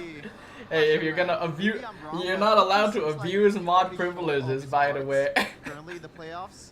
While Nino, I'm not really sure if he's shown all of it yet after the Cho pick yesterday. Yes, he's known to play the Cho, but I mean, it's not really a meta pick per se, too, right? I do think it's like, okay. Considering that it is just what happened though, I wanna get everyone's opinion real quick, right? What is everyone's thoughts about the concept of a public proposal like that? Like, so whether or not it's meta or not meta. Like, do you guys think it's a good idea? Is it something that you would want to do? Or, you know, for someone to propose to you in that way? Like, kind of curious. Let's just have a topic of discussion. Benedetta, although we haven't seen it yet. Yeah. Cho, because yes, I agree with Lilo. So it kind of creates a situation where you can't really say no on the spot. I think that I personally think that I can agree with that. And now going back to the question that you should only do a public proposal like this mid jungler pick for Alter Ego. Is that something if that both people go back to? Because it looks like have already discussed and agreed beforehand that they would want to. In their first rotation, if their second pick, because they waited until third pick, right? But ONIC. So it like I don't think you should ever surprise someone with a public proposal. Try to do that, but yeah, we don't know. It's Alter Ego once again. Yeah, I feel like the adjustment in that game in the first. I think you should only do it. They kind of overreacted on a Hayabusa pick, right? If like you've already agreed to marry each other at some earlier date. Like if both of you have already acknowledged and agreed, like yes, we're going to get married, and you're just like waiting to actually do the proposal, right? And they're aware that it's probably going to happen at some point, then yes, you're probably okay to do that. And also the other person needs to be okay with a public proposal, you know? Presented to you by the official tournament smartphone Samsung Galaxy S25 FE. Which means that Will the Hayabusa be there's ready actually a lot of things you need to or will consider. Ego switch things up in the banning phase? So far, YSS Jushin once again. So basically, the backed out only by ONIC. unconfirmed factor should be when. Yeah. Again, in game number 2. When and where, I'd say. That's the change, the Kimmy ban. Like, I think that it should already have been agreed upon by both people. Like, yes, we're going to get married, you know? Because they will for sure. Then you can plan the surprise. Like, okay, I'm gonna do it in like this place at this time. ONIC first pick Kimmy, so yeah. Let's see. Now the Eve becomes a bit more prior, right? But it definitely should never be where you actually pose the question first.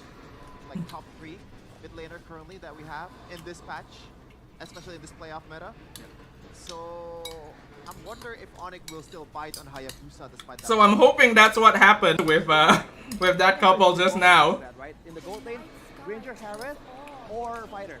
Now in the mid lane, hey, Zushin Kimi. Because otherwise it would be very awkward. Oh, hello Shuhei. Welcome to the stream. Why the Esmeralda ban? How are you doing? The Esmeralda just has a lot more sustain, a lot more utility baked in. I am currently having dinner To ONIC. while watching good old MPL Indonesia. To be honest, Cypher also banned Esmeralda against Navi. And I think 4 games. By the way, am I seeing this correctly? My Twitch dashboard shows me that there's 18 viewers on Twitch. Esmeralda, right? Because if you, And I'm just like, huh? if you want to play marksman, and also It doesn't look like there's 18 people in chat. Ah, there you go. Of course, I'm sure a lot of people would lurk. But normally we don't have that many people around. Not as impressive as the Esmeralda, yeah. That's fair. Yeah. Also, it's the fact that Alter Ego is 18 to you as well? Wow. They like used to the Uranus, right? So that's Hello why lurkers. the Hope leading you guys are matchup enjoying the is stream. Esmeralda, but looking at the first 2 picks here, Cochaldo. Hello ICGX, welcome, welcome. Immediately. Alter Ego are insane this season, right? Honestly, they're doing a really good job. Suns will be looking at But his Eve, I do think that there are still some things they need to work on. the roamer. Personally speaking, Grok. if you ask me right now, can ONIC or Alter Ego take on Team Liquid? We had some theories on panel. I would say no. Like, hey, it's gonna be 100% no. all fighters. I don't think either of these 2 teams are taking on Team Liquid in this state. Like it's such a far cry. Obviously they can improve a lot before M7 comes about, but right now, I think there's still a lot of things that these 2 teams are lacking. I'm actually a big fan of the Lilia because in the meta of 2 fighters, Lilia is so annoying, right? Yeah. And yeah, look at Alter Ego just answering to the CC pick with the Uranus pick. So wherever the CC Why goes, Uranus? the Uranus will go there for sure. And now Why? we now go for ONIC to ban out heroes like the Farsa and the Valentina. Yeah. Into the CC as well. Why? I don't get it. What am I missing? They are kind of lacking in damage, so they have to adjust. if they wanna Why play. are pro teams still picking Uranus? Marksman for RP here. The Granger is still open, the Harith is still open, so maybe both teams, they want to fight that battle again in the gold lane. Yeah. I think if you're Alter Ego, you want to pick the Harriet 4th pick because it's a good matchup too against the CC because you Why can- is MPL Malaysia playoffs always the last So CC ICGX? will have a hard time. Oh, and it's Because yeah. you always gotta save the best for last. Wherever the CC goes, if there's Harriet and Uranus, it's a hard matchup. I don't know either, I'm gonna be honest. It's just the scheduling. as well. And they're trying to deny all these Because we always start last as well. Like the Hylos with the constant pulse of damage. They're trying to use potentially the Uranus to zone out the back line right here, right? And instead of the CC, no real shred available. Uranus Gold? Nah, please don't. And I think I see where Cypher's going with the ban because Like, they- I really don't see why you pick Uranus here. Hylos and Grok. What is he going to do? Stand there and glow? So yeah, so it's still the same. It's cryo mid for Alter Ego. Still the same story now as we're awaiting the last ban coming from ONIC. That ban is going to be the Yuzong, denying it away from Nino. That's the overthinking from the Sure, Uranus. surely SRG makes it and no one curses them? Oh, it's a good matchup against the CC. Dude, even if SRG gets cursed, I don't see how it's possible that they don't make it to M7. In the first or in the second game You're telling me that there's some possibility of SRG OG not making top 2? I don't think so. Even if a team is able to surprise us and maybe win MPL, there's no way SRG is not at least top 2. Because the scaling is definitely on ONIC's side. And I can't even see that happening. I don't see any future other than SRG winning again. Instead of the Hayabusa, it's also a harder skill. Unfortunately, that's just how strong they are. Connect the shadow, you can all in, but Ruby? I can say. Ruby Gold? Or the Lancelot. I think Keyboy Ruby Gold. Yeah, okay. The Lancelot. And the Alice. Oh, damn, Alice. Okay. This is a Hilda in Broken Walls as well. So This is a really good draft from ONIC. Very aggressive in the early game. I don't know about AE. Seeing this alter ego, what's If they had a Gimme, then I could accept it still, because like you need a lot of scaling since you're going double fighter side lane. But Gimme is already banned. I don't think you have enough shred. Lunox, I guess? For the Hilda, for the Alice. Yeah. I think it has to be Lunox. You need scaling in your mid lane. Like you're not gonna have enough damage if you don't have a scaling mid lane. They wanna go insane, yeah, they just go Valentina and take the big ults from ONIC and just team fight them. Darren said Paquito Gold earlier as well. Valentina? Really? Quick predictions. Like, yeah, you can steal the box. I think ONIC has a scarier draft here because again, I'm looking at playmaking potential and ONIC has plenty this time. But I feel like ONIC. I don't know. All right, another unanimous vote from the panel on ONIC. Game number 2, it was correct. So let's see if the win streak remains here on the panel as we throw it over to the casters for game number 3. Equal footing in both games, and now it's a 1-1 situation where the draft looks very unique. MPL ID doesn't really play a lot of Lunox, huh? Card in which we haven't really seen him play that Alice, and ONIC finally respecting Nino. Is that a recent thing, or have they not been playing Lunox in general? They, I think, really went through all their plans throughout that short break.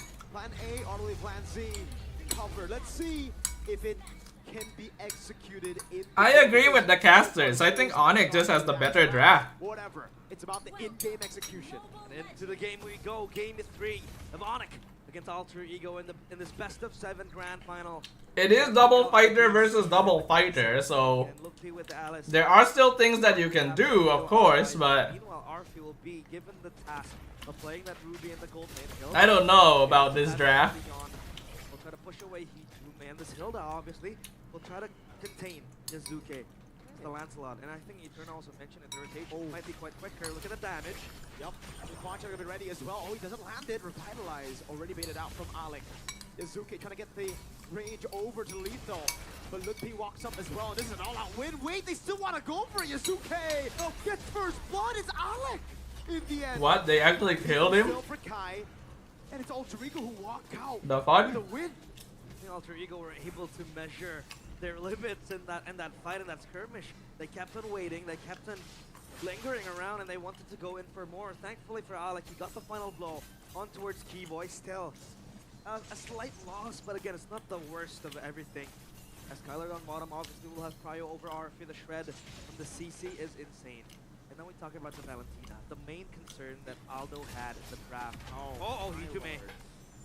Okay, guys. Oh shit. Before this game gets too intense, you know, while we're still in the first couple of minutes, I am going to go wash my plate. I just finished my dinner, so I'm gonna go wash this before the game gets too intense because I don't want to leave it in here either, you know. Dry Japanese curry remains is gonna be hard to wash. I'll be right back. It was with the Hayabusa as well. Keyboy. He baits out a little bit of time, so Yazuki will be late into it. That's gonna be a taunt coming down, but the shadow kill was already there as Kai gets the turtle. And quad shadows out. That looked really close. RWM, no AOG to play with. Now the Throne of Ruin as well. Sans with a kill. He finally bearing the fruits of his own labor. 1v1 down bottom. Skylar has the curtain call. Hijime is close by, but still not level 4 just yet. It's a 1v1. But Skylar is gonna be okay. RP walks away too. And I brought this point when we were talking about the draft, Miracle. Why is Sans so brave to pick up a Yve up against the Gatotkacha and a Lancelot? Turns out it's all about the poke. Oh man, the Quadrant already landed. He's dead and he knows it, man! It's the back away as Keyboy wins it. Flicker forward from Sans. Ludpi Looking for the chase, does not have thrown a ruin. It's Keyboy with the target forward, forcing the puncture and the Thorn Rose. Can he escape? He's in the bush. Nino able to pick up the kill over on Keyboy, who's now 0, 3, and 0, but it's still value for ONIC. Yazuke's recall cancelled again. And Kai invades, taking away a green camp. It's all about stalling Altrigo to get their power spikes going. And ONIC, that was a very good Thorn Rose dodge coming into Yazuke. If not, he would be a dead man walking. ONIC's prediction by GoPay still favors ONIC 60%. And again, with this Yves, so strong with the poke, Alec! Oh, Shadow kill to the AOG.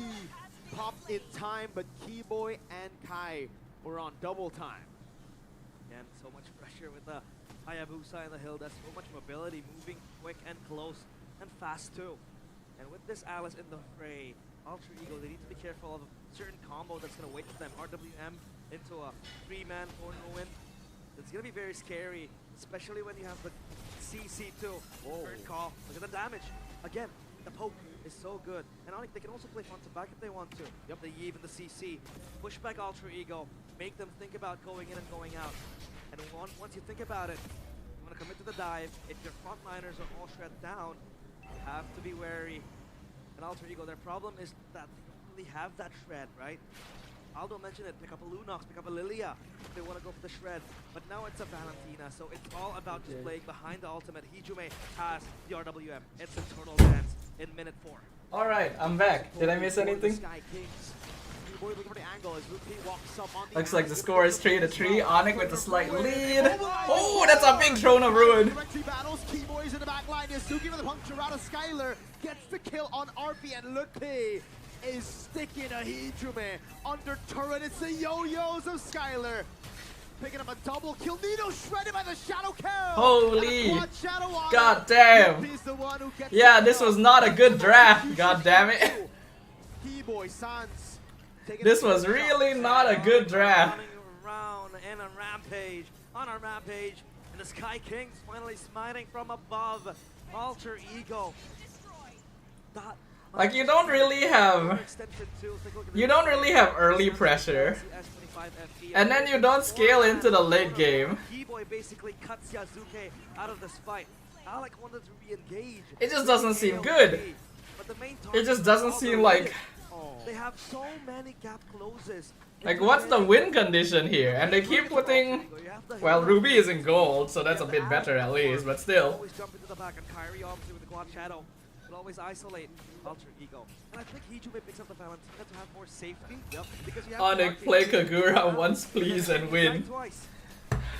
Lilo just wants to see a Kagura W. And honestly, I can't even blame you. I also want to see a Ruby W. Ruby getting bad rep here with some of this gameplay. Alright, I'll be safer in team fight, which is true, but in the lane, that's why the Eve gets picked up here from Sans. He's like, alright, I'm going to dominate the laning phase. Now curtain call and the RWM. Enough to force out the flicker, and that's worth it. 2 ultimates on low cooldown. Comparatively, compared to the flicker. And the gold grab taken by Sans. It is just gonna... I hated the build and play style. Oh damn. When Hijume was playing it? Wow. That top side push, and look at Kyrie confidently buys the Sky Piercer. Oh, that was a good cancel, but nope. But Kai gets a Sky Piercer stack on the high. Like again, if you are losing, oh Sans, damn! Wow. Surely Alec could have flew further away. Like really thinking about it, couldn't Alec have flew further away? Why did he fly so close? From Sans, look at the damage it's able to do. The front to back is insane, and there goes the quad shadow with the RWM shredding through Nino. RP trying to cut away right now, does not have the ammo pen. Hijume flickering in, getting the current call, but there's no AOG. Shadow kill over to Hijume. He missed a lot of flicker combos. Oh, on the Kagura? I guess so, yeah. He is calculated. Lupi and Yazuke juking it out up top, and there are a lot of options to hold this Lancelot in place. Yep. Yazuke is so far back because Keyboy has been disturbing him. Lupi has been gluing him to his back. Lupi is just no mana. On pursuit of Yazuke. Yazuke has no mana. Yeah, this is just not good. Like, if you are deciding to play double fighter side lane, you need to win early. If you are losing early with double fighter side lane, you have messed up. You have just straight up messed up. Look at that. And surely anyone looking at this draft can tell you that you are not winning with it. This time around, Alter Ego, they have a breather, but that gold lead. Why do people keep picking Uranus? Has it won a single game in this fucking playoffs? Real-time victory rate by Samsung Galaxy S25 FE, 65% for ONIC. One sentence for AE, just ban Haya, goddammit. Realize Perhaps so. this is what we've come accustomed to in the meta, right? The last two games were the anomalies. How close it was towards the mid game. Now we really see that snowball come through. And now ONIC has a 7,000 gold lead in 9 minutes. It's not. Oh, there you go. All over to Skylar. With I'm offended, but he has the vengeance still. Oh no, he brought the sprint. Yo, Skylar's alive! Wow, the Throne of Ruin! Skylar's alive! Skylar's out! Hijume next on the chopping block, already falling. 3 members left. Alec with the AOG escaping, but leaving Arthur for dead. Kyrie on a killing spree. Look at your Uranus! Look at Uranus! Look at his ass! 20 stacks. Look at his shiny golden do-nothing ass! Alter Ego, all the 3 faces unmasked. For your question, Staff, yes, Uranus has a win rate in playoffs. It's such a lackluster hero, man. Skylar with the damage, Alec. Eating all inside. Uh-oh. Dan's cutting away now. Yasuke, clean punctures. Honestly, Yasuke was doing a good job there, but it's too much. That's desperation. That is straight up a desperation play. This game is over. 10,000 goal lead in 10 minutes. This is over. The ones chasing the crown, the ones looking to etch their names into the history books of MPL ID. And ONIC once again shows there are levels to this game. 10.7k gold lead, up top, down bottom. It's gonna be a push. I don't think they can even defend. This time around, Like, Alter Ego has no wave clear. Because there is a turret, and this wave is gonna crash at the same time. Yasuke will clear it out down bottom as to not pop that holy defense. Will there be a play? RWM. Does anyone hear music? As they go for the all-in, is able to buy in a lot more time. That's Kai, unstoppable. Ludwig still in the midst of the team. Well, there goes Arfie. Poor Arfie, man. Poor Ruby. 0-4-1. Ah. Down below, waves held down by the wave of Alter Ego. Oh, they're gonna try to juggle this around. This shit is so over. Has been cleared out. Yasuke in a heroic play. An heroic attempt. Kairi! Shadow kill inside of the base. He has the quad shadow to escape, but Alter Ego sustained through Nino. Very, very low. Gets away in time. Hijume steals the Throne of Ruin, but I don't think he want to be that close to ONIC. Man, I was shivering. Because Kyrie popped the shadow. I'm kind of surprised that they managed to hold on. I suppose they are fairly tanky with Gatot and Uranus, but that's all they really got. Sans with the real world manipulation to cancel. Did Arfie miss that? Oh, I know, he cancelled it. By Sans again. Lutpi with a blink in backwards. Nino cover the quad shadow, and Kyrie gets a double. Hijume forced back, caged in his own. Damn. Mountain. This is bullying. Back here in ONIC are gonna be the ones to close this game. The crystal is gonna falter. And that's Well, 2-1. The lead. I'd like to say that that was unexpected, but I think that every single one of us saw that coming when we looked at that draft, didn't we? I think every single one of us knew that this was not going to end well when we saw that draft. 2 levels ahead by Turtle 3. That's wild. And it's that cockiness from Hijume. Picking up the Valentina. You can reposition, you have ability. Like, what does the Valentina do for you here as well? You need a damage, you need scaling. You've got nothing here. No early game pressure, no mid game power spike, no late game scaling. Constant pokes just pushing around Alter Ego in the back. Did you see Dodo curse not working? It just means that I am a good caster today, Shuhei. It just means that I am doing my job well. I am identifying the flaws in the draft. At this point, he's not Gila anymore. That's just Sans, you know? It's crazy how many times he can do that. Like, Whose consistently, ult were they it's the planning role on of this stealing? Probably Eve. Sans has been quite humane. He has been quite They were probably trying to steal real world manipulation. That's the only one I can really think of that's kind of good. He shows up in the biggest stage, in the biggest And maybe moment. AOG, I guess? Oh wait, no. Got thoughts on their side, yeah. To show why he is Gila Sans with the Eve. For God's sake, can you both teams pick other junglers? 3 games are Lads versus Haya. Yeah. Well, hopefully we get to see something a little bit different. But it wasn't about the RWM, it was about the poke, the constant. Oh. Damn, that RWM though, that was actually such good reaction timing. Insane. On top of you, a Thorn of Ruin. AOG's cancelled. So many attempts from Alter Ego to execute their skills just cancelled by Oh yeah, I guess the Alice ult can probably be stolen as well, true. In front of the gates to carving their names. Look, P had some crazy Throne of Ruins though. The final boss to stand there The Alice initiations were really good. from making it. The Guardians of the Gate stand tall. Panelists, will the gate be broken? Okay, after game number 3, I'm convinced that the Hayabusa has got to go. Yeah. Oh man. And it's so nice that MPL ID has a different panel for both English and Indonesian, right? As Coach Do would put it, the early game. Like they have a panel caster split and they have a panel for each side. And it's even more like full than PH, right? Because PH also had a panel for each side, but well, it was only 2 people and the setup was pretty small on the English stream. We got it. Yes. But I'm pretty sure we're not even going to have a panel split for MPL Malaysia. I don't Big see sad. the way that they can punish the CC that way. Because I was expecting the Uranus to go wherever the CC goes, but then they picked the Ruby, so I'm kind of confused to be honest. But I can see, but I think Onyx draft is way much more easier to execute because you just Do they need to run, up his mic? go in, and CC clean up, Haya clean up, Yif Alright. just go run around backline. So yeah, it's much easier comp. Alter Ego comp is Back to ZZZ, boy. Begun when I asked you guys your prediction.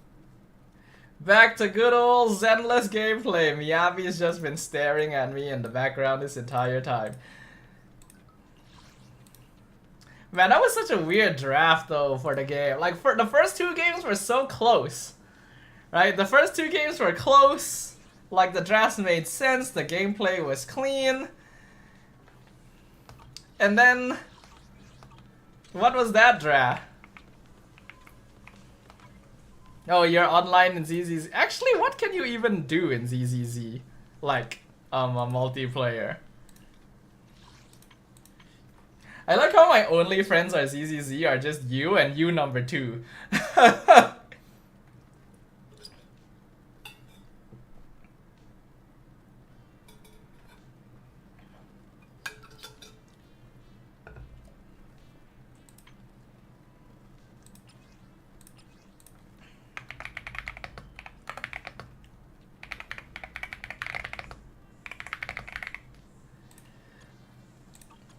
Nothing? Oh my god, really? I thought that there was something we could do. Oh yeah, I should... Okay, is there anyone here who I haven't added in ZZZ? Anyone here who I haven't added? Share your ID. Or if you want, you can look at my ID right up there.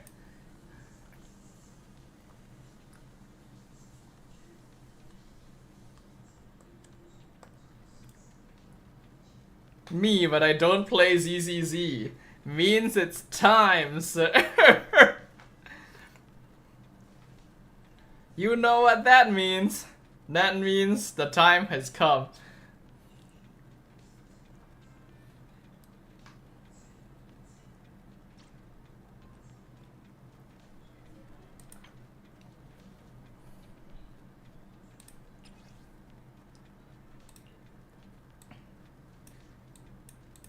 I wish Vivian had more stickers.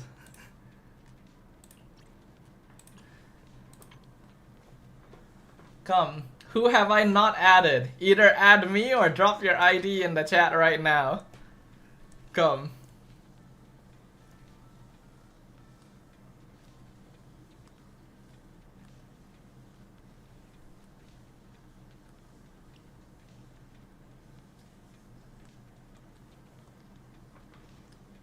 Okay, let's see. Who is this? Who is Yoru? Your ID has 6666 toast. Wow. Oh, that's you. Okay. Damn, I am catching up to you guys' fudging proxy level. I'm fudging level 45. I'm almost at Lilo. And I'm actually ahead of Toast. Wow.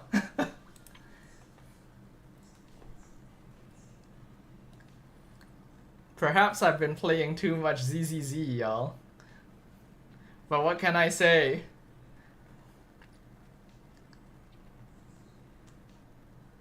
Anime waifus have a chokehold on me right now.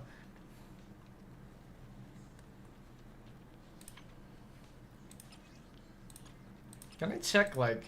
I can. Damn, I sure wish I had Miyabi. Kinda curious about how Yuzuha is. I like her design, but I wonder how she is to play.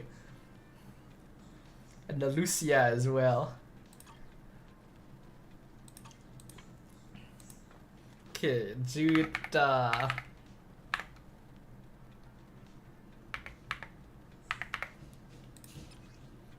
There you go. Level 23. Alright, alright. I have sent you. She's the best support. Well, back to Switch emulator. What you playing, Dark Striker? What you playing on your Switch emulator? You guys have a lot of peeps. Well, I guess that's what happens when I've only just started playing the game, though. But how do you guys have like all these peeps and you're somehow like below my proxy level? Like that seems a little... Like how does that work? Yuzuha and Astra are the best supports? I'm not surprised about Astra, because like she's clearly designed to basically be Robin. But Yuzuha? Really? Huh. Ah, you can see people's like display stands and stuff? Wait, how do you make that available to see?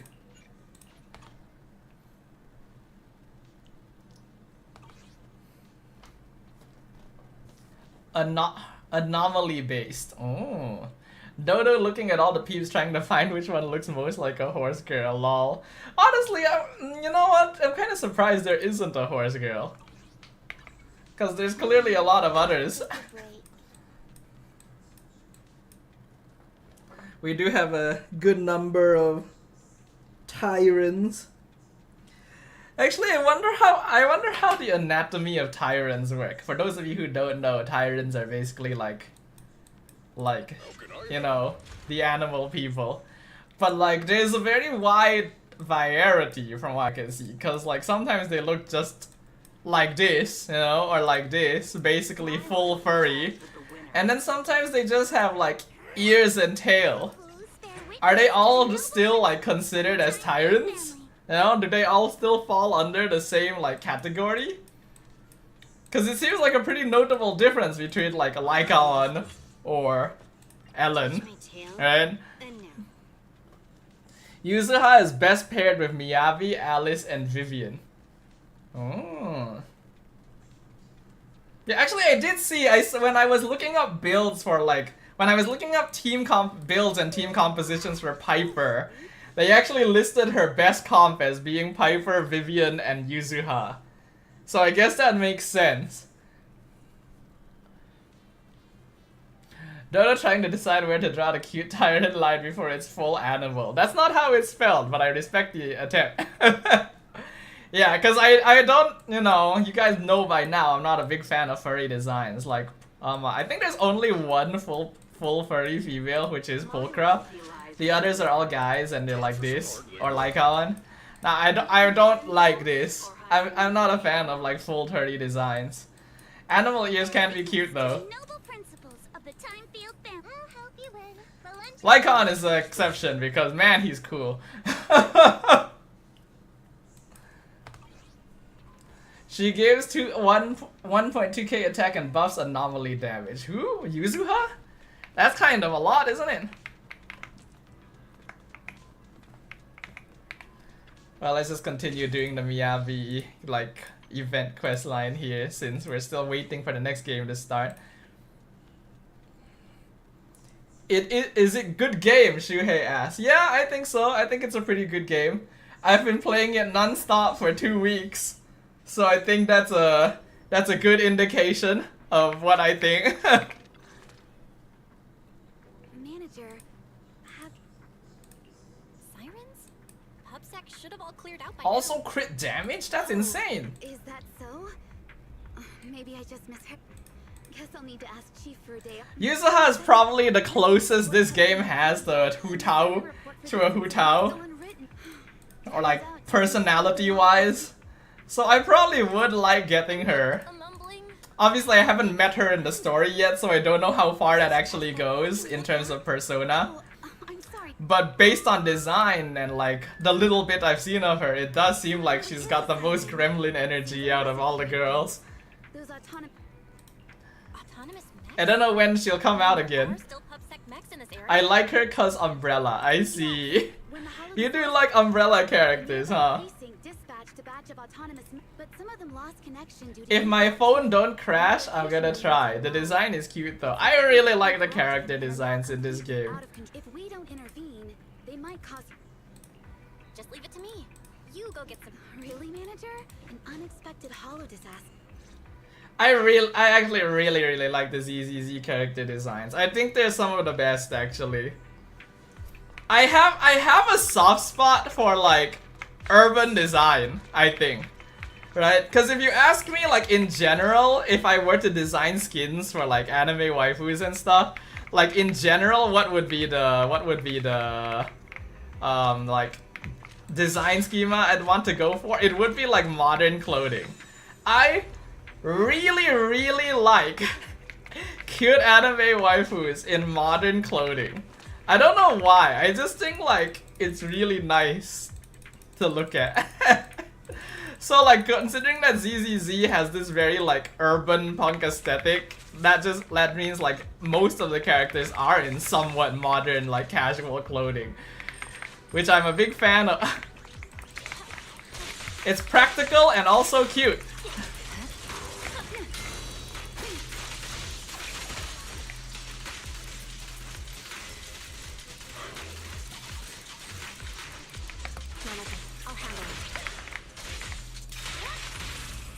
It's pointless resist.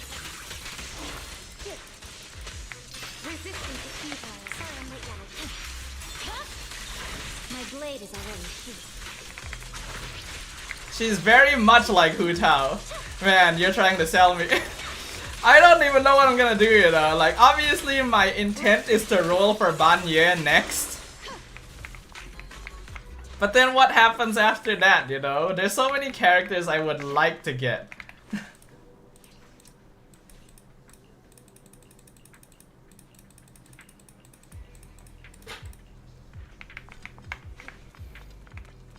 Also, I heard from what some people were saying that apparently,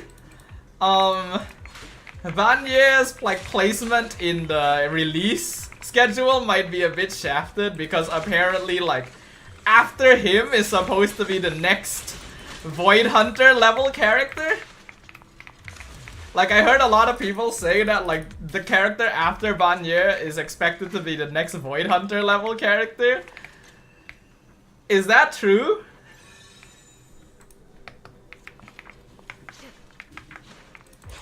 Do we know who that is yet? Have we met them?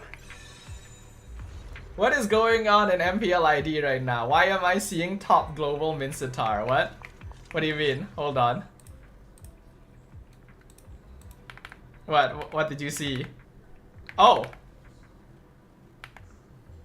Oh, there's a dude here who's wait, is this like the I think I remember hearing that there was like a celebrity who was like top global Mincetar. Is this the guy? I feel like I heard about this recently, like it was just recently a topic of conversation. Yes? Ah. Interesting. Well, why not?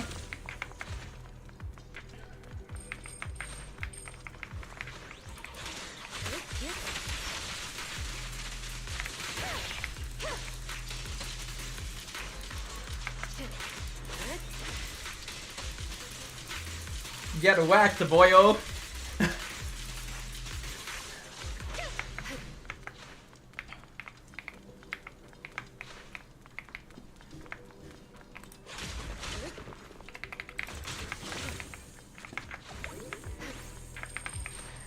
All things considered though, while it is true that I ended up starting this game, you know, very late compared to when it was actually released, it's kind of nice because I have so much content to play through now.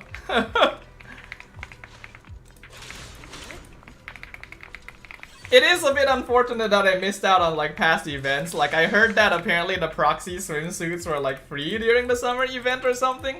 Were they?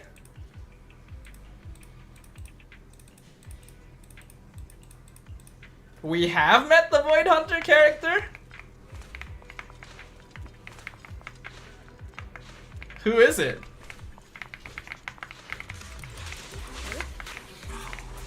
Surrender. Awaken.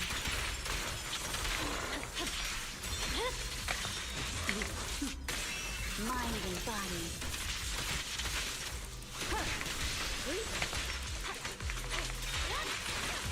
Victory.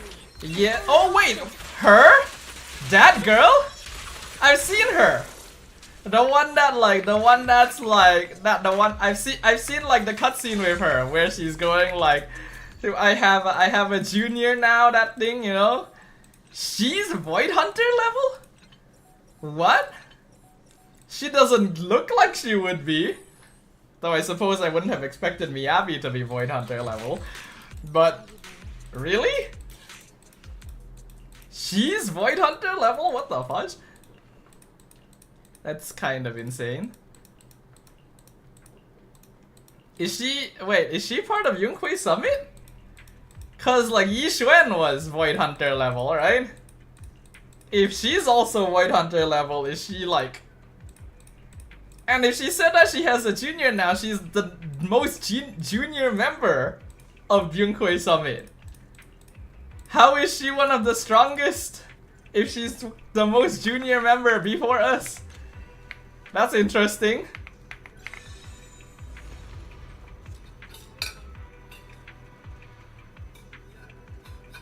Like, is it confirmed? Is it confirmed that she's Void Hunter level? Or is that just something people are speculating?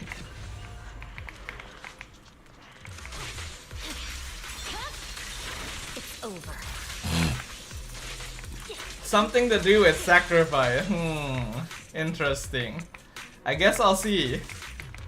I'm currently like holding off on starting like season 2. I've only gone in a little bit into season 2 so far because like I don't want to go through the story too fast for the reasons that I outlined in Discord earlier.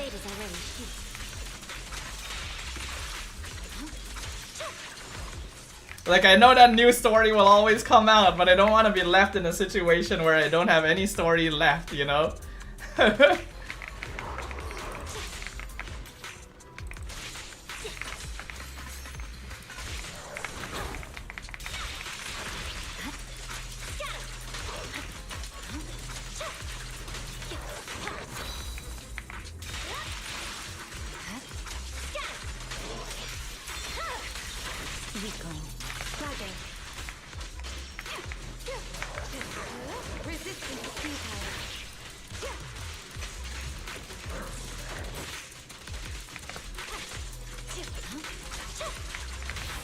It's pointless to resist.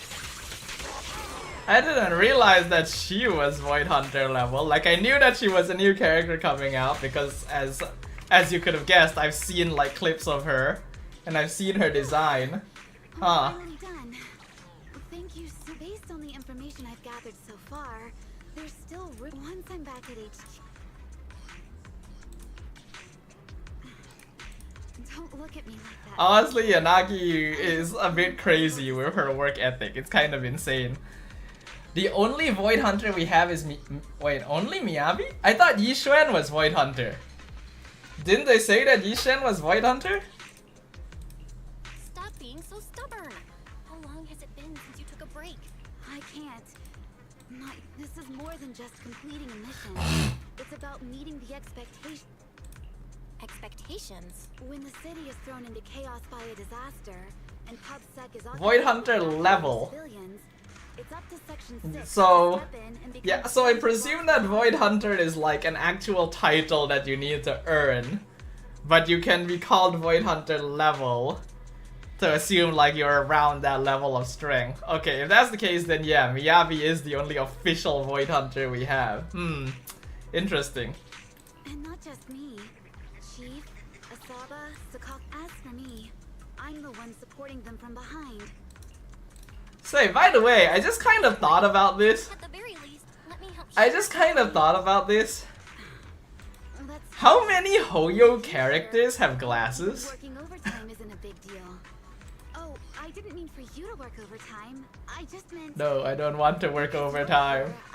I don't like overtime. By the way, after we're done here, do you want to swing by the bakery nearby? They have the best Like, how many characters besides Yanagi have glasses?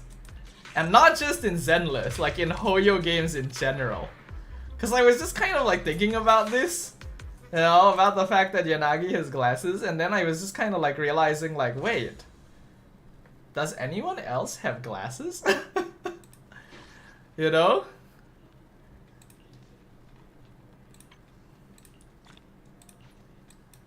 Cause I actually can't think of anyone.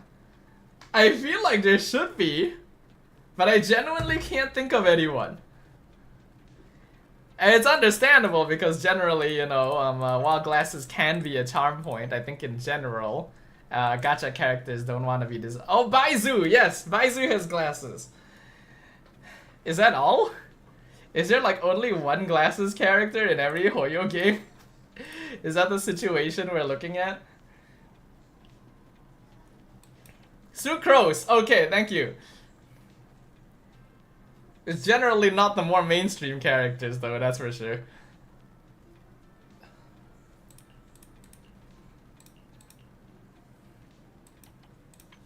Which is unfortunate because I'm pretty sure most of us that play these games do have glasses. Because of all the screen time. Haha. Oh yeah, Welt, of course. Yes, you're right. Yeah, I guess Welt is one of the main characters. Has Welt gotten any more screen time in Star Rail, actually?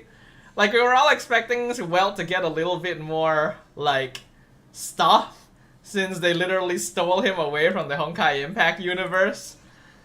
But it doesn't seem like that has been the case, as far as I can tell. Right? Has Welt actually gotten any more, like... Has he actually gotten any story focus, him and Himiko? Or have they still been kind of relegated to the ship? We're only talking about in-game, right? I think so, yeah.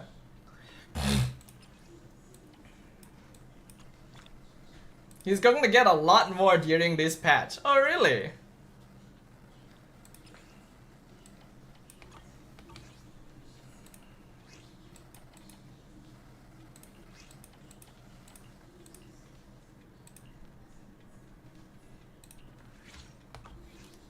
That's cool. I was always hoping to learn a little more about the man. Oh, hold on. Looks like the game is starting. Let me go ahead and mute my ZZZ. And let's jump back in to MPL ID. Going deep. The Coach Bam was saying as well, every series has its own Alright, thing. dangerous grass once again. In this match, I don't want Himiko to get off the damn train. She stays inside where it's safe. Understandable. As a Honkai Impact player myself, thank you for the cam reminder, Dark Striker. Yeah, as a Honkai Impact player myself, understandable. Honestly, right, even though I haven't played Honkai Impact in such a long time, I will still sometimes come across videos on YouTube of people reacting to all the cinematics for the first time, and I'll still click on it. Because like the cinematics are so good, and they really tug on your heartstrings, you know? Like it's terrible. I still cry at watching Last Lesson, I'm gonna tell you right now, even after all this time, Final Lesson. Insane. The only cool name that's not available for Hayabusa the first, it's only the CC. Finally, a strong trio mid from Alter Ego. The Haya Okay, let's see. very strong, and yeah, It's Haya versus Lance again, everyone! We're back! let's see. It's the exact same thing all over again! Alter Ego will win this game because if they win him, yeah, it's basically Hayabusa and a strong win. It hits hard, doesn't it, Lil? Honestly, the cutscenes are good. Final Lesson's good. The Bronya and Seal cutscenes are good. The Starfall one is good. Elysia's one is good, you know. I can't believe they made one for Otto and it was good too. So you can win the objectives and you can Terrible, all of it. or just play tanky heroes, but I would have continued playing Honkai Impact. It's just that the gameplay got a bit too repetitive for me. And then I think the power creep was a bit too strong. Okay, it looks like ONIC are looking In tears, right? Yeah. Either way, Ruby gets banned here. 3 games already, Haya 3, Lance 0. and you have the Haya CC. Oh damn, you're right! So ONIC is acknowledging that, and maybe it's another Uranus ban for ONIC because they want to leave the CC in a good lane. Honestly, it also helps the Lance a lot. Yeah, exactly. Right? Now for Alter Ego, good call, Coach Aldo. Now you must be a coach. Yeah, probably. They can play this game. Uranus ban. Okay, so I'm gonna presume that Uranus is actually meant to be kind of an answer to CC. It seems like Uranus might actually be picked up as an answer to CC. You would think that Uranus isn't good though against CC, but I guess he's tanky enough to actually survive CC's damage. So I guess that's why it was picked previously. For the side of Alter Ego, we do wonder what else do they want to kind of elevate the tempo even more. By all means, the youth song still very valuable. Power creep so bad, HOHE is now support for her new form. I have forgotten what Elysia's Hersher was called. Actually, now that I think about it, it was Hersher of Human something. Conventional. I think. Marksman. I mean, Harith is banned out now, so do these think? What was the full acronym again? Fighter? Especially now, you see that the Kalea. Human ego. Yes, thank you. this is what I like about ONIC Strap. Oh, Kalea. They're hiding the CC where okay, that's something new. By picking the Kalea first. So for surprisingly. Me, either a Purify Marksman or just yeah, I never actually played through the game when the Flame Chasers were introduced. I think a Uranus. When did I quit the game? But wow. But I think if they do that, ONIC will just pick Yuzong, right? So maybe they will deny pick the Yuzong. But I think it's hard to. I quit Honkai Impact around the time in the story when they were first introducing the Hersher of Ice. Or a Uranus pick for Nino. I again have forgotten what the Hersher was, but it was the Ice Hersher. Yeah, it's the Yuzong and the Granger. It's a Purify Gold Lane.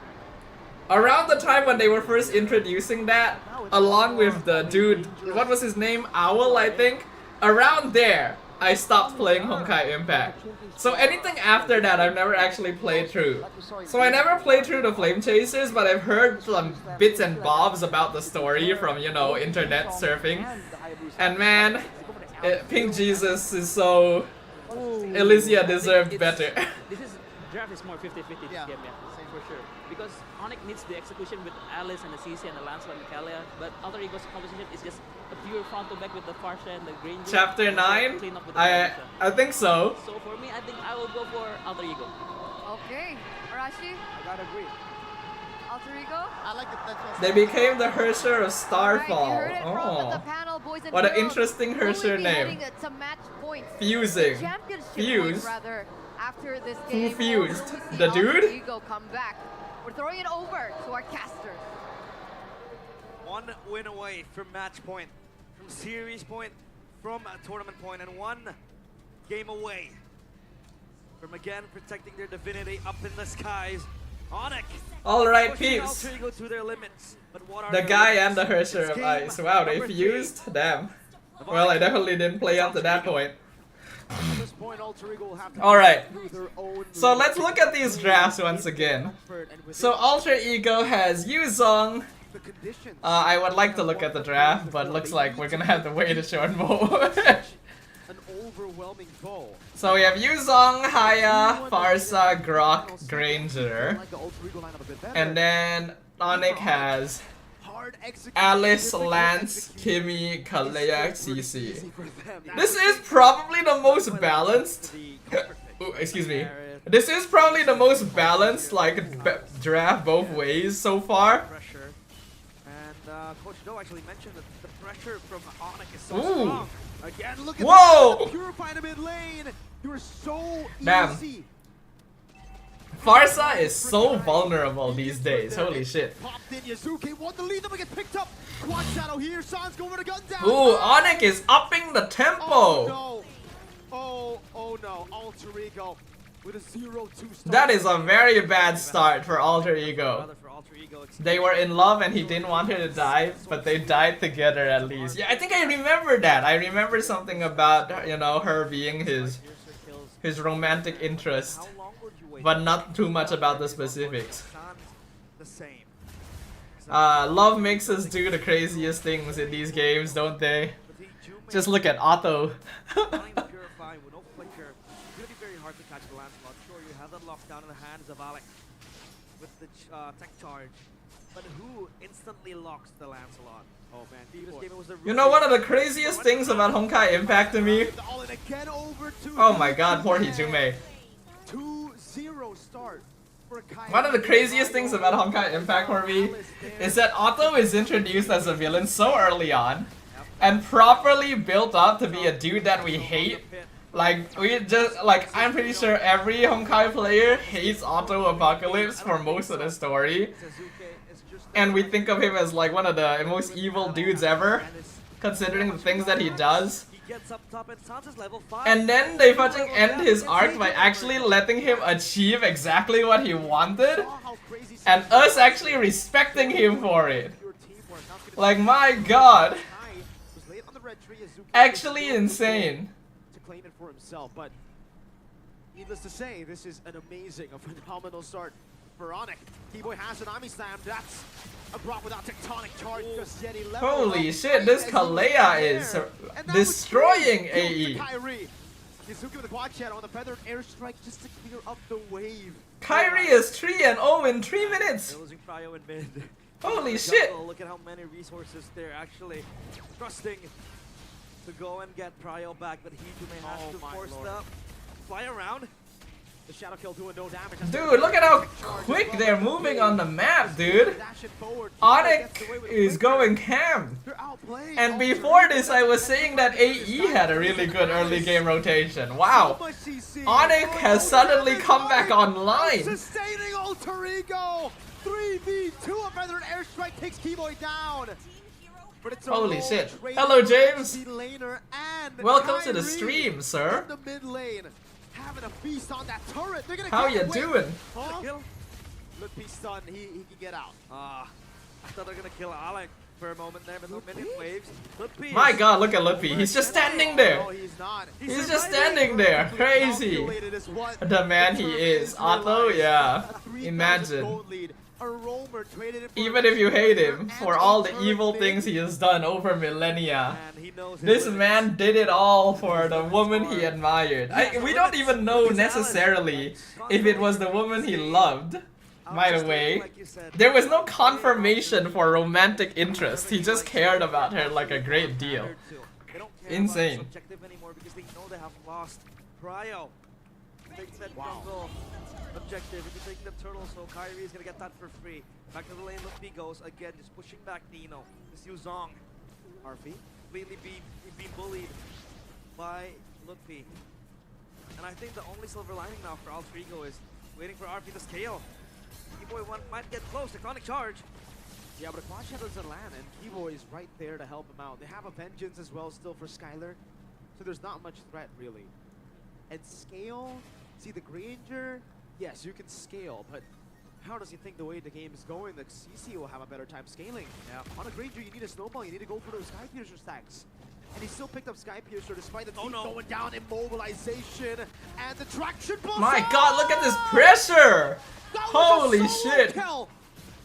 No help needed. Fine, I'll do Funny it because by I ship her with Yai myself. Sakura. Yeah, I'm not surprised. In fact, that is actually the canon ship. That is genuinely the canon ship. Yes, I think like Callan doesn't actually care. Like Callan obviously cares about Otto, but he doesn't see her as see him as a romantic interest. She clearly is romantically interested in Yai Sakura. I'm surprised Sans doesn't go Sky Piercer. Yeah. Like, I thought after that kill especially, it'll probably be a Sky Piercer for him, but no. He's building towards a DHS. I mean, Honkai Impact has always been the most Yuri-ful of all the games. Even from their base, Hoyo has always been the Yuri gacha game company. They know how to write Yuris. Keyboy won't commit Tsunami Slam. And Lutfi doesn't really care. All he has to do right now is just cut the wave. Like honestly, even I was taken in. Recently when I played through fudging Astra and Evelyn's story, I was like, wow. Damn. Okay. Will be acquired again by ONIC. I think it's gonna be a perfect turtle for them. Alter Ego, they have no chance in contesting this. Lutfi is recalling in front of their faces. He's getting healed by the bullets of RP. Look at him, he's not taking any damage, goes back in, heals it up. It feels like it was more of a sibling type bond they had, maybe, yeah. I'm sure Callan probably saw it that way. Damn, this game is over, dude. To go protect what? Black Dragon from Lutfi! Oh, Lutfi! Holy shit! Immobilization on 3! And Kai gets the double! This game is fudging over, y'all. ONIC gonna be on match point very soon. Turret. But that was a 3-man Thorn of Ruin. Holy Shield. Taking down Alter Ego. The Holy Shield not yet popped. But man, Lutfi.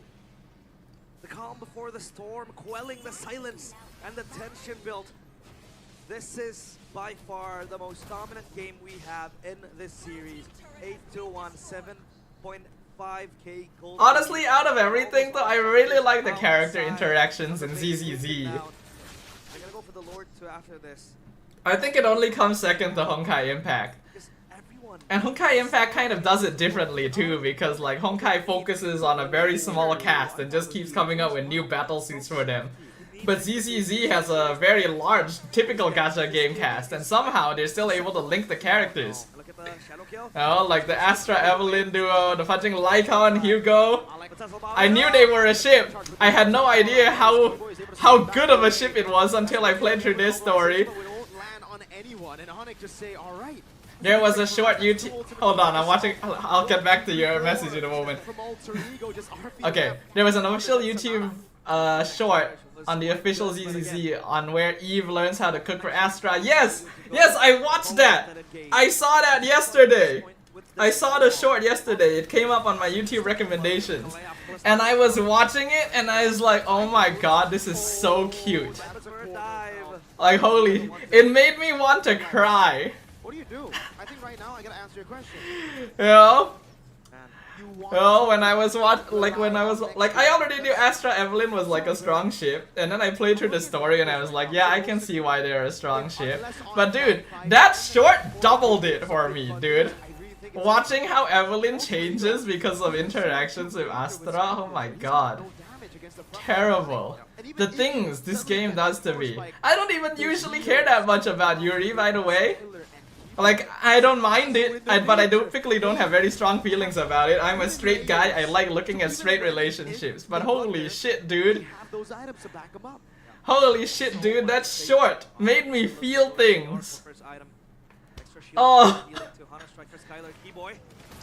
Oh, beautiful tsunami Sam Lutpe again! That's a two-man, but into the black dragon from the Purify. RP assassinated. Or RP is getting attacked, holy shit. On a monster kill. Bodyguard ex-singer. Evelyn is her manager and bodyguard. It's a good dynamic. Top 10 tags on Wattpad, really? For Astra Evelyn? Oh my god. And ONIC slowly marching on the base, knocking on the doorsteps of Alter Ego, dismantling them. Kyrie! Thor Rose on point as well. Is Alex still able to try to buy some down? A Phantom execution canceled out. It's a good pairing. The kill now Lord in the mid lane. Keyboy. 10k, 11k lead in 10 minutes. Holy shit, ONIC are angry. ONIC are angry after the first couple games. He'll finally fall, but it's just the immortalities. ONIC look for the end. Skylar catting back. Yasuke having to go for the quad channel, back and forth. RP walking around. Look at caught in the curtain call. Purifies out. Good clear from AE. They're honestly doing a good job of holding. Throne of Ruin on Nino, no damage placed already. Now it's gonna be the first down over to Lutpe. And Hijume finally gets a kill in the game onto Lutpe. But it's still two base turrets. Well, not over yet. Gotta give props to AE, they actually defended that pretty well. But man, this game is so over. They hold. ONIC were juggling on whether or not they wanted to end the game. Obviously the waves did come. Honestly, I think that after doing multiple gacha games, Hoyo really mastered the art of parasocialism with ZZZ. Cause like, could you imagine, could you dream of like Genshin or Star Rail giving us the ability to invite our characters out for quality time? Can you imagine if we were just given the freedom to invite whoever we wanted out to hang out and actually have things to do? Because ECD lets us do that. Holy shit, man. Oh my god. Holy shit. My lord. Man, look at the sheer pressure of this man. The god in the jungle. The character dynamics are really good. I like that they're sticking to smaller factions rather than trying to make everyone from the same region or some shit like that. And then Vivian! The fudging parasocialism with Vivian is crazy. Every fudging cutscene that they give Vivian is so romance coded with the MC. It's actually crazy how romance coded every animated cutscene they give Vivian with the MC is. Holy crap, dude. Actual psy-opping for me, because I love fudging canon relationships. And I love it even more when it's like, when it feels like the main canon, you know, with the MC and shit. I always had the thought of like first girl is usually best girl when it came to like harem stuff. Oh my god, look at what they've done to me. Oh, with Vivian and all that shit. And they made her purple. It's like she was specifically designed to attack me in the most vulnerable parts of my soul. Remember they're making a new gacha. Yeah, the TFT one, right? I really don't know how that's going to go, I wonder. They also tested it with Tears of Tevis. That's true. Tears of Tevis is going ham, that's for sure. But after that, after going through 5 games against Alter Ego, against Evos, the respect is now there. Yeah. Yes, respect them. For the Lord marching into the base, another airstrike committed. Traction pulse doesn't connect, and Kyrie looks for an angle.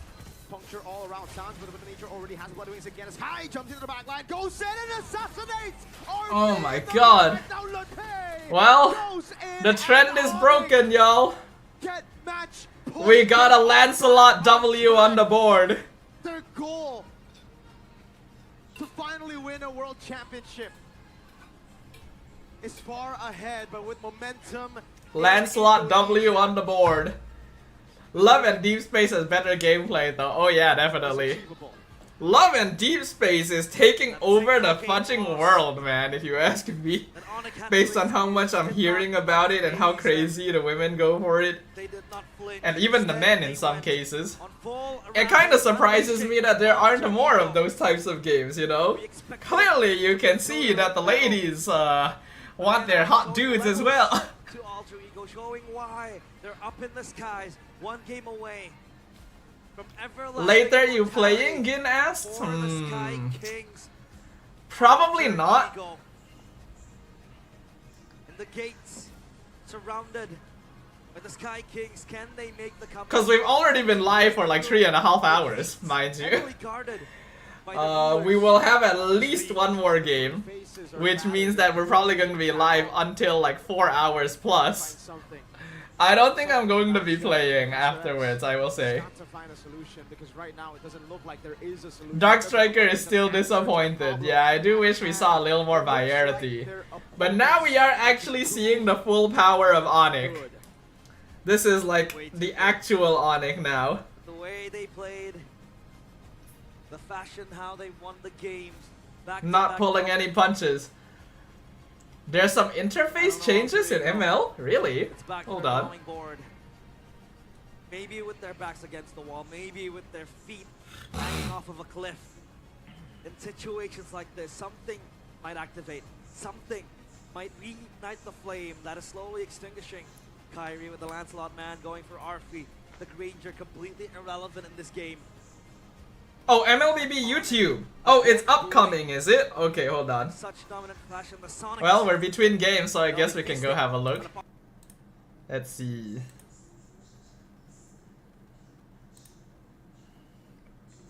New main interface and surprise flip. New interactive effects. Oh. Ah, Freya got a trailer as expected.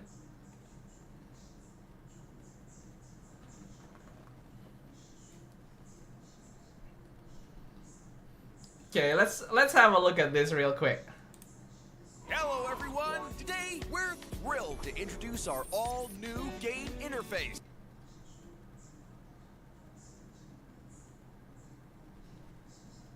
Oh, okay. I was trying to find exactly what the difference was. It's like the font and the sizing of the... I don't actually like this very much.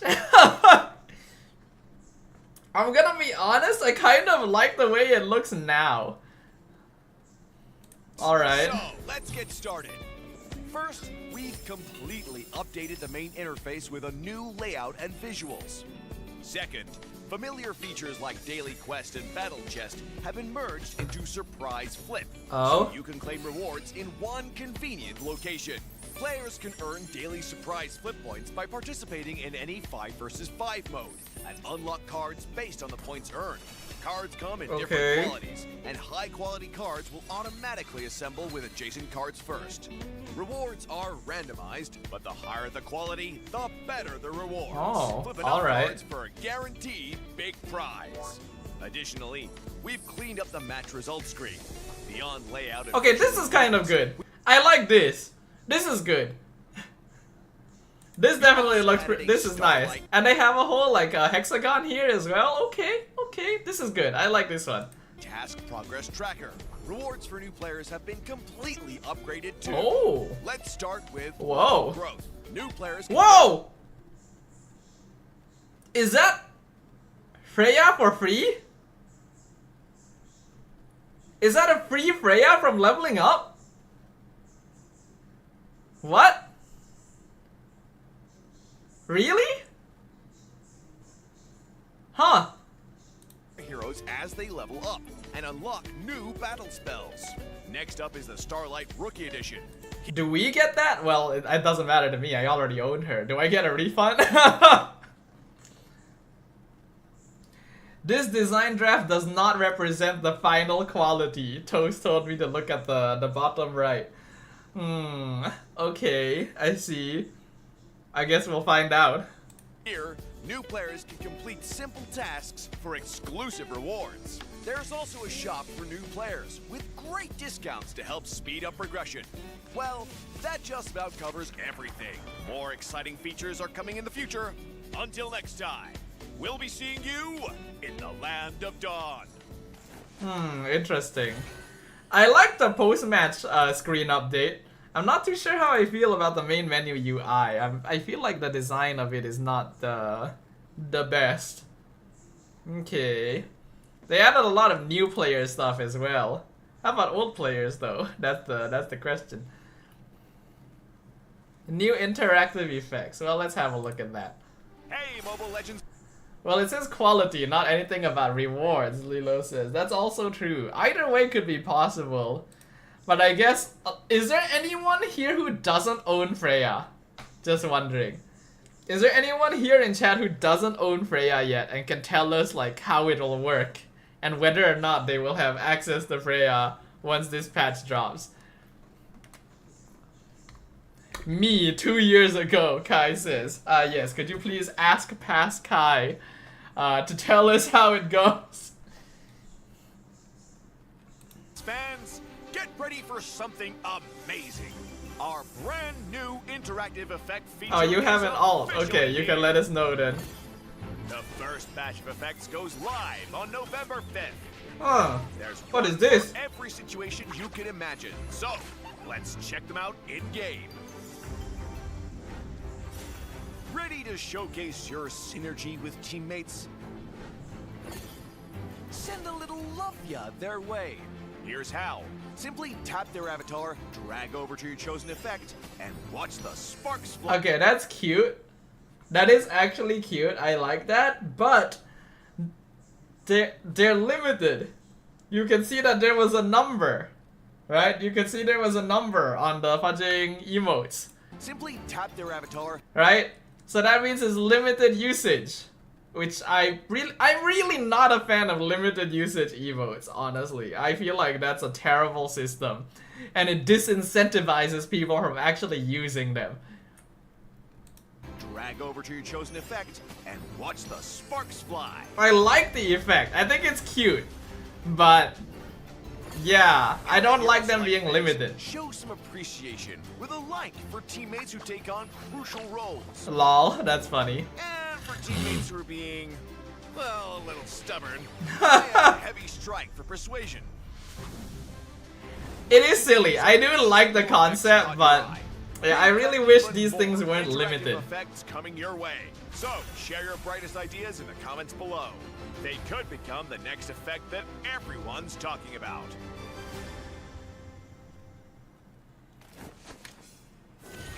Okay, I mean it's a cute little update. I'll take it. Where are we now? Yeah, the yapping as usual. Okay, it really is way too long, isn't it? Like the gap between games and MPL ID. It really is just like way too long. They talk too much. Seriously. And I'm a caster. You know, I'm one of these people that people are always accused of talking too much. But this is genuinely too much, isn't it? Like, where's the momentum? I got it for free 2 months ago after buying diamonds. What did you get? Freya? By the way, Stuff, do you know the Pokemon Starmie? Of course I do. Are you gonna talk about Mega Starmie? Because I have seen it. And what a thing it is. Arashi, you have a rebuttal to that? I'm gonna stay quiet. He can't deny it. It is what it is. Let's move on. Let's move on. Let's move on. It sounds like Bude is ready for an interview with Alyssa. Let's check it out. There's still an interview? Okay, guys. We're going back to ZZZ. We're going back to ZZZ, everyone. Oh my god, why are there between game segments so long? Dude, you could play the entire grand finals in the time it takes to get from one game to the next.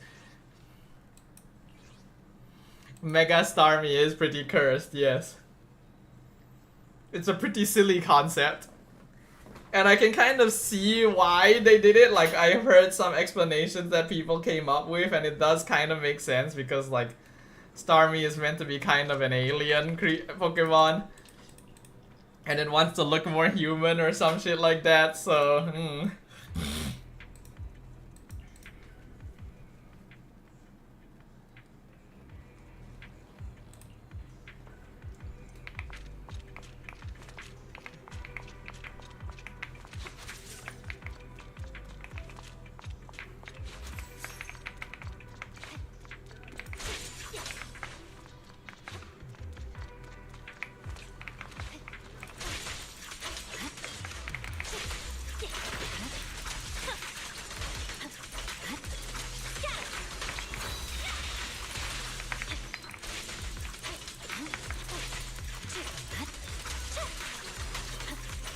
It's funny how Staryu and Starmie can swim in water. Well, they are water types.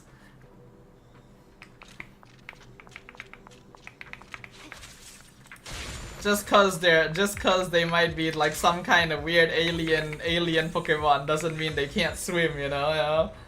My favorites are Mega Phalanx and Excadrill. Ah, I do like Mega Phalanx. It honestly just makes the most sense.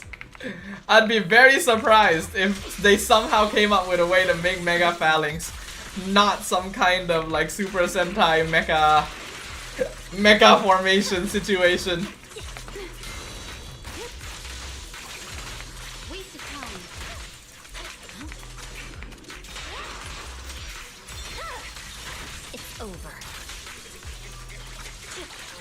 I obviously don't have Legends ZA. I don't have a Switch 2. And yes, I know you can play it on Switch 1, but we don't really play our Switch much anymore. So there's not much point in me getting it. Even though I am kind of interested in the new sort of like battle system they're doing. Your favorites are Delphox and Clefable. Wait, what does Mega Clefable look like? Mega Clefable is an older one, right? I can't really remember.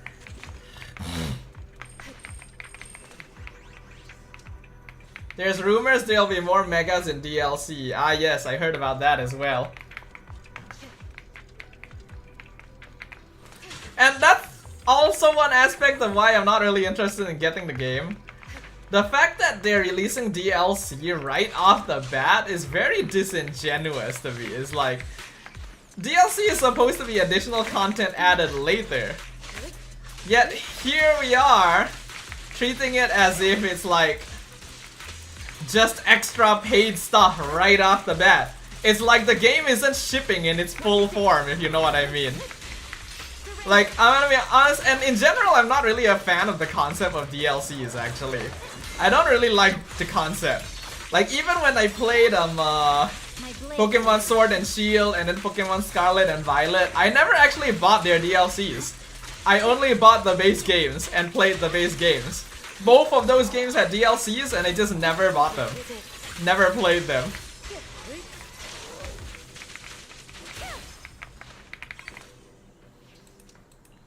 Mega Clefable is new. Oh really? Have I seen Mega Clefable? I'm gonna Google it real quick. Mega Clefable. Thanks to you, preparing today's report should be a cinch. Oh! Wait, I haven't seen Mega Clefable.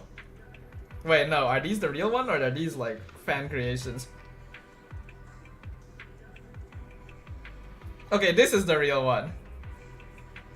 Huh.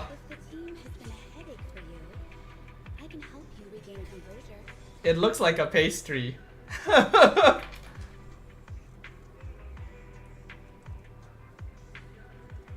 Gin says Gen 10 according to leaks is Asia. Ah yes, I heard. Actually, I did hear about that. I heard that there were like leaks and rumors that that the next Pokemon mainstream region might actually be based on Southeast Asia. Which, if that's the case, that's actually pretty cool. I probably would try that if that actually does end up being true. KLCC in Pokemon? Hey, who knows, right? Who knows? Mega Dragalge is also cool. Oh, I don't think I've seen Mega Dragalge. Hold on. Mega Dragalge. Oh, damn. Wait, which one of these is the real one? Damn, he looks kind of weird, doesn't he? What is happening with Mega Dragalge? It's interesting though. He's got those fake eyes up there.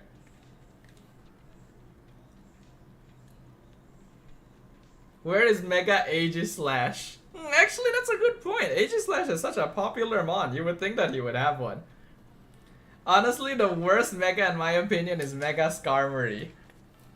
Okay, I guess we're looking at Megas real quick, huh? Alright, hold on.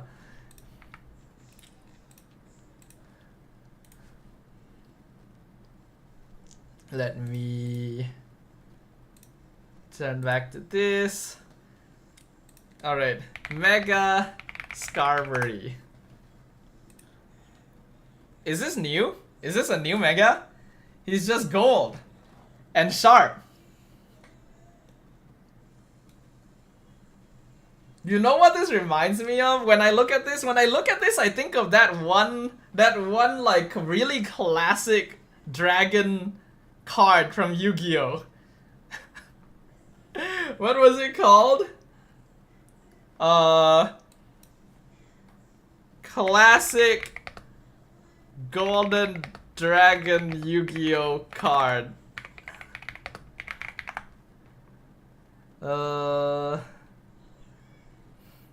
No, it's not any of these. I'm thinking of one in particular and I can't really remember what it was called. Oh well.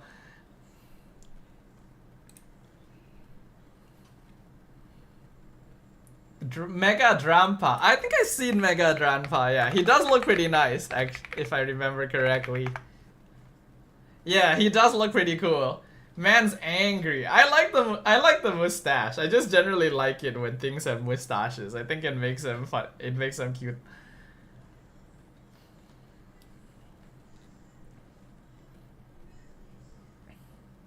Pretty nice, pretty nice. Damn, he's pretty big. I guess that's to be expected. He is a dragon.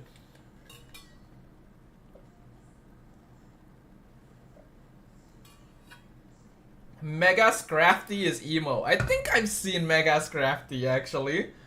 I can't remember his design too specifically, but I think I know what you guys mean. Yeah.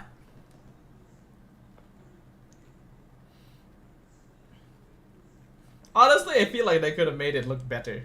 I like the concept. I feel like it could have looked better, to be honest.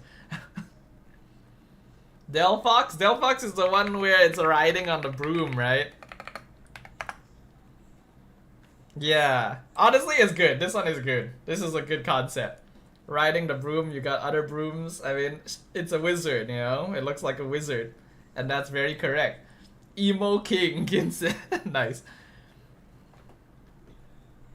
Mega Chandelier is just a bigger chandelier. Honestly, I like it though. I actually like it. Chandelier is one of my favorite Pokemon, like in general. I actually like the concept of it just being a bigger chandelier. I think that's really silly. But at the same time, it's actually kind of cool as well, you know? It's a good balance.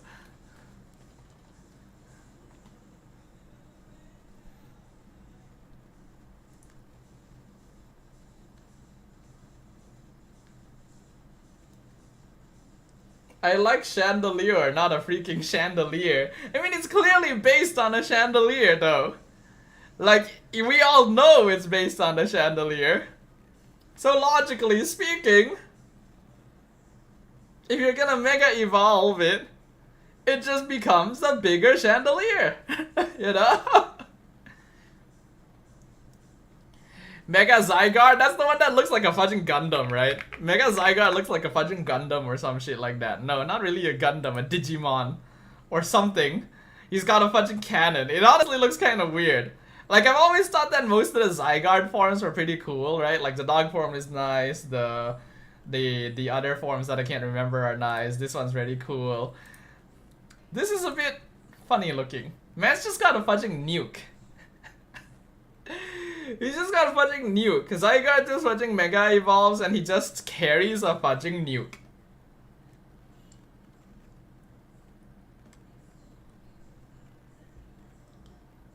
Which is, well, why not, right? Sometimes you do just want to throw a nuke at someone.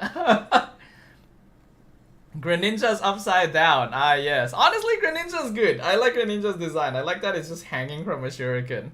It makes a lot of sense. Mega Pyroar? Yeah, Mega Pyroar is just like the Chinese text. Which is pretty silly.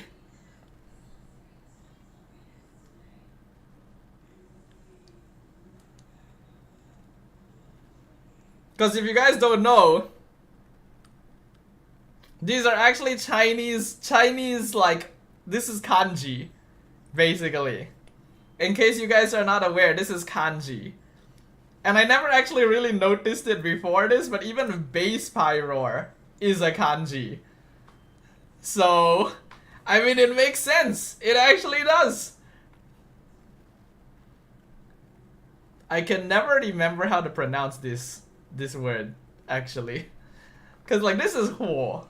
Alright, this is Huo, which is just fire. I can never remember what the pinyin for this one is. I'm not even gonna try and pronounce it. I'm gonna Google it. Hold on. Oh, second sound, thank you. Yen. Really? It's pronounced yen? Didn't know that. Hold on.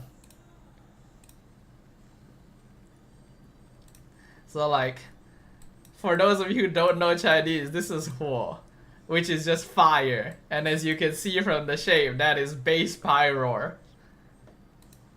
And then Mega Pyroar is just a Huo on a Huo, which is, what is this? Yen. You're right, it is yen, which is like flame. So you know what? It makes sense.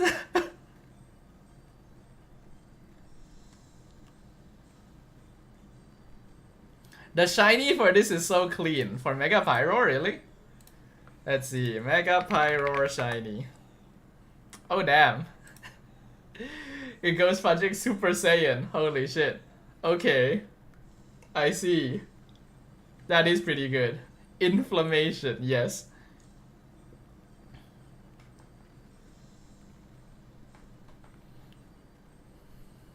You should see Mega Dragonite shiny. Is he still green?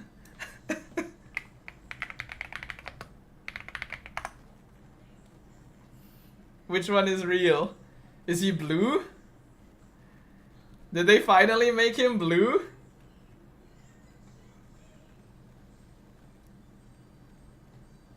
Oh shit, he's blue! No way! They finally did it! They made him the color he was always meant to be. Insane. Are they in draft yet? Holy shit, dude. Oh my god, just get to the games. Why do they have so much to say? Why do they have so many graphics? We don't need all this.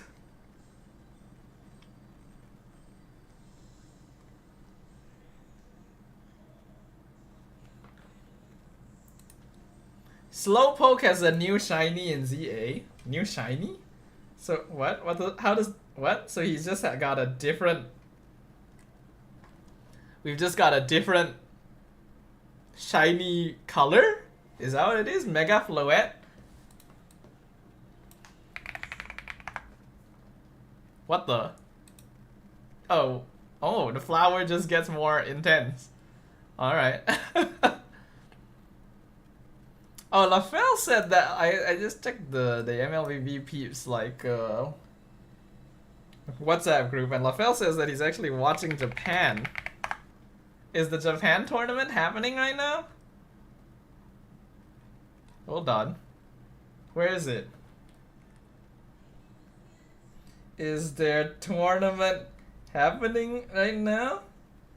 Where can I find? Does anyone know where to find the Japan tournament? Tourney? Is it live? MLBB does have a Japanese channel. No, this is from 5 months ago.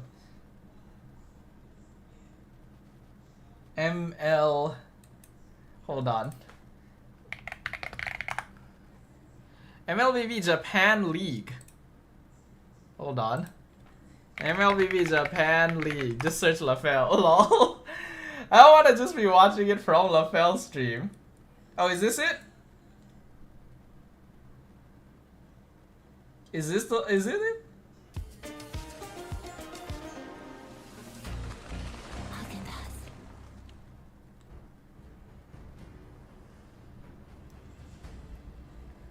It looks like this is it. ガレックランスロット残り交換になるとアディクトはおそらく Hold on. You know what? Yeah, let's go to LaFell's channel, see if we can see what he is watching from there. Okay. Alright. Cool.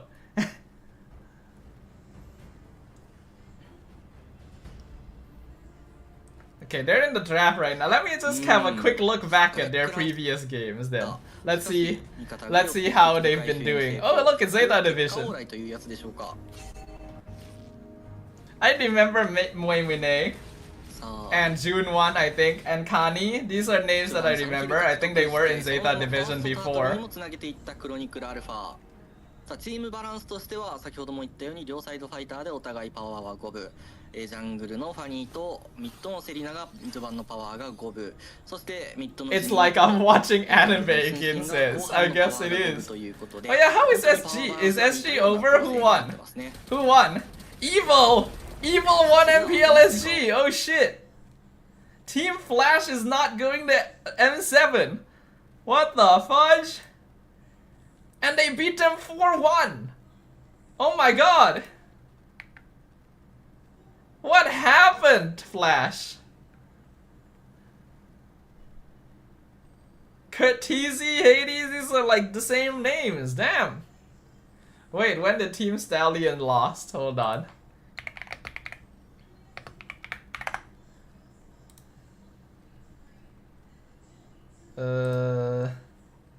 Team Stallion lost in lower bracket semis. They lost to Kingdom Esports. Wow, damn, that's rough. No Diablo, no win, I guess so. Like, how did their previous game go? I'm kind of curious. It does look like they're typically drafting about the same.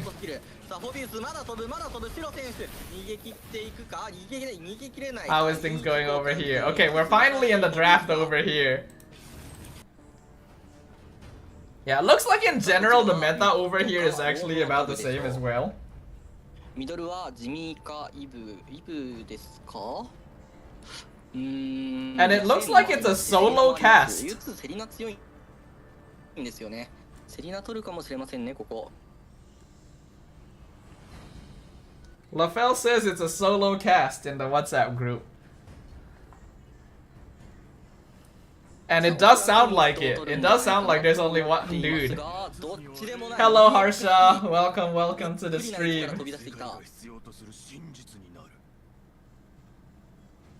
さあそしてここから番ですが、U2 側が消したいのは EXP ですかね。ゴールドだ。グレンジャーはマストで消すかなと思います。グレンジャープラス何を消すかですね。なんだろう。I wonder this is I wonder at which phase of the competition this is. And look, it looks. So the caster is Tink, looks like.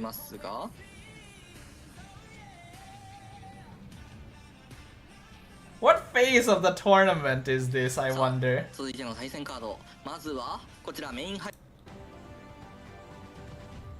Day 2. So they're in day 2 of the Mobile Legends Japan League. I still don't actually know what that means. Why Why so many Lance versus Haya? I guess that's just the way to go now. I don't know, it's kind of boring. Does Japan have a chance in M7? I would like to say yes, but I think it's going to be difficult. Even the wild card, like all the other regions, are starting to get quite strong. Dude, has this guy been solo casting the entire time? Hold on. He's been solo casting for the past 4 hours. Insane. Reminds me of the good old days of me solo casting as well. Oh wow, look at this. Dude, why does everything look cooler in Japanese? Why does everything look cooler in Japan? Like, this looks cool. What a cool screen this is. I don't know what's happening, but damn, it sure looks cool. Opportunity to sign up? Join him. Ah, yes. Let me just start speaking in Nihongoese. Ether and Gear from Team Evil are OP, man. Yeah, we just saw. Apparently Evil is going to M7. No more Flash. That's insane. I wonder if they have post-game stats. Like, do they have, like, production? Is it just one guy doing everything? I hope not. It looks like their games are actually pretty close as well. Yeah, they just show the in-game, post-game stuff. Oh wait, no, they do have stuff.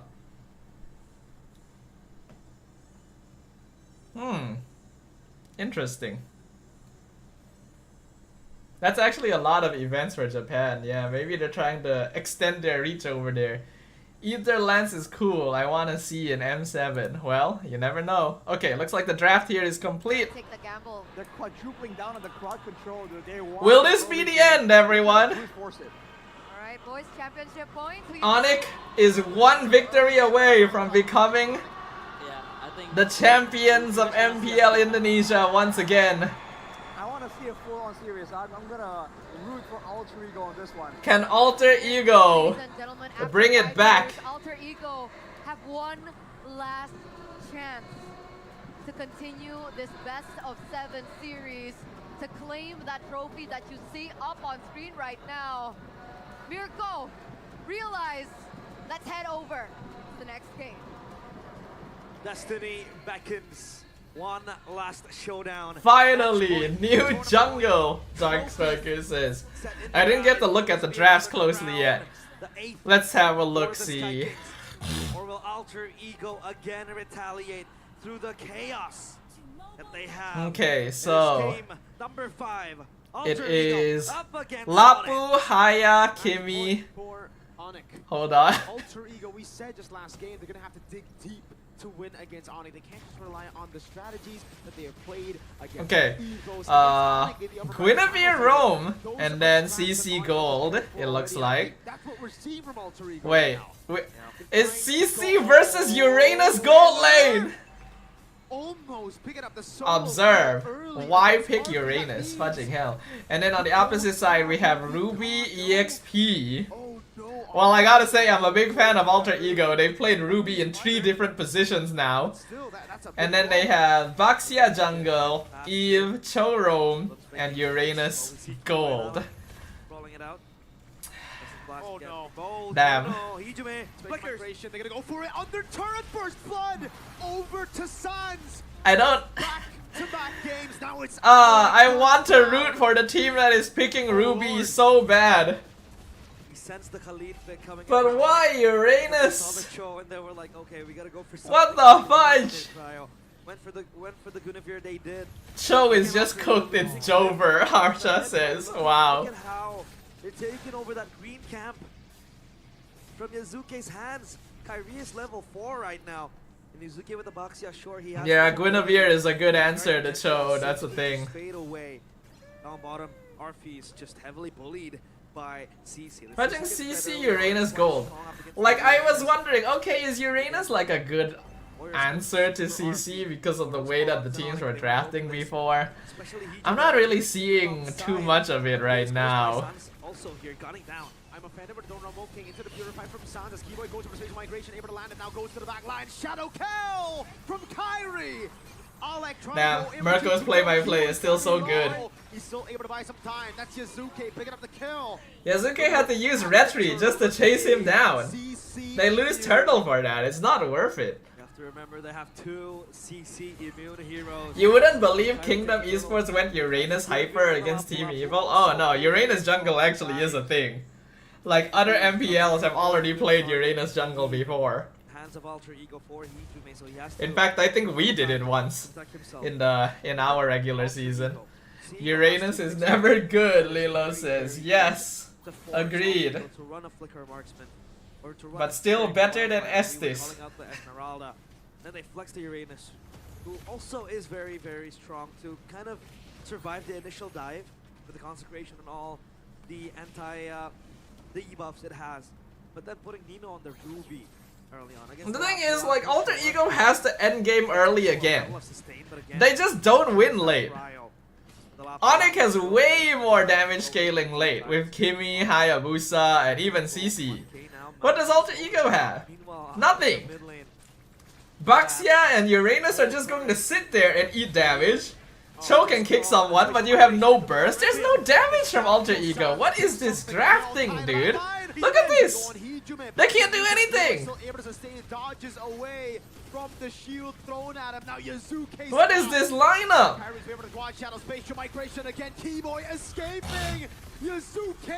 Look, they're just chasing Yazuke the entire time, and no one can help. So that's why you hate Uranus, I see. Yeah, I mean, Uranus just doesn't do anything. He just eats damage. You can just completely ignore him. At least play like Esme if you want someone who can eat damage. At least you can threaten. Losing lead slowly on every portion of the map. Uranus literally just stands there and looks shiny. And now ONIC wanna rotate. They wanna. It doesn't matter which hero they have, man. ONIC is just individually better. The thing is, Alter Ego was doing pretty well at the start of the series, you know? In the first like 2 games, they were actually very close. Alter Ego even won game 1. They had pretty solid early game rotations, but now they're just like drafting so weird. S is doing a number on him. But the crumbling Alter Ego, those pieces are all falling in place for ONIC. Zephyr be like, I'm in grand final. It took 1 game out of ONIC. Time to lose. Wow. What a thing to say.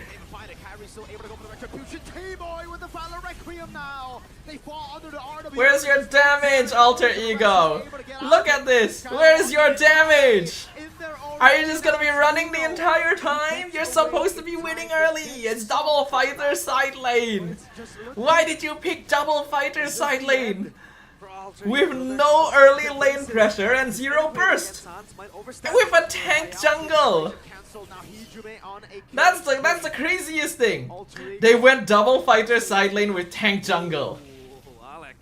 And then their mid laner is Eve. It's not even like Kimi or Lunox or Nathan. And then they have Cho Roam. They have a fudging setup Roam with no burst. If Alec kicks someone, then what? Look at this, Limpy surviving against 4 people. It takes them so long to kill him, even after being kicked. I'm so disappointed. Translation, why is my Ruby picked in this shit lineup? Yeah, that's part of it. But also because I was kind of rooting for Alter Ego, I'm gonna be honest. After the first couple of games, I was hoping to see Alter Ego do good. Okay, there we go. Finally, there's something. Something on the board. It's never free. But something is not good enough. Double fighter side lane tank jungle? You need to be winning early. If you don't win early, you just lose the game. Because they have a Kimi, and the Haya, and the CC. They actually have damage. Yeah, and Uranus as one of the side lanes. You know what's even worse? He's in the gold lane. He's the one getting the economy. What's he gonna do with it? Melt it down and put it on himself? Holding in the bush. Turtle number 3 about to spawn and... Huh? I don't think over the Keyboy. What? Alec goes in with the way of the dragon, but it's gonna be cancelled by the Valor Requiem now. Limpy Splashing through the RW coming down now. Skylar dives to the back line, pops in the current call, and Kai gets locked down by Yuzuke. They actually got Kyrie. How did they kill Kyrie? Kyrie is taken down. How did that even happen? I don't even know where Kyrie was in that fight. Unless Skylar has something else to say. I don't think that helps. Doesn't that make him more shiny for kills? Yeah. It looks like AE did actually take Turtle there. Yeah, AE needs to be winning now. They need to start turning this game around. The only way they win this is if they take control now and end the game before like 15 minutes-ish. Then they still have a chance. If the game lasts longer than that, or if they start falling behind now, they're effed.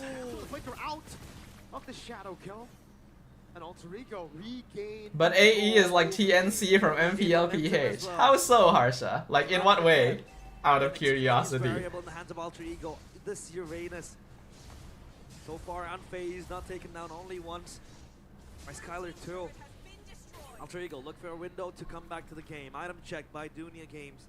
Going one obviously for the Eve, a very foundational item. Meanwhile, the Uranus opts for the much more defensive build. We did see RFE with the Uranus go for that magic approach, right? With the Enchanted Talisman, the book too. So far, Alter Ego are hitting their power spikes. Okay, well, Alter Ego is now at the point of the game where they will probably be strongest. This is a very important timing. Starting now, Alter Ego needs to be active. They got a zone, they got a pressure. Kills if they can. He is able to flick around in time. Traction pulse doesn't land. Luke able to go for the Brave Spider over to RP now as they go for the damage on him. Watch Shadow landing. The Shadow kill as well. Oh damn, RP is out. Just barely. Alter Ego able to escape. Now Nino with the help of the conceal from Alec goes in. No, he doesn't have the I'm offended. Skylar gets the curtain call over to Heejum and Alec as he walks up. We can see that Alter Ego. Oh, that was a good hook. Good hook. Good hook, good hook. The chaos and confusion of AE is the same as TNC. I see. Interesting.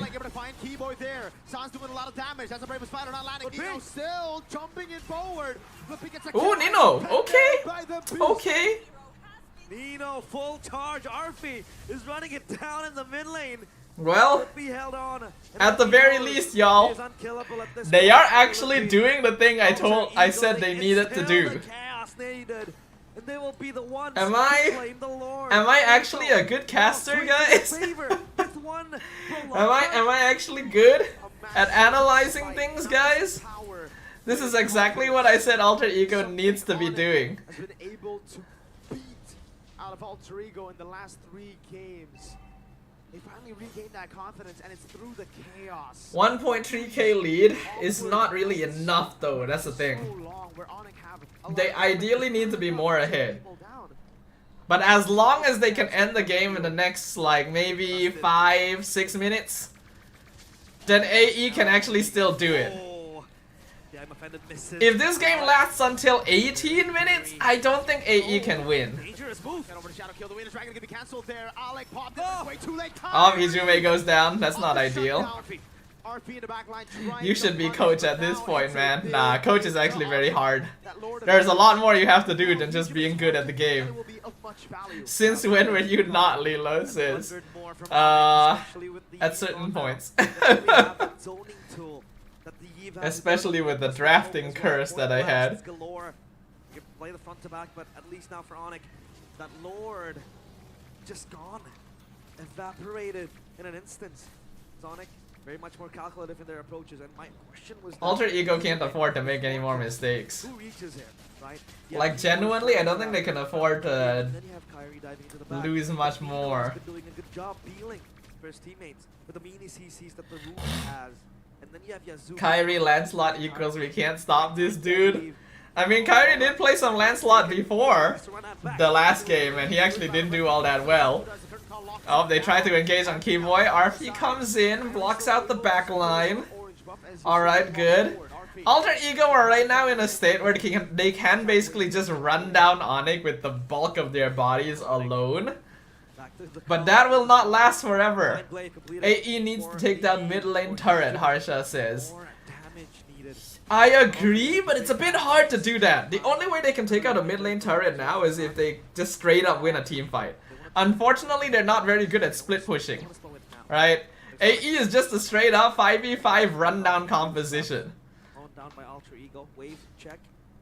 It's pushing quite equally, to be honest. Alter Ego though, they are mounting a slow. Kyrie's Haya also god? Yeah. Kyrie has been a god for a long time. Oh, they engage onto Alec and he's gone. Yeah, this is now a problem. Has a sky piercer. Dang, man. Again. This is now officially what you would call a problem for Alter Ego. For ONIC, they're perfectly fine with this. About tanky Alter Ego is getting to have 2 fighters. Plus this Baxia who's very... Kyrie is level 15. He does farm fast, this man. And Celeboy just watching the new generation take over. And he sure hopes that Alter Ego might pull a miraculous comeback. But Azuke can take your ass. Extra. This Lord fight is the last opportunity for Alter Ego. And I think that opportunity is gone. I'm gonna call it now, y'all. The game's over. Legitimately, this Lord is the last chance for Alter Ego. They need it. If they cannot take this Lord and they can't end the game with this Lord, they just lose the game. Famous fighter! That's a Famous fighter to the back line now as Skylar goes in as well. Let's give it the shadow kill over to Ijume! Winning the dragon, but it's too darn fast. Kai gets to the quad shadow in time, fades away from an angled way of the dragon. And again, RP's down for 3 seconds. Alter Ego have used the resources. Lord down to half. This is free. It has to be free. Alec looks for a Hail Mary play, but that's not going to happen as Yazuke watches in vain. Did they forget it's Kyrie Hayabusa? His Hayabusa is international level, man. I mean, I don't know. I don't really know what the plan was from Alter Ego here.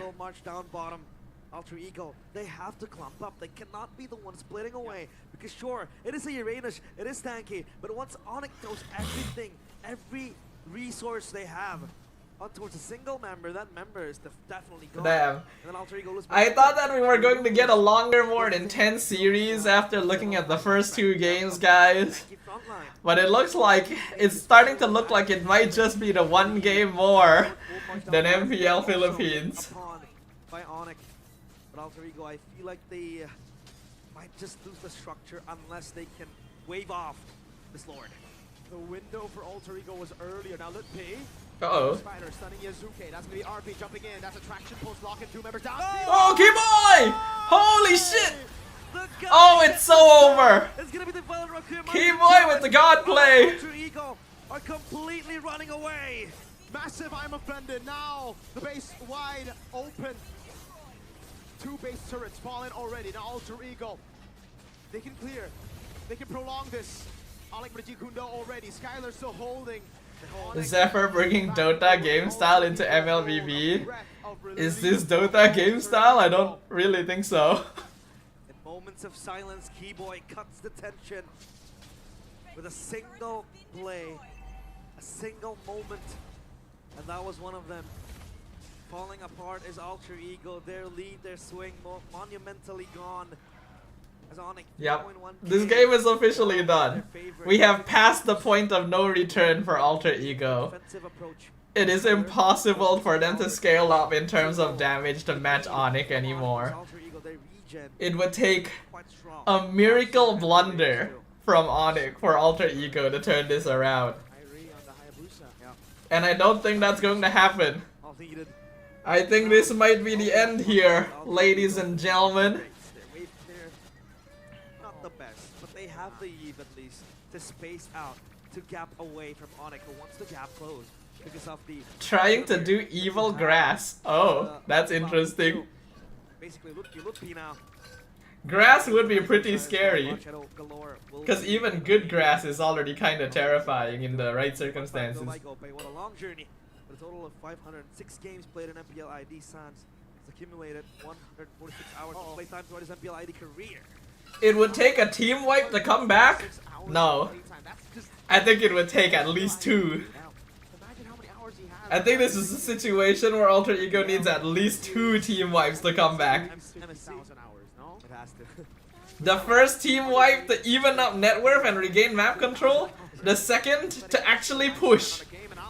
Cause they have no marksmen. Even if they do win one team fight, how the heck did they push into the base? Who the heck is going to kill the towers fast enough?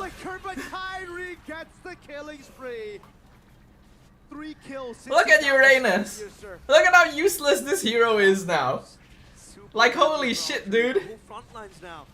Dude, AE has literally 4 tanks, but you need fighter, assassin, MM to win. You just need damage. You just need a correct balance in your team composition.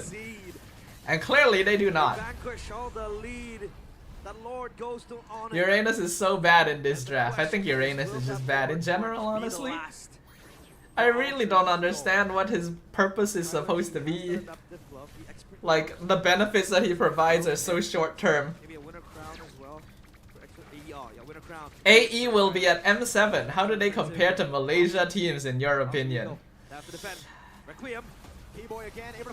Hold on. It's on to Nino with the Violet Requiem right before the Lord spawns in the game, and now it's in the mid lane.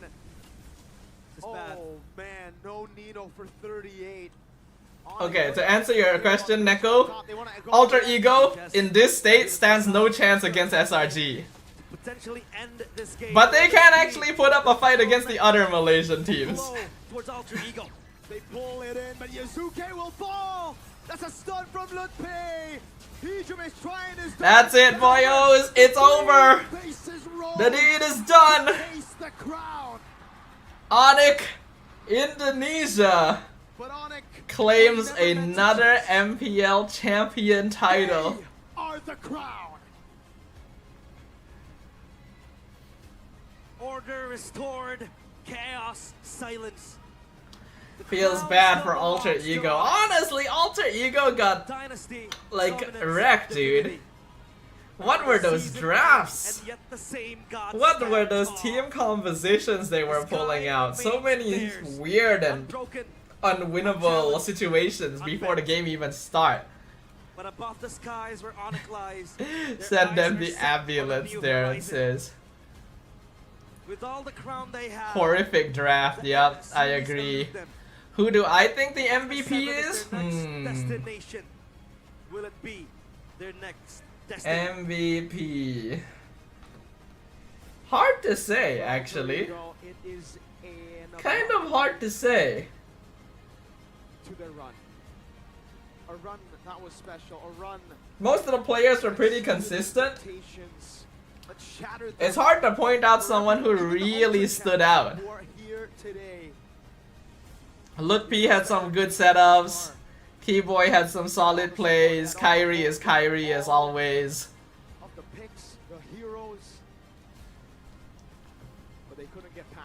Keyboy is MVP, no debate, Harsha says. Well, it would be quite cool. We already got one Rome MVP from JP.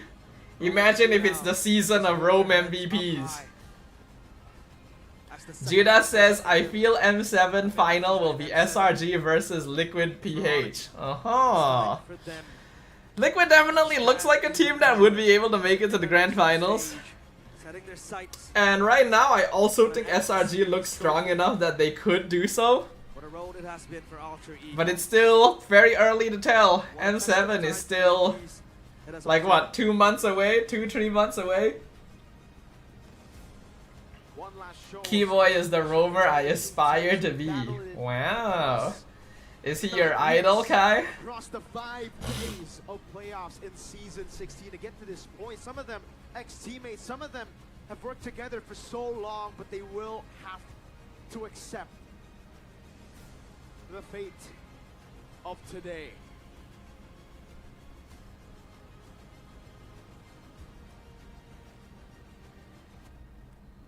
I guess you could say that.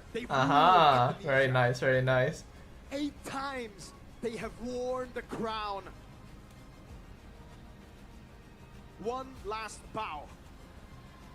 Ladies and gentlemen, give it up for the team that always seemed to produce miracles. A team that through time, through through a rebuild, through everything, makes their way to the grand stage. Alter Ego! Been a nice game. Did ID do the award ceremony? Cause I don't see on Insta. I don't know actually. I don't actually know. Cause I know like they had a whole segment and stuff happening earlier in the day before the grand finals even started, but obviously I didn't tune in for that, so I have no idea. The throne is secure. Did you guys see M7 Swiss format? Is it different from M6? I thought that they would keep it kind of similar to M6. Your MPL ID Season 16 champions, ONIC!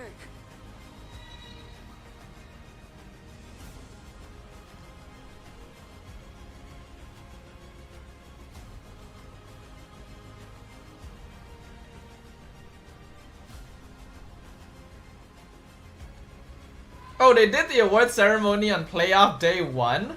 Oh.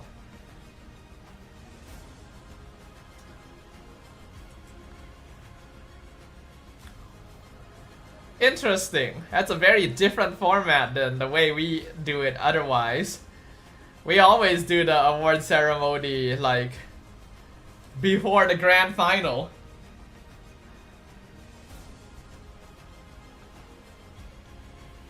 Well, congratulations ONIC Indonesia. Season 16 berakhir hari ini.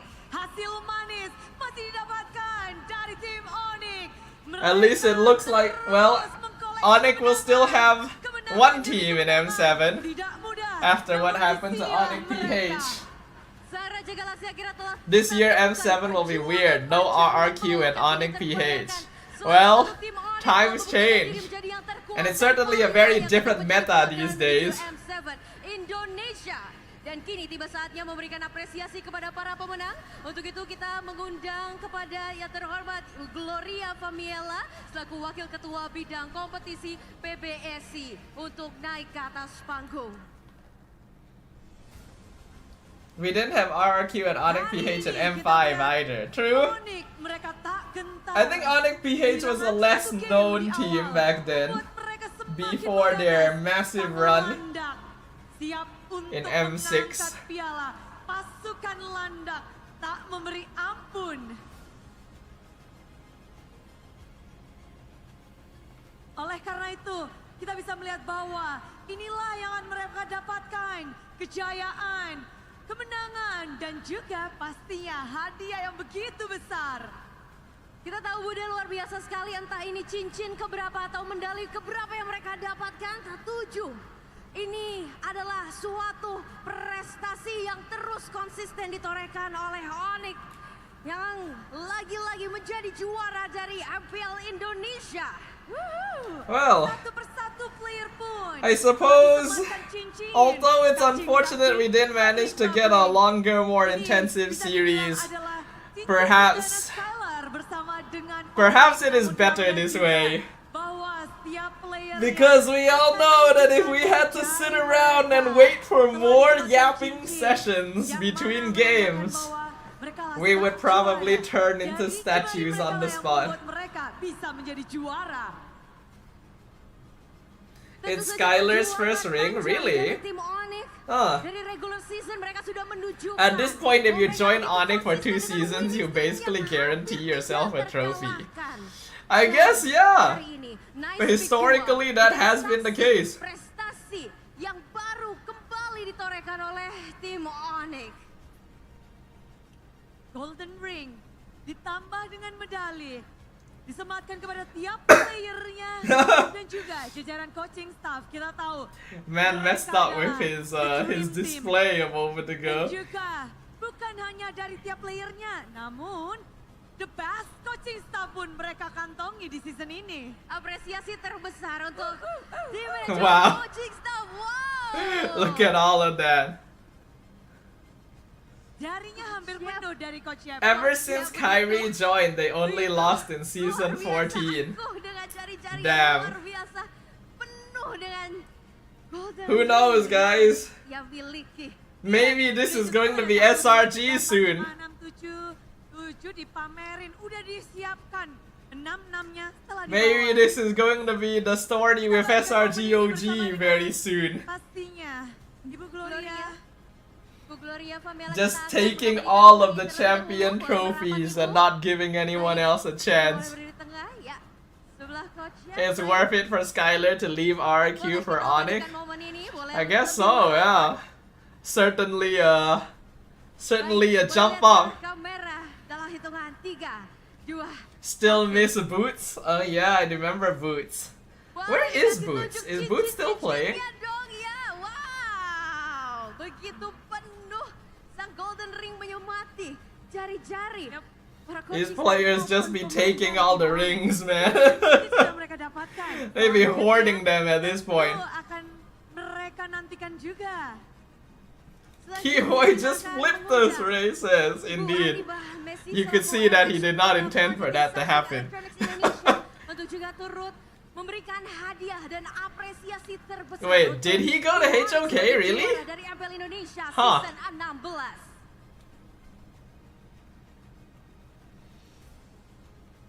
Interesting. Koleksi dari tim Whoa, what are that? Are those phones? Bagaimana tidak? Dari season ke season. Yo, it is! It's a fucking Samsung Galaxy, dude. Kali ini Samsung Galaxy S25 Ultra akan mereka dapatkan. Samsung Galaxy S25 Ultra for every person? Holy shit. Inilah Dude, those things are pricey. yang begitu konsisten dan apresiasi diberikan oleh Samsung sebagai official turnamen smartphone. Damn, what I'd do if I had one of those. Sepanjang musim MPL Indonesia. Dari tiap player, dari coaching staff, dan mereka bergembira bersama. Dan ini kita akan Honestly, I am thinking that once this phone really cannot anymore, I would probably go to a Samsung phone next. tambah dengan Samsung Galaxy Who knows, though? S25 Ultra. And nicest phones in the market, the Timon says. Are they? I guess it depends on who you ask. Oleh Ibu Aribah Messi. Android-wise, they're definitely the most like well-known brand, most well-known. Lagi dan lagi. If you get the phone, will you give away your ROG? Lol. Who wants a like how many years old ROG phone, dude? Kembali lagi dan lagi menorehkan prestasi. And by the time I decide to get a new phone, I imagine that this one will be a little bit like effed up. Dan selanjutnya kita akan mendengarkan sepatah dua patah kata. It's not gonna happen for a while, I think, personally. Kompetisi PBSI. At the very least, I need to get back to work first so that I actually have money. Selamat malam. Mana pendukung ONIC? Kurang ya. Mana pendukung ONIC? I'd sell it and buy budget phone and use the leftover money for myself. Honestly, not a bad idea, not a bad idea. For me, it actually is kind of worth it to invest in a more like pricey phone. Cause I genuinely use it every day, you know, I game on it, I surf on it, I watch videos, like it's basically my most used device. Even more so than my PC at times. So I definitely want to make sure I have a good one. I'd say this phone has so far been treating me well. There have been some hiccups from time to time, but all things considered, not too bad, not too bad. The fact that I can still play ZZZ on it after all this time.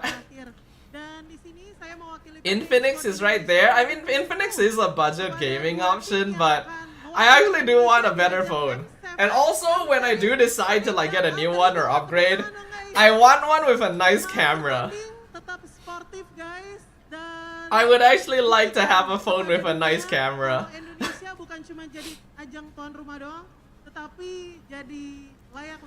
Because I take more photos these days, so I would like to have nicer photos. Hehe. Thank you.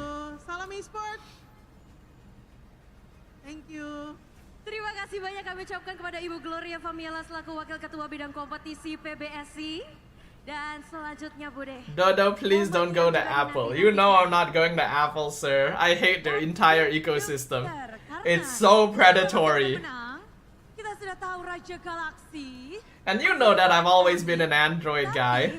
Ada satu yang belum kita ketahui. Oh.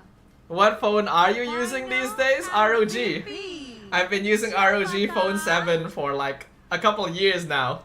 Bukan Adi. Alright, who's the finals MVP, guys? Place your bets right now. Dan langsung saja Bude, sepertinya sudah tidak sabar semua untuk menantikan Janin. You know what? Yeah, I'll get behind the roamer thing. Is it Keyboy? Could it be Keyboy? Final MVP jatuh kepada It's Kyrie.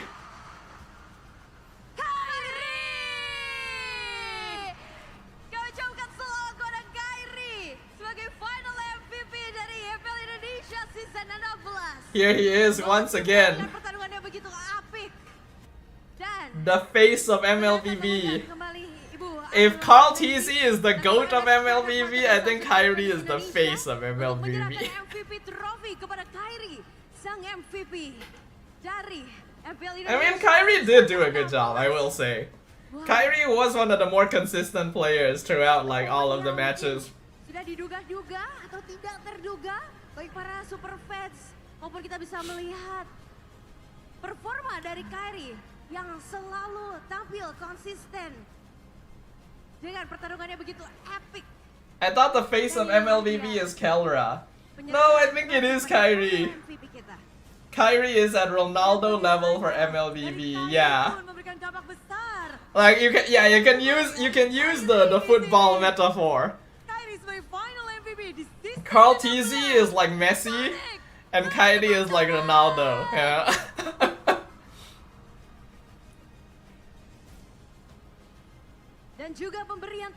He won 2 phones. Damn, did he get another phone? Hold on, did he? Did he win another phone? Did they give him another phone? Oh my god, they did! Is it the same phone? Is it also a Samsung? Oh damn, Golden Top. I see. Yeah, I've seen those before. Yo, why is the glass so smudged? Couldn't they have like wiped down the glass before they gave it to him? Wow, semua sudah dikerahkan dan hari ini pun kita melihat bahwa banyak sekali yang telah diperbuat oleh tim ONIC untuk bisa mendapatkan kejayaan. Namun, inilah dia momen untuk Kyrie sebagai final MVP. Terima kasih kami ucapkan kepada Ibu Haribal Messi selaku MS Product Marketing Samsung Electronics Indonesia. Dan juga pastinya kita ingin mendengarkan ya Bude sepatah dua patah kata dari final MVP kita. Begitu langsung saja Kyrie. The stage is yours, kita ingin mendengarkan. It's Samsung S25 FE budget phone. Is it not the Ultra? I thought it was Ultra. Iya dong. I feel like they said it was an Ultra. Pasti mau Stop, look at what Look P is doing. What is he doing? puji Tuhan bisa dapat final MVP dan juara lagi sama teman-teman gua ONIC terus. Can't believe ONIC PH won't be an M7. I had high hopes for them. Well, it's unfortunate. Kanian, bos-bos kita, Justin Wijaya dan semua staff ONIC. Sama Kosem. Dan apa lagi ya? Ya tunggu kita di M7 guys, tunggu kita di M7. Kita bakal. At least our winner last year got a Honda bike. Oh yeah, we had the whole bike thing, right? Wait, did they win a bike? I knew we had like a bike like collaboration. Did someone win a bike last year? I don't actually remember. Namun kita juga pengen mendengarkan nih patah kata mungkin dari Skylar, kemenangan pertama Skylar bersama dengan ONIC. Masuk ke dalam ONIC, Skylar kali ini mendapatkan Really? langsung bisa menjadi juara. Well, Skylar, boleh sepatah dua patah kata who knows? untuk kemenangan ini. Now I want Kyrie to win M7, but PH dominance won't agree with me. Well, Malaysian dominance is also not gonna let that happen so easily. SRG going all the way, sir. I believe. You're gonna go again? Yeah, we will probably finish off the stream very, very soon. We've already been live for like 4.5 hours. I think that's a pretty good timing. Tapi Coach Adi, ini adalah momenmu Coach Adi. Best coaching staff di season ini, juara juga. Ya intinya mau bilang thank you aja buat manajemen ONIC yang karena masih percayain gua di ONIC. Ya intinya mau say thank you juga kepada anak-anak karena Remember, Indo got second place 2 times straight, so one step and it's GG M7. I think it's going to be a tough competition for sure. I think M7 this time around is going to be worth watching. I think we're gonna have some very interesting battles, very interesting matchups. I am personally very curious about who our representatives are going to be. I'm sure all of us are expecting SRG to be one of them for sure. But who's going to be the other one, I wonder?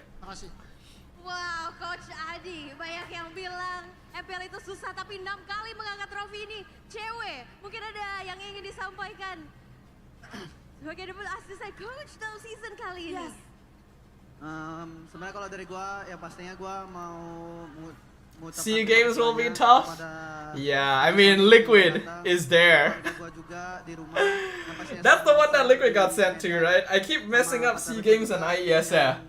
But that's the one that like they're actually sending Liquid, right? Yeah, okay, they are. It is. Yeah, that's not gonna be easy. Maybe it'll be a good way for us to test out how ready we actually are. But unfortunately, SRG is not actually going to SEA Games, right? Wait, no, are they? No, they are. Sorry, my bad. Yeah, they are. It's IESF that they're not joining. You see, I keep messing up SEA Games and IESF. Fudging hell. Thank you. I don't know, I haven't seen that much MLBB games of my league, but if I think a bit, SRG has advantage on meta. I think SRG is solid, but Liquid is definitely going to be a very tough opponent.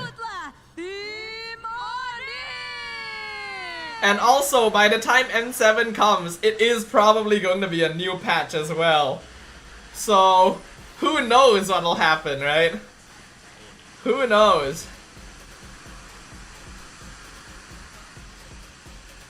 With that, GG's everyone, GG's to ONIC Indonesia for another champion title of MPL ID.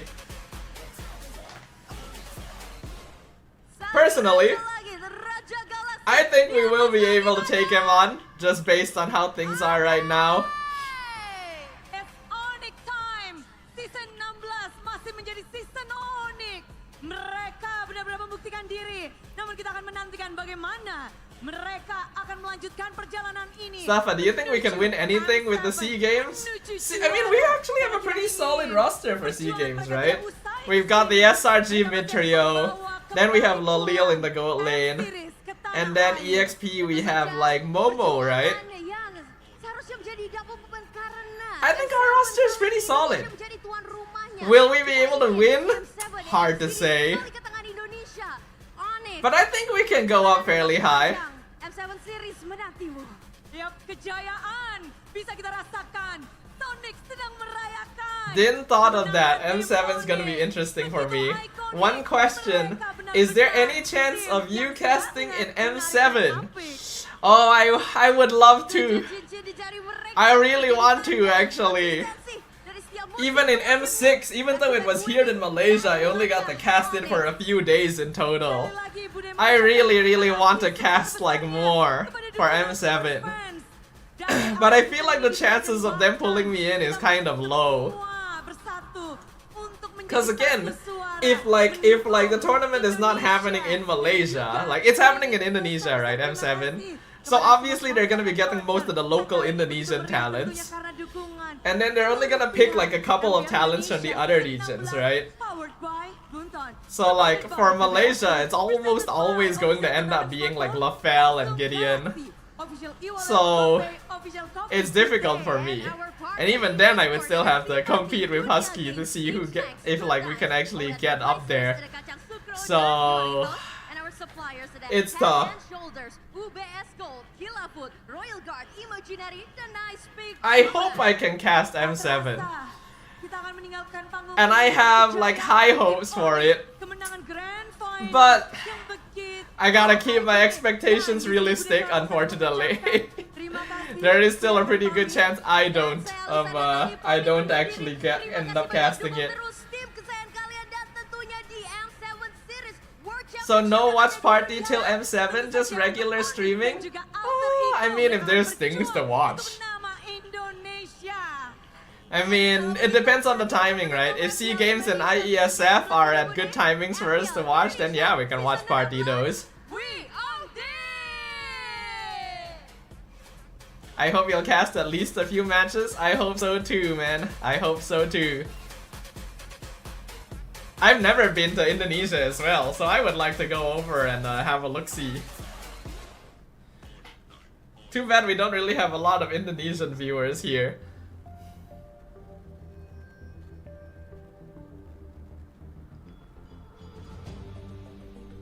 And with that, MPL Indonesia Season 16 officially concludes, everyone.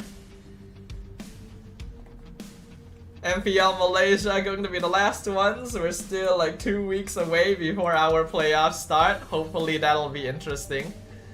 How's the Japan League doing? Let's just like tune in real quick. Yeah, it looks like the meta over there is not too different as well.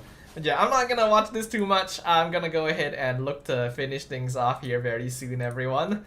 We've already been live for nearly 5 hours. I'm kind of glad it ended up ending after 5 games, because we might have ended up being here for 6 or 7 hours if it actually went to a full series. Whew. Stuff, by the way, MP coaches are for Women's C Games. Oh, okay. Interesting. Why are the Japan team named lame? I don't think so. I don't think they're very lame. You know, like what was the team that represented Japan previously? Zeta Division. I actually think Zeta Division is pretty cool. I actually think Japan teams have not bad names. We haven't really seen a lot of them, so it's hard to judge for sure, but I think they're pretty okay. But yeah, alright, so I'm gonna go ahead and finish off our stream here for tonight, everyone. Feeling kind of tired after sitting here watching for so long. But thank you very much, everyone, for dropping by the stream today. Hope you guys enjoyed this watch party. Excuse me. Next stream should be on... ooh! Damn! Thank you. My bad. Excuse me. Next stream is going to be on Tuesday, as usual. For those of you who haven't, do drop a like, follow, and subscribe on my socials. I am live every Tuesday and Thursday night on Twitch and YouTube. And I also have Facebook, Instagram, TikTok, as well as a Discord server. So if you guys can follow any of those or join the Discord server, then you guys can keep up with the community and know whenever I'm going live. That's usually where I chat with you guys about stuff as well. And it has become a lot more active these days, thanks to y'all as well. So I'm really appreciative of that. Hopefully you guys continue sticking around and tuning in. Yeah. Alright, it is nearly 11 p.m. I'm gonna get ready for bed. And I will see you guys on Tuesday. Alright, once again, thank you very much for dropping by. Hope you guys enjoyed. I will see you guys next time, people. Bye-bye. Good night. See y'all, and congrats to ONIC. Looking forward to meeting them in M7. Alright, bye-bye, everyone. See you.